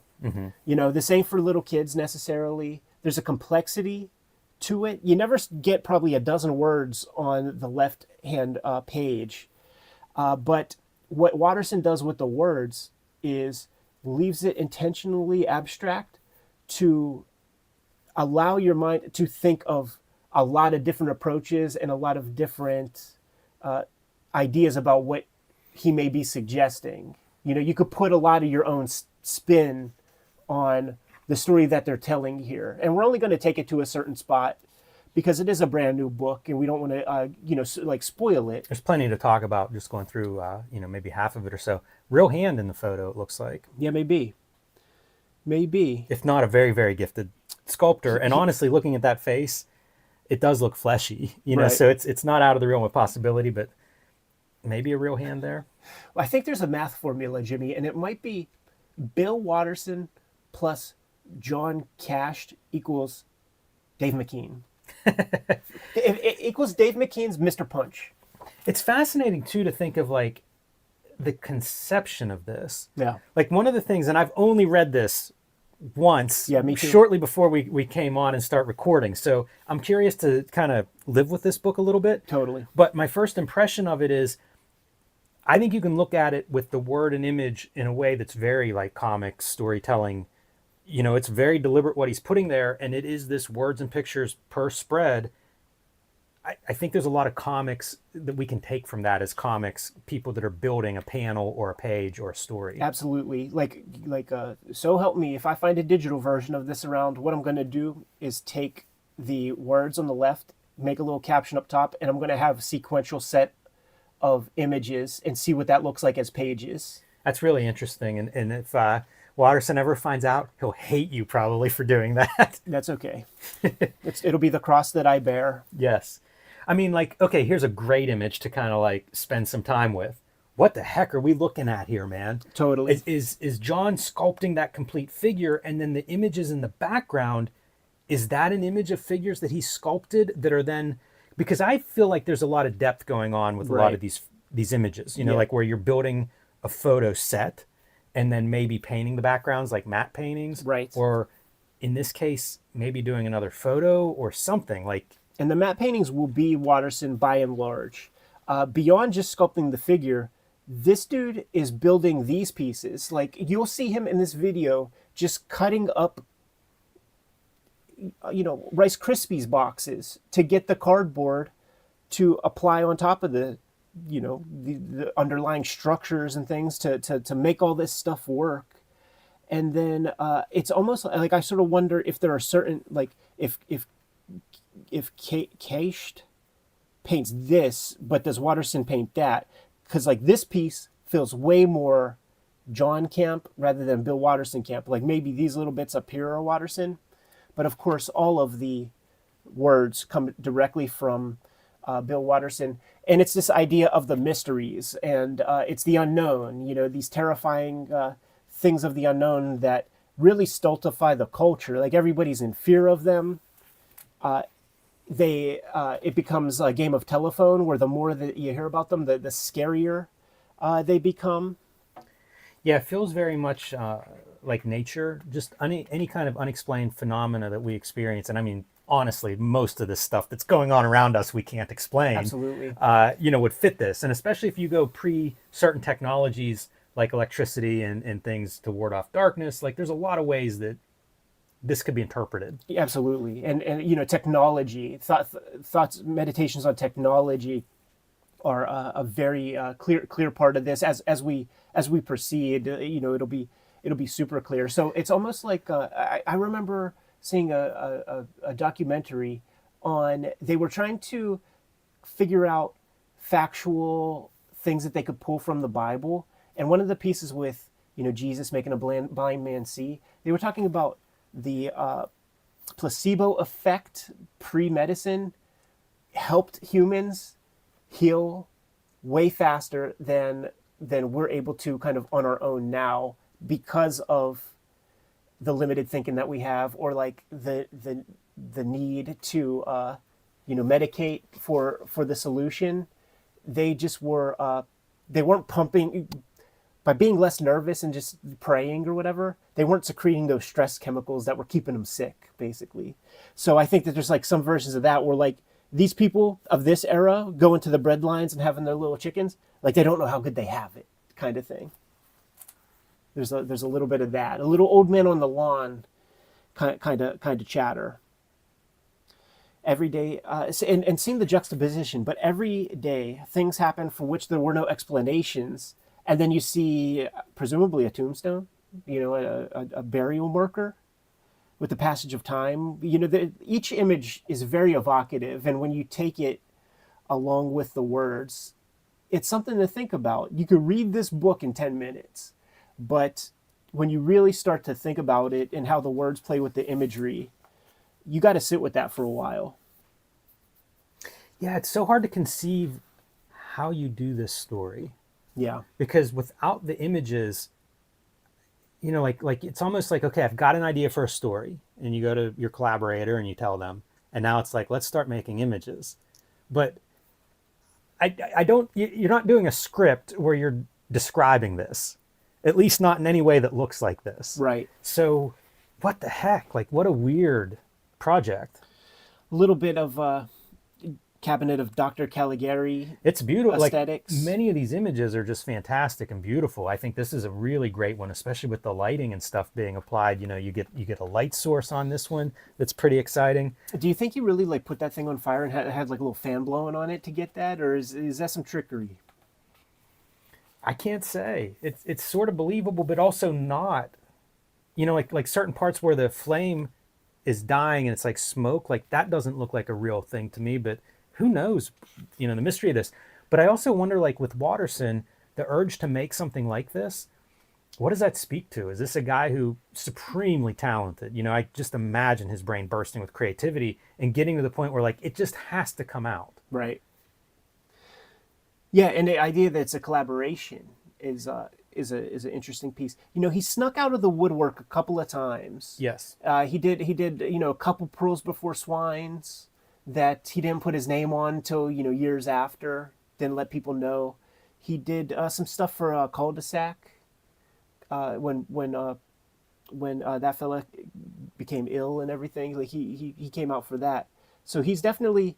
What's cool is he's still, even though he hasn't made strips in a while, he comes out when the team needs him, which is pretty sweet. I do think that this is a large hand of Watterson right here. This painting piece, just looking at that monster guy.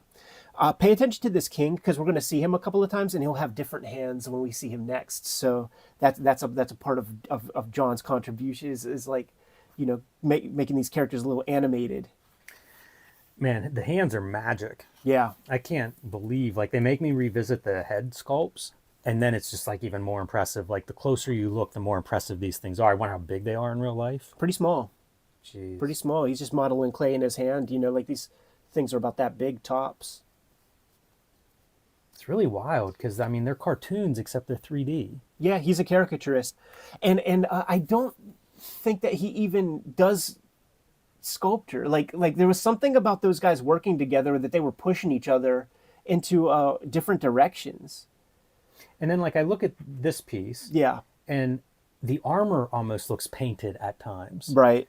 So again, are we like doing a photo and then coming back into the photo and playing with it? Right. That background is absolutely a Watterson piece. Yeah. The faces with the bulky noses and the caricatured faces, they feel very kind of ethnic, like ethno-Euro of, days of yore type faces. It's fascinating. And now this piece, I feel like it's 100% Watterson. Is it the? It's not a cover. I mean, it's possible that some of it is reused somewhere, or maybe it's even like shot and then painted on further or something. I think we see him building this image in that video that I speak of. See, there's the king again, and we see that knight again, and the hands are now different. Well, are they different? They might just be apart. Yeah, no, they're different because the knuckles here are way more bent. I'm not convinced that the hands are real are not like a human hand put in there, Yeah, because like they're some kind of so Photoshop good. piece. Yeah. Yeah, it could be, man. And Why it would not? almost add to what we're seeing here, because it feels like AI in a way, where like I'm looking at this going like, that background could be a photo that's out of focus. Right. Like the perspective is there and stuff. Like it's just very illusional what we're looking at. Right.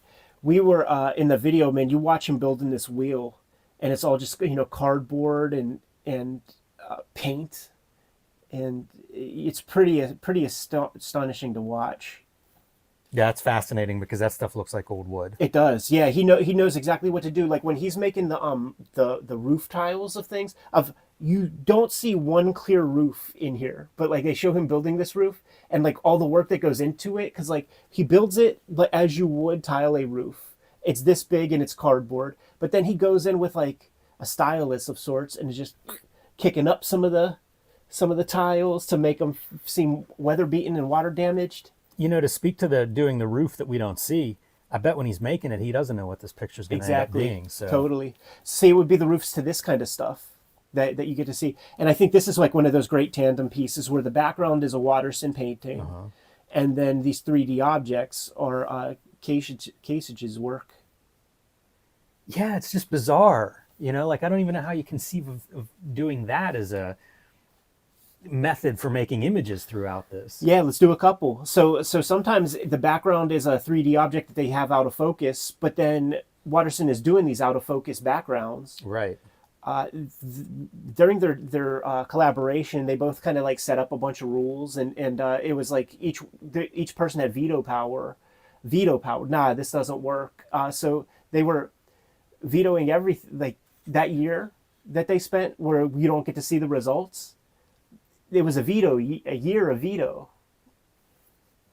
And from the sound of it, it was mostly Watterson doing the vetoing, because he's very much into the abstract. Like there's this one part of the vid where it shows John putting together like a bird, like with wings and stuff, and then it shows Watterson cutting out paper to create these like origami cranes, basically like 2 or 3 of them, and just putting them, in different orders, and they look like they're flown, but they're a suggestion of a bird rather than this high fidelity, see every feather kind of bird. See, now this is the encroachment. This is the scientific age, where we're starting to get into things. So there's this evolutionary thing that is taking place, and then we're getting post Gutenberg with these publications. I really like this, but he's got a little cigarette. Really, dude, that looks like a newsman from Central Casting. A news agent from Central Casting.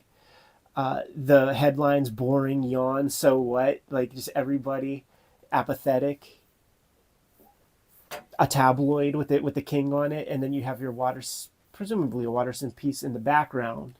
But you could see that from page 1 to now, technology is seizing the day, and then it jumps a couple centuries to a gallery with a curator sitting there in a proper suit with a pretty awesome looking painting that I wonder if that's you see what's Spaceman Spiff type alien painted right there, out of focus, both of those. Yeah.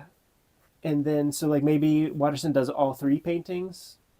Death Rides a Pale Horse. You know, I also wonder, like, what's the digital component of all this? Yeah, because that's the thing. Like, how do you get it all, to act as one? Is it as simple as taking a photo? We see those pieces where there's like several layers of depth and things, Right. where, maybe there is a important Photoshop piece. I don't see any names for like technical stuff, so I think it's all probably John doing the final piece. Well, yeah, there's also no name for like photography either. So like, Yeah, I think that's him. Somebody's doing some production So magic, like it's hard to tell how this stuff is reverse engineering. This is really difficult. I mean, talk about magic. We'll stop on this piece, right? Let's talk about magic. I mean, did he create Ultraman, Godzilla like set that the cityscape exists in? But then you do see the Watterson contribution, and then you're putting together a toy model of an airplane, and then all these cars. Looks like a very complicated setup. You know what has to happen in about a year or maybe 6 months is you give us the book that's 300 pages of the making of the mysteries. Wouldn't that be amazing? I mean, it has to happen, especially when they tease the fact that they did a year's worth of work and they showed some of that. Clearly, there's a lot going on. Yeah, there's stuff here that's kind of like, it's impossible to decode. Yeah. Because it looks like the painting is in front of certain cardboard models or something there. Right. Maybe those things are collaged onto the painting surface and they're just flat 2D, but they are constructed for those buildings. Same with the cars. Yeah. Like these cars don't look like a part of the painting, but the seam is invisible. It is. And it could just even be Matchbox cars, Why not? Why not? So, guys, we started, at this place. And we've gone to this place with high technology and world travel and all of that. But we still got a lot of pages to go. And we're not going to take it there with you this round. Maybe in a year, maybe in 2 years, we can revisit this as a whole. Maybe this inspires a new genre of books because it's a bestseller. This thing is selling like hotcakes, and that's going to create the situation. Look what Raina did with young adult. Like it could easily we'll get a flooded market with these kind of adult picture books. We're going to have to revisit it in whole, but the book is brand new. Go scoop it up and check out, the back half of the story, because we're pretty much just halfway through. When you get to this is a big climactic piece. We're not thinking that you were going to be seeing airplanes and things. Yeah, they cover a lot of ground for a very spare book. Yeah, and it all has to do with like the technology proliferation and the speed of growth happens when they capture a mystery. So that could be, it's Prometheus, capturing fire, and then, you could cook meals and you could get better nutrition and then fucking rule the world. There's a lot of thoughts. I think at the end of the day, many of those thoughts are those old men on the lawn, like everything is changing and getting worse kind of thoughts. But why not, man? If Watterson, whatever he's selling, I'm buying. I want to see where his point of view is. You know what, man? I go a different way with that old man thought. Like in my mind, it really is the natural world is just far beyond whatever we think we can control or manipulate. Right. And at some point, like the balance is going to be restored. I'm going to I was talking about the birds. Yes. So like some of these shits are these cutout papers that Watterson did. And then like you see this right here, and then that's John's work where he's getting everything completely accurate and stuff. So you get to see these being constructed in that one video. And it looks like you made either at least 2 of them, or else this is maybe 2 photographs put together. Right. Because that face and head shape, very similar to this one. Maybe you made several, who knows? But also like it could be anything. It'd be very easy to digitally compose that together. Totally. Lots of ways you could make that. In my mind's eye, I'm trying to recall the video. He might have just made a wing. So this might be some other bullshit. But I can't. Maybe he made the whole bird. It would make sense to make the whole bird. But in my mind, I'm just remembering seeing a big old wing. It's bizarre. Anyhow, this is pretty incredible little piece of work. It's a piece of work that I don't think would have seen the light of day if you didn't have two heavy hitters on the chores. It is something that nobody asked to have made from their contribution. It was something that they wanted to do. It's 100% a piece of art. It was not done with a commercial sense.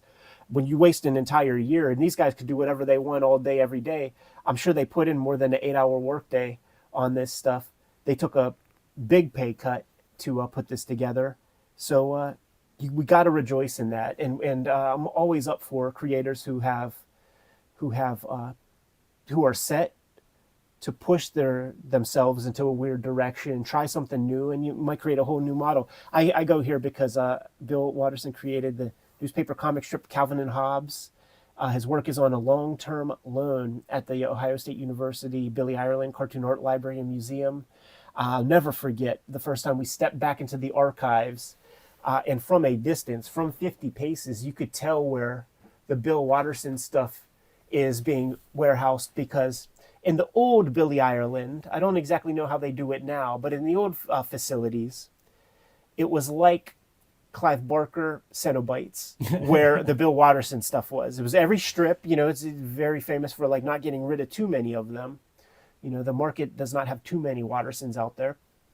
So 10 years of strips, 365 per year, a lot of strips there.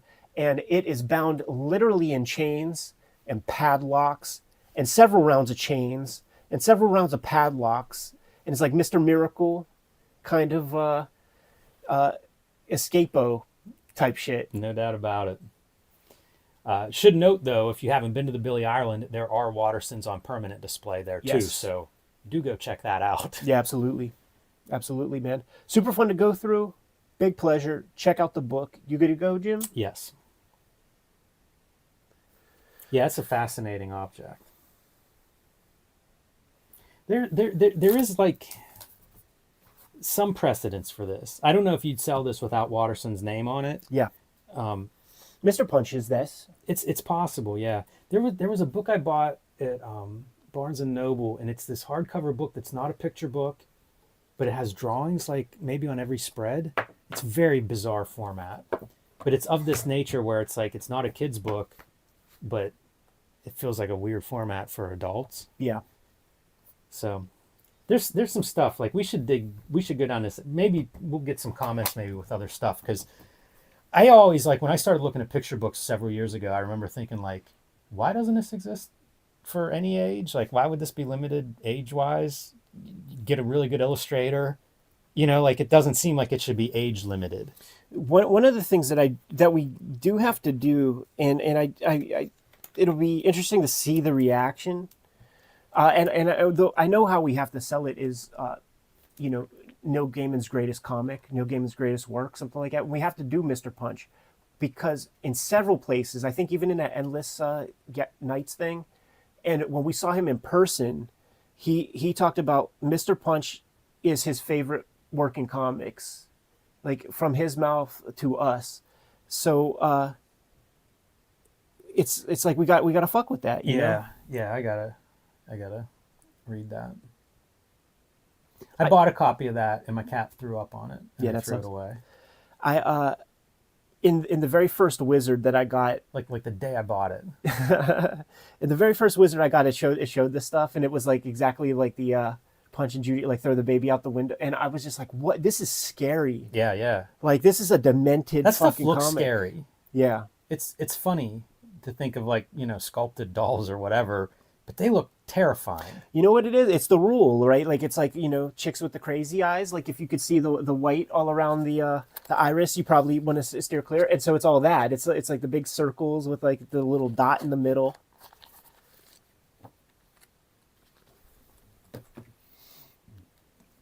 One that we might Got your phone on? I'll send you this commercial. One that we might hear from is, oh yeah, I'll send you that ending, Sean Tan's stuff, because he does like one of his books is wordless, and it's these elaborate illustrations where it's, I don't know if they're models, but if you looked at it, you almost at a glance you might go, oh yeah, it's an old photograph or something, and it's the one book, The Arrival, has no, I think it's wordless, but it's not a kid's book. You know, like you read it and it has this like weird kind of visuals like this. I'll send to you first. So I think there's definitely some work out there like this. Yeah, no, totally. But I would be curious to see more of it. But I don't think these guys were influenced by any of that. No. So, like they're just totally doing their own thing. It's genuinely unusual work. That's why it's like funny to go through it. You can pore over these images because it's like, how do you make it? How do you even conceive of it? Mm-hmm. All right, got it. I'm gonna send you one. Maybe. Shit. Oh, there it is. Yeah.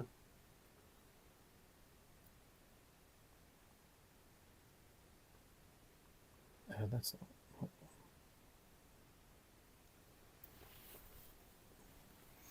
What you going for? Phone or iPad? I just get Ed Pisker's all I get.